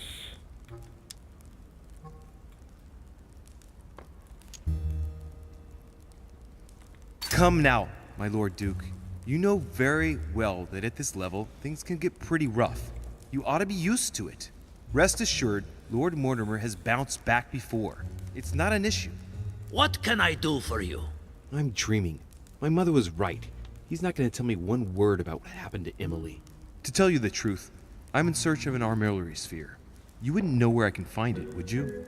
Well, well. So you do have a passion for astronomy. Ja, natürlich. Von Wollner has already bored me quite enough with all of his endless stories. Von Wollner also, You ought ja? to concentrate, Louis. Politics is an art that requires all one's attention. Refrain from spreading yourself too thin, and leave stargazing to the poets. What can I say? I'm only... Ask Wollner. I am sure he must have it among his effects. Perfect. Thank you, my Lord Duke. Leave me now. See you later. Vielen, vielen, vielen Dank. Von Wollner also. Okay.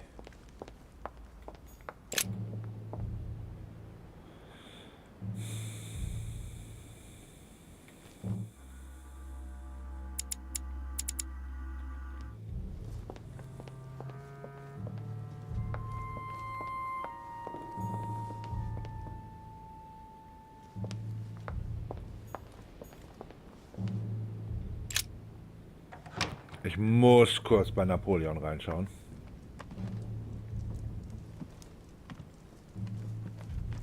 Aber der gute Mann ist nicht zu Hause.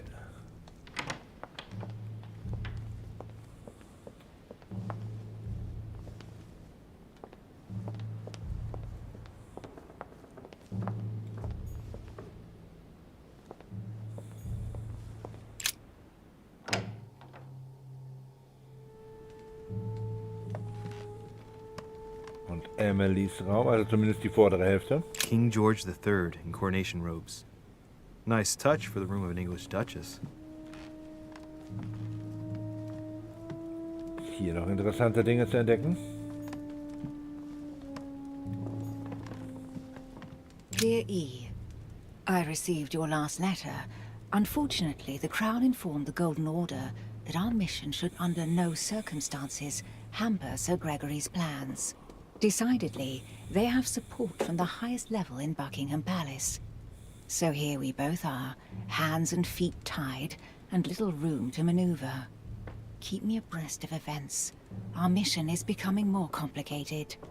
Yours, E. T.S. The French chapter of the Order doesn't appear to know anything about the arrival of our friend Sarah. I therefore cannot comment on it. However, my guess is that she has come here for personal reasons. Liebe I, ich habe deinen letzten Brief erhalten. Leider hat die Krone dem Goldenen Orden mitgeteilt, dass unsere Mission Sir Gregorys Pläne unter keinen Umständen behindern darf. Zweifelsohne genießen sie Unterstützung von höchster Ebene des Buckingham Palace. Das bedeutet für uns beide, dass wir nur wenig Handlungsspielraum haben. Halte mich auf dem Laufenden. Unsere Mission wird von Tag zu Tag komplizierter. Deine I. PS. Die französische Sektion des Ordens scheint nichts über das Eintreffen unserer Freundin Sarah zu wissen. Daher kann ich nichts dazu sagen. Ich vermute jedoch, dass sie aus persönlichen Gründen hier ist. The Lady's Waldegrave by Reynolds. Painted upon the request of the Waldegrave family, in an effort to find them a husband. Displayed like meat. It's disgusting. Ich habe gerade überlegt, ob wir hier vielleicht einen Hirschkopf zum Streicheln haben, aber das war ja ein anderes Spiel. A fragment of amber. Da ist noch ein Buch im Regal, vermute ich mal. Oh Gott, was ist da gerade mit meiner Stimme passiert? Buch! Ja. Grammar of Port-Royal. Ah, the artistry of the French language in all its splendor. Whoever masters French commands the world. At least une partie of it. Okay, damit haben wir wenigstens ein Manuskript, das wir für das nächste Kapitel oder für den nächsten Abschnitt dann wieder lesen können.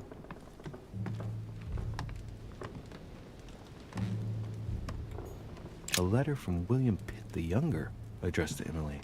He's the present Prime Minister of the United Kingdom. Emily has indeed some powerful backers. Okay, das war Emily. Wir wollten ja eigentlich...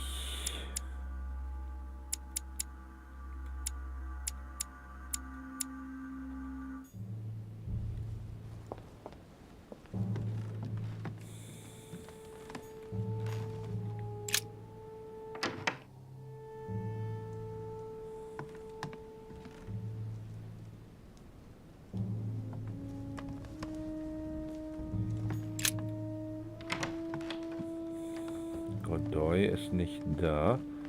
Ich habe übrigens überlegt. Das ist unser Zimmer, aber... Kardinal Piaggi. Hat der vielleicht ein Kreuz, was wir benutzen können? Ah, Louis, come in. Your timing is impeccable. I wanted to have a word with you. Das, here we go. Das sieht doch sehr gut aus.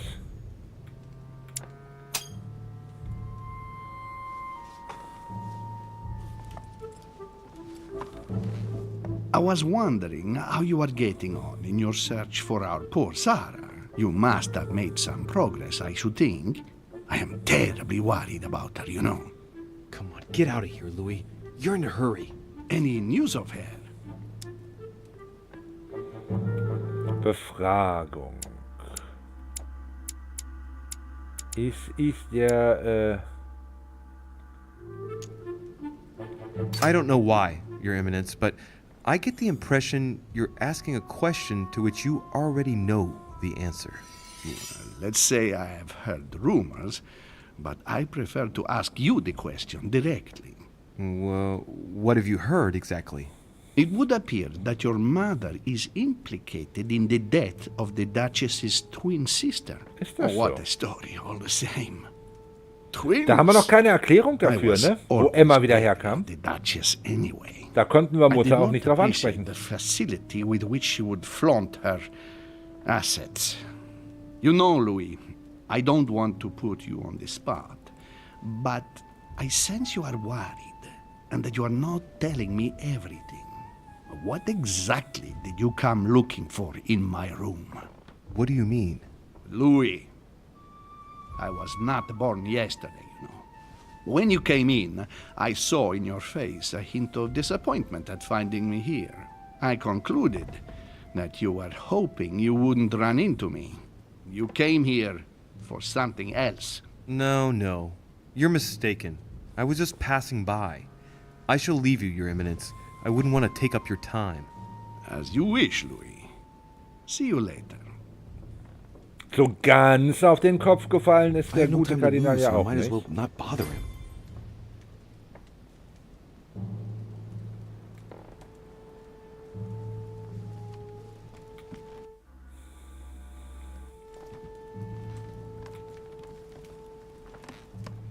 Okay, wir haben das Kreuz. Jetzt bloß schnell raus hier. Tschüss. So, der Richets Zimmer, Washingtons Zimmer, Adams Zimmer, von Wollner und das Turmzimmer sind beide genau auf der anderen Seite.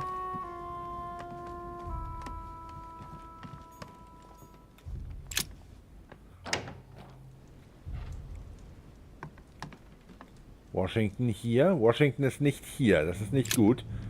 Das bedeutet nämlich, dass der woanders ist.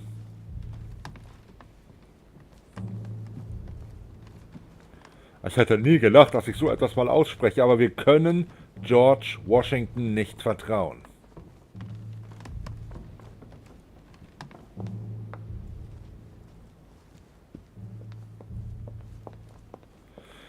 So, von Wollen. Der hat die Amilarsphäre, hieß es zumindest.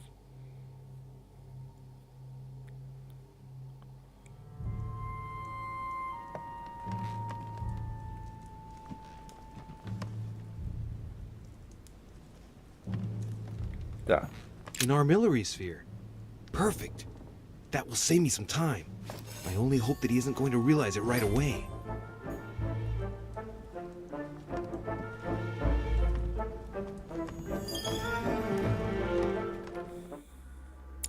Eigenschaft Dieb. Du hast Piagis Kreuz und von Wöllners Sphäre entwendet. Ein Punkt in Heimlichkeit. Ich wollte mich hier nochmal...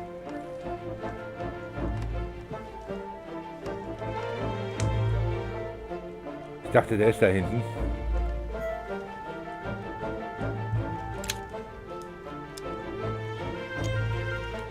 Ja, irgendwas...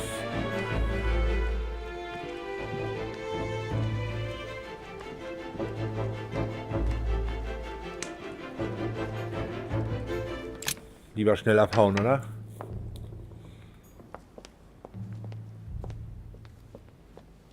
Okay, jetzt das Turmzimmer. Hier ist die von Gutenberg-Bibel. Ah, verdammt! Glad you're here. Blasted. He's gonna talk about my mother. Come and see what I've found. There are pieces of paper in the ashes of the chimney. Someone's been burning something here. Warum ist das so dunkel? Incredible. He doesn't seem to want to speak to me about what happened between my mother and the Hillsborough sisters. Show me a little. Look, it's possible to distinguish two different writing styles.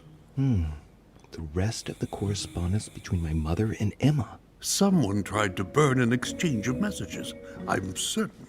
There must be more. Shit. What on earth is he doing? Warte mal, Manipulation, funktioniert das überhaupt bei ihm?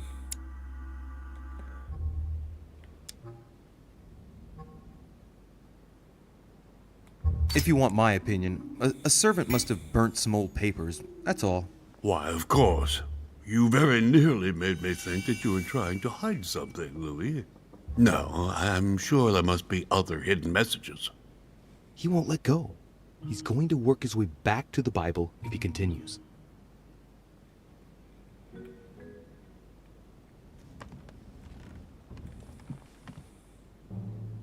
Nicht gut. Aber wenn ich gewusst hätte, dass wir...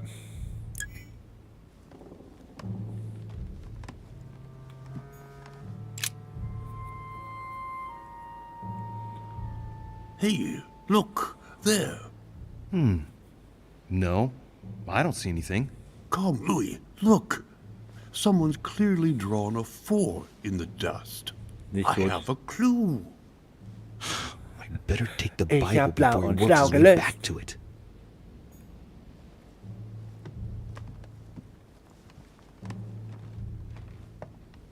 Das hier war aber nicht die Bibel, ne? Die war im anderen Zimmer. Dante's Paradise. Raise your head and be reassured, for what comes up here from the mortal world must ripen in our rays.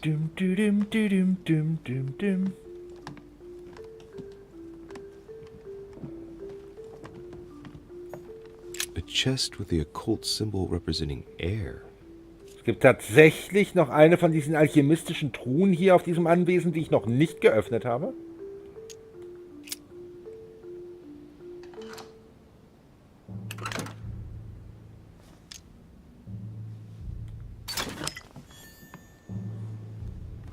Oh, Gott sei Dank, das gab Goldelixier. Und Goldelixier, ja, super.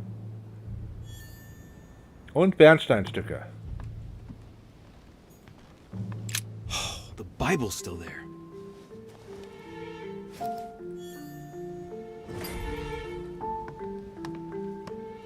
Okay, wir haben die Bibel.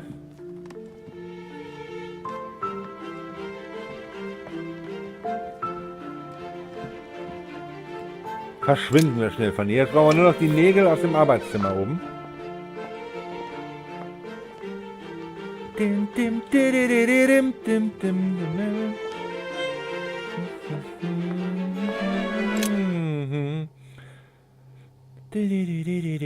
Dann wollen wir mal hoffen, dass Lord Mortimer im Moment nicht am Arbeiten ist, wa?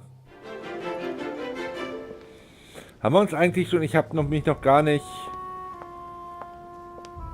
Ich habe mich noch gar nicht in der Krypta umgesehen, oder? Ich bin schnurstracks wieder raus.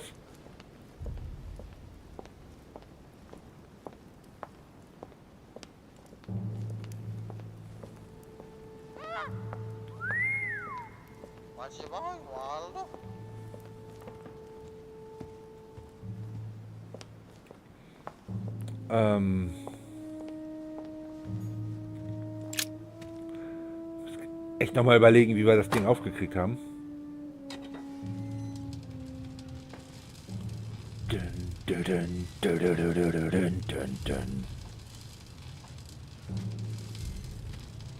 Right.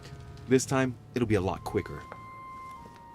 Ja, weil wir die... If I remember rightly, the code was 1191.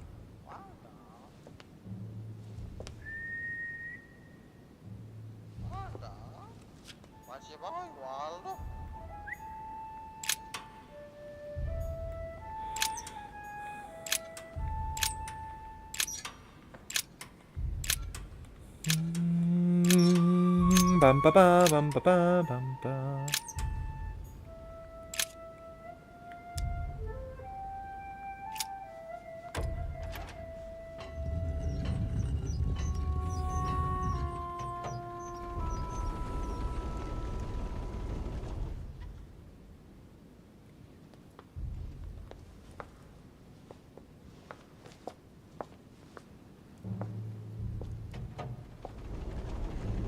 Of course. Das Ärgerliche ist, dass es sich halt wieder zurückstellt, ne?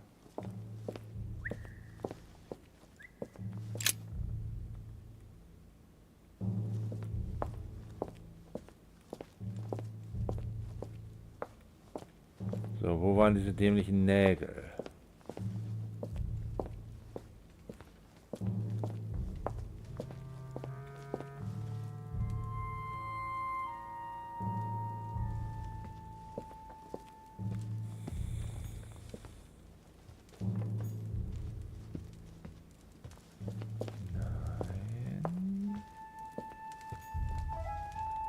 There. Da sind sie ja. Those are the nails I was looking for. I noticed they were old and rusty, but I hadn't noticed these traces of... Could that be blood? Das ist durchaus Is it möglich. really the relic of the Holy Cross? I can hardly believe it. Ich auch nicht.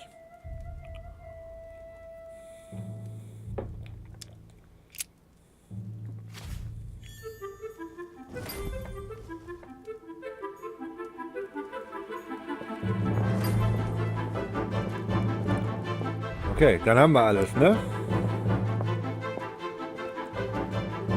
Dann lasst uns schnell von diesem Ort wieder verschwinden. All right, come on. Let's get out of here. 6466, if I remember correctly. Ja, das ist zumindest meine Notiz. Und jetzt nehmen wir die Beine in die Hand. Uns wurde ja schon gesagt, wir müssen uns beeilen, ne?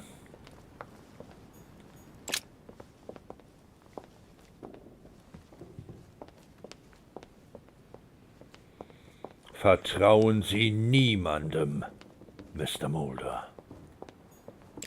Kannst du durch den Kopf gekommen? Die Wahrheit ist irgendwo da draußen, habe ich gehört.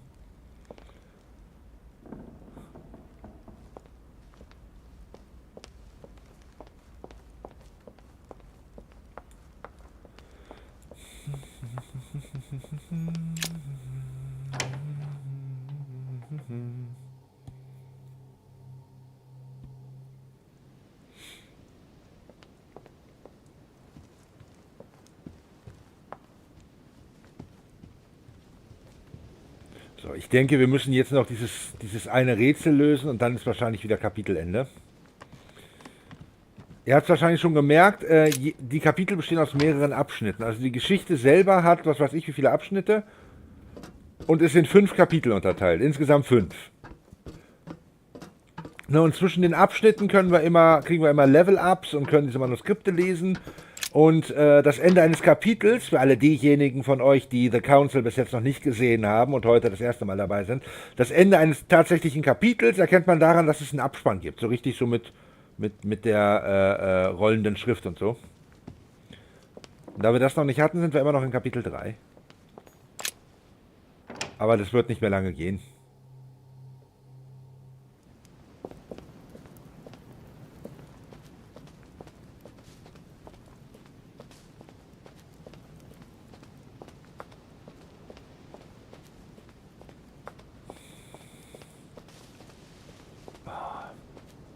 An der Ecke hängen geblieben. Natürlich. So, und jetzt nehmen wir uns hier unten die Zeit und sehen uns hier nochmal in aller Ruhe um.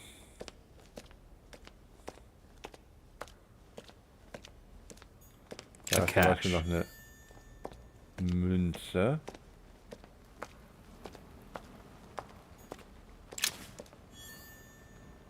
Schlüssel mit einem okkulten Luftsymbol. Ah.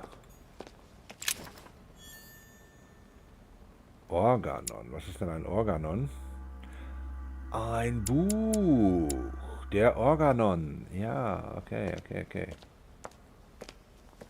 Ich habe mich halt original wirklich noch nicht umgesehen. Ne? Scheiße.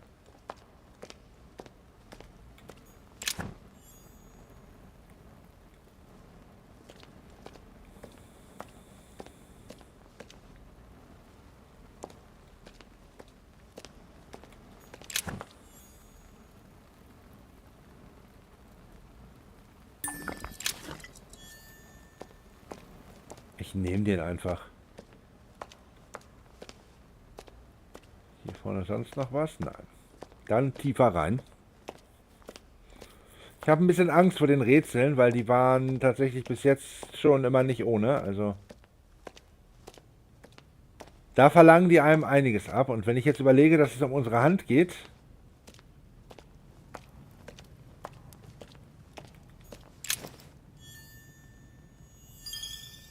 Und das Kreuz von Sarah haben wir auch noch gefunden. Spürhund. Du hältst einen Punkt in Aufmerksamkeit. Du hast das Kreuz von Clemens III. Gefunden, das Sarah verloren hatte. An old sesterce from Roman Gaul.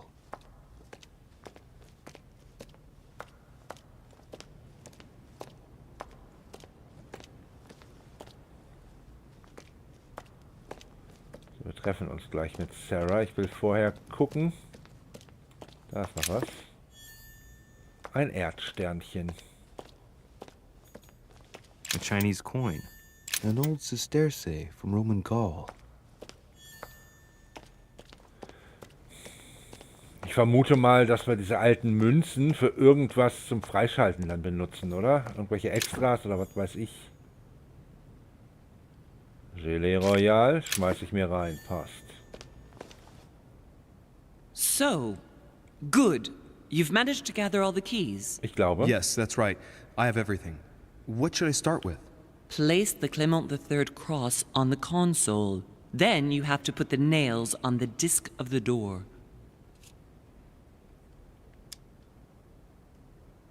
What hole should I put the nails in? Well, I can't really advise you there, because I haven't exactly made the best choices myself.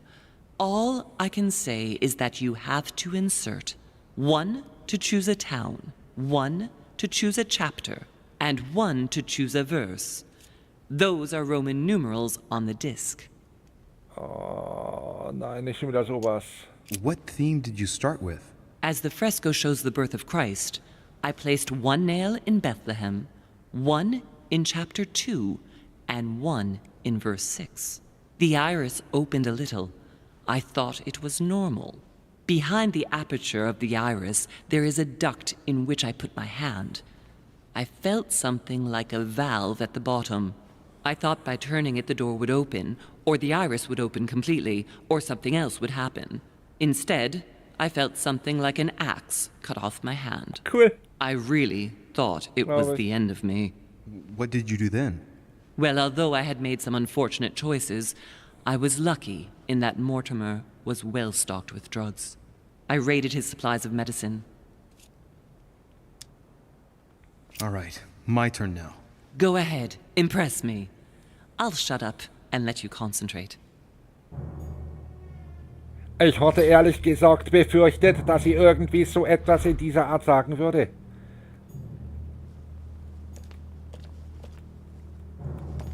This exegesis contains comments from Judas on the different Gospels. It only contains certain chapters and verses, and the chapters are indicated by Roman numerals. The lexicon refers to different chapters and verses from the exegesis of Judas.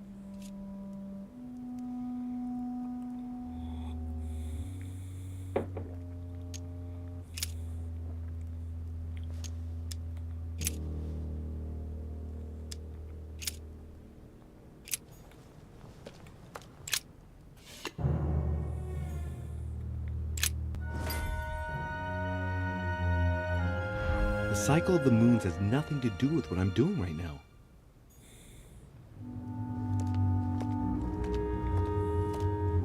Irgendein Tipp.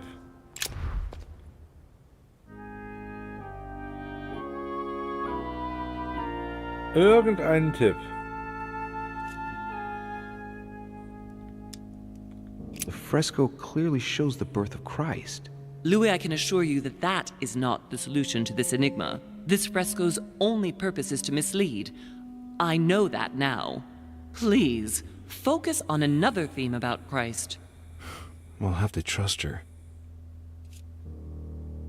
Tja, in dem Fall. If Mortimer deliberately set a trap by showing the birth of Christ, then maybe the solution is the contrary. The death of Christ in that case? Genau die gleiche Idee hatte ich tatsächlich auch. Yes, it's definitely a representation of the birth of Christ, but some of the details have flaked away. I can't see any other clues. One thing is for sure, this enigma deals with the life of Jesus, like my mother said. You could see that the paint has come off in parts. Difficult to see what was there, but I can distinguish the letters N-R-I. Nothing more.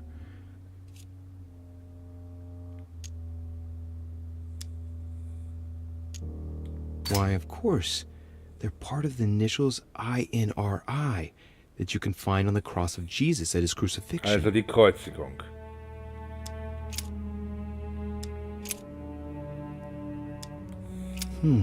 It looks like there are 3 types of inscriptions.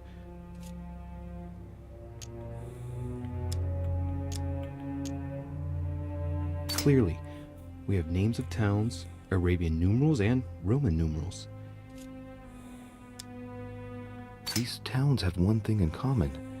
They're all related to the life and death of Jesus. For example, Jordan is the place of the baptism of Christ.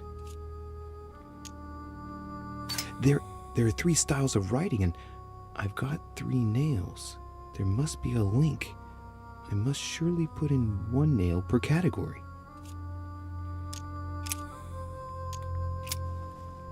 Okay, wenn wir jetzt wissen, dass es um die Kreuzigung geht.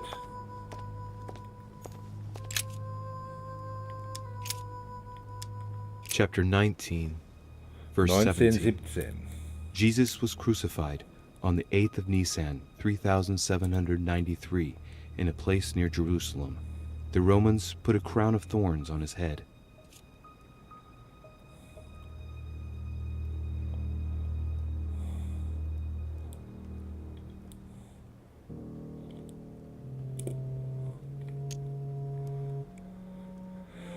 Okay, der 8. Nissan 3793 entspricht dem 26. März 23.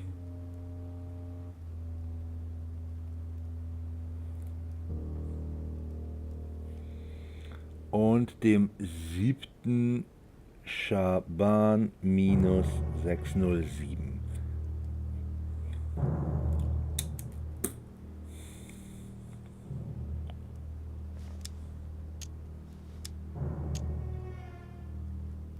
Na, Jerusalem mit Dornenkrone auf dem Kopf, ja.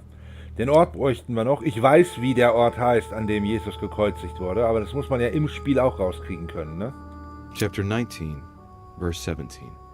And he, bearing his cross, went forth into a place called the place of a skull, which is called in the Hebrew Golgotha, where they crucified him, and 2 others with him, on either side, and Jesus in the midst. Ganz genau, Golgotha, das ist nämlich der Hügel, auf dem Jesus gekreuzigt wurde. Chapter 19. Nein, nicht nochmal lesen. 17. Nein, nicht nochmal lesen. And Nein! he, bearing his Lies cross, es went nochmal. forth into a Nein. place called the place of a skull, which is called in the Hebrew Golgotha, where they crucified him, and 2 others with him, on either side, and Jesus in the midst.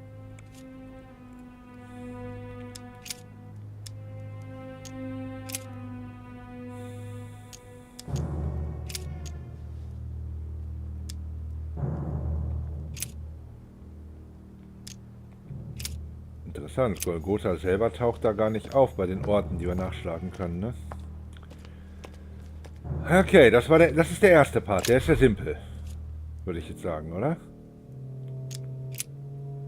Die Nägel hineinstecken. Wo haben wir denn Golgotha? Da ist Golgotha. Dann brauchen wir die 19, die ist ja oben. Und die 17 im Arabischen, die ist da.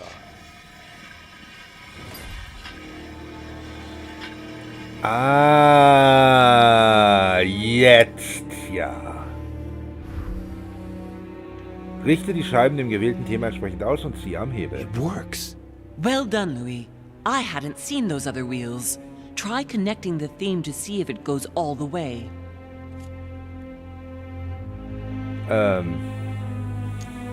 There must surely be a connection between the wheels. Das Rad mit den Symbolen. There are different icons on this wheel, but it looks like some of them can't be connected to the other wheels. Now, given the difference between the number of icons and the number of towns, I think that only one path connects all the wheels with one another. Let's try to connect the theme I've chosen with the rest. Gut, das wäre die Dornenkrone, oder? Mother, what do you think? As I told you, I didn't get that far. Nevertheless, these icons do represent moments in the life of Christ. I think I can make out each one of the icons apart from the one covered in blood. Going clockwise from the one I just mentioned, we have the halo that represents the resurrection. The waves represent the baptism of Jesus. It's more difficult to identify the next one. Maybe a crib, and in that case it's surely linked to the birth of Christ. The red herring that my mother followed. Then, the symbol represents the crown of thorns that Jesus wore during his crucifixion. The dove also represents the baptism. Certainly another red herring. Then comes the symbol of the Trinity. And finally, the candle that must stand for the Last Supper.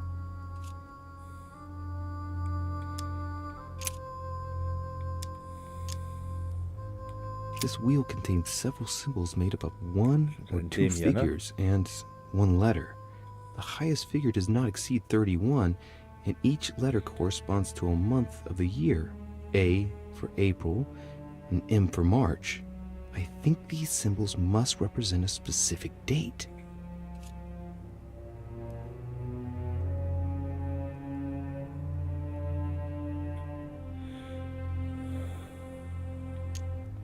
This wheel represents the different moons. In the occult sciences, we represent the full moon by an X. As for the dark moon, called the new moon, in cults, it's often associated with something harmful. The totally black moon corresponds to the new moon. So, going clockwise, we have the waning crescent, the last quarter, the waning gibbous, the full moon, the waxing gibbous, the first quarter, and lastly, the waxing crescent.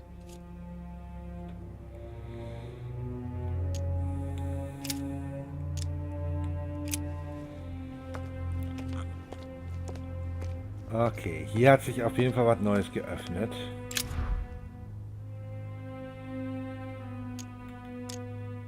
Let's see what combination corresponds to the chosen theme.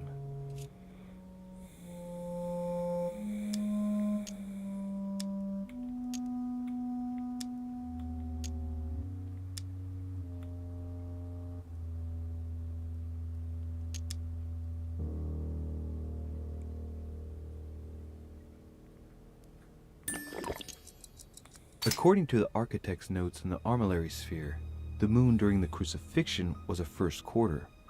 That's the one with its left half in the light. Also der da rechts steht gerade, ja?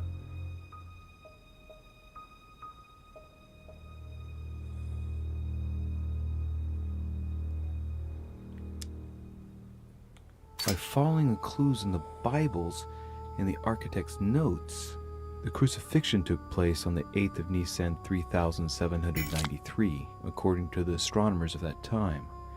That would correspond to March 26th in the year 33 on a modern calendar. To follow the crucifixion theme, I should select the crown of thorns.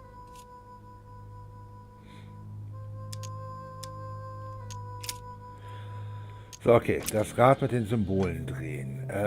Die Frage ist, wo muss ich das jetzt hindrehen?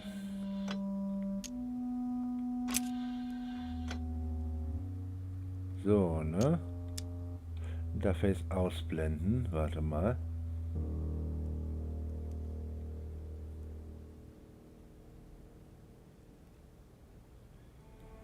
J, 8A, 6M. 26M ist das, was ich haben will, oder? Hätte ich jetzt gesagt.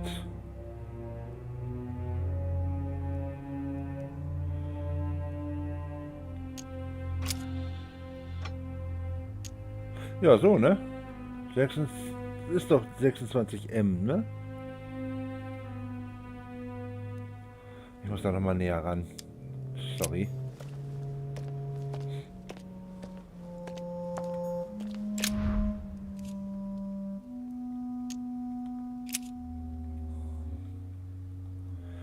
So, die Dornenkrone 26M. Jetzt müssen wir den Mond noch ausrichten, ne?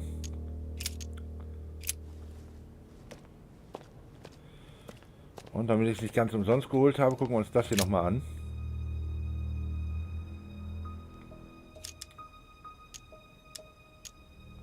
During new moon, the moon is entirely in the shadow. Then, the shadow moves from west to east, meaning left to right, and goes through the following states: waxing crescent, first quarter, waxing gibbous, full moon, waning gibbous, last quarter, waning crescent, and the cycle starts over with the full shadowed new moon.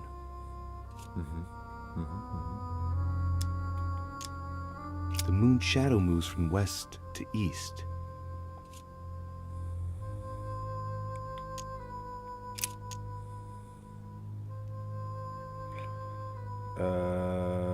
Der 13. Nee. Der 7. Schaban minus. 7th of Shaban, 607, first quarter. Ja, First Quarter, wissen wir ja. Das ist bekannt.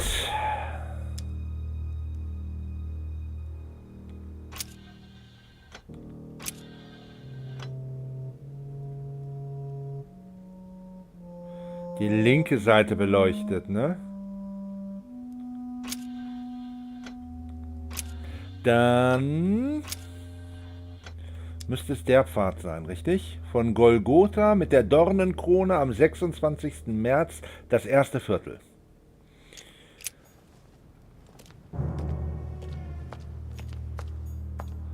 Reden wir noch einmal kurz mit Mama, bevor wir unseren Arm da reinstecken.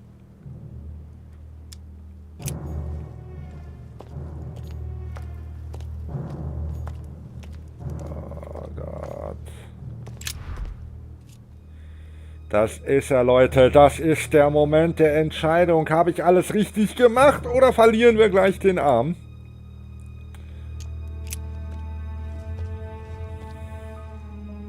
I can feel the lever at the bottom.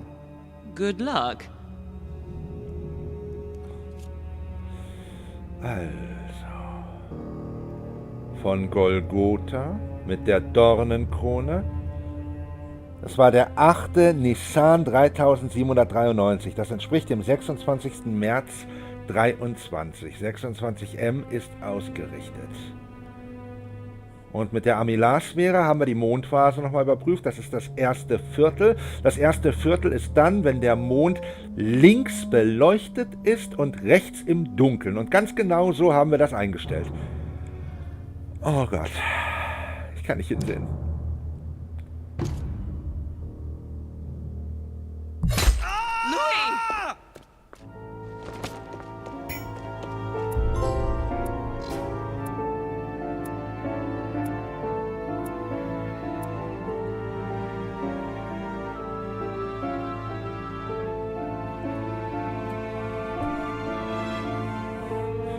Okay, was habe ich falsch gemacht?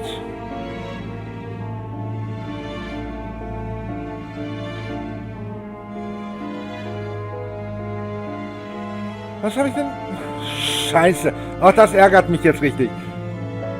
Das kotzt mich gerade so richtig an. Was habe ich denn falsch... Wo war mein Fehler?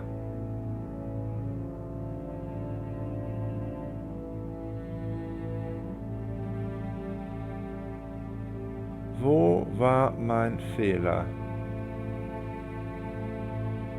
Shit. Werter Louis, das tut mir leid. Verdammter Mist, ey.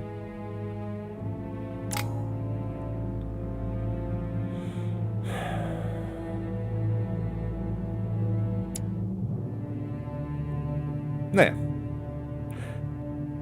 Auch eine Geschichte, die wir irgendwann im letzten Viertel des nächsten Jahres bei unserer zweiten Runde durch dieses Spiel dann besser machen können.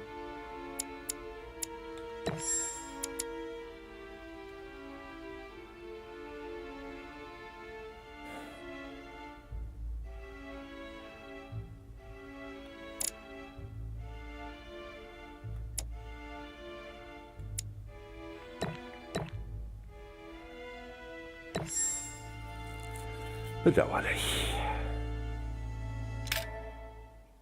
Ich war so sicher, dass das das Richtige ist. Naja. Schade.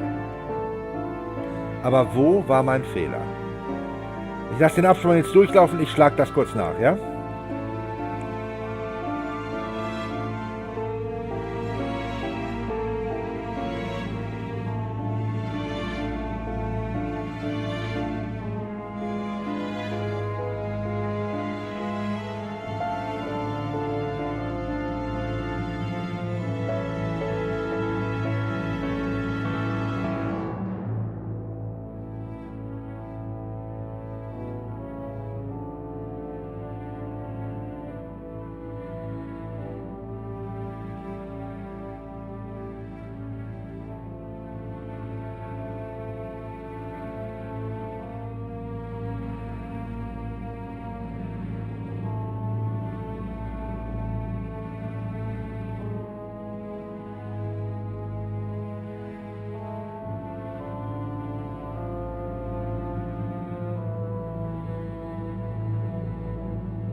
Es war der falsche Mond. Ich habe nachgeguckt, ich hatte den falschen Mond eingestellt. Ich habe den Mond von der falschen Seite aus betrachtet. Und ja, das hat mich am Ende gefickt. Ich habe das letzte Viertel eingestellt und nicht das erste Viertel. Der Mond war falsch rum.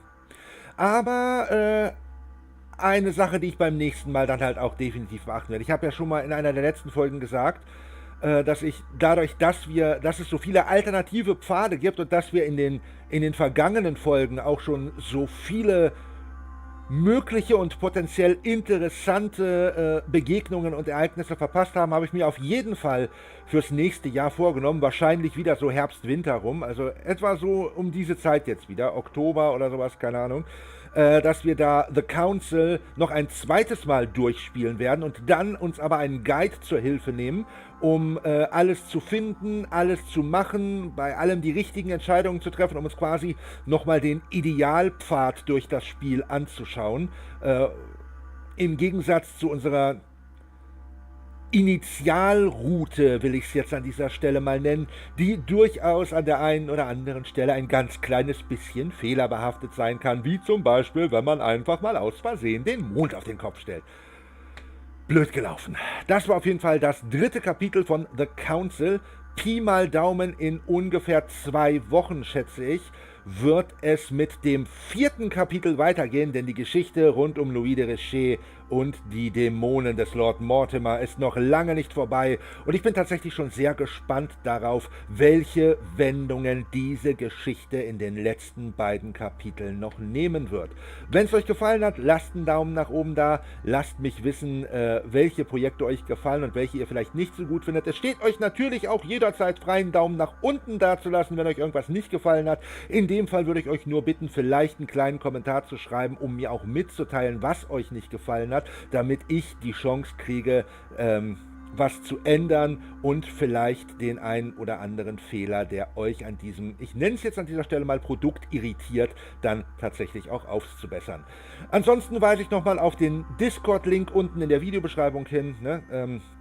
Könnt ihr unter anderem den aktuellen Sendeplan erreichen, wo ihr mal sehen könnt, welches Projekt an welchem Tag um welche Uhrzeit hier im Livestream gemeinsam in Angriff genommen werden soll. Das nächste Mal zum Beispiel morgen um 12 Uhr, da geht es nämlich weiter mit einer weiteren Runde Final Fantasy IV und falls das nicht so ganz euer sein sollte, dann habt ihr auch die Möglichkeit, morgen Abend nochmal einzuschalten. Da kann ich euch aber bedauerlicherweise keine genaue Uhrzeit nennen. Ich schätze, es wird 21 Uhr, aber ganz genau kann ich es noch nicht sagen, weil ich heute Abend ab 19 Uhr nämlich in der Besprechung bin und nicht genau weiß, wie lange die dauert und wann ich zu Hause bin. Aber wenn ich das durch habe, wenn ich dann zu Hause bin, dann habe ich auf jeden Fall vor, noch so ein kleines Mini-Horrorspielchen mit euch zu spielen. Summer of 58. Das soll nur so 90 Minuten, 2 Stunden gehen. Das können wir da ganz gut einpflegen.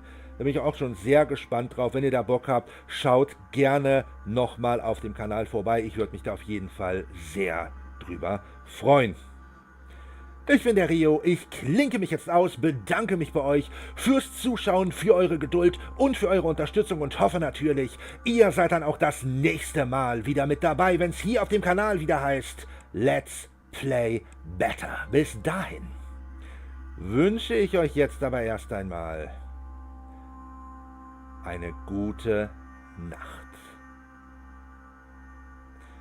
Und nicht vergessen, ein Zwilling kommt selten allein. Danke fürs Zuschauen. Tschüss und bis dann.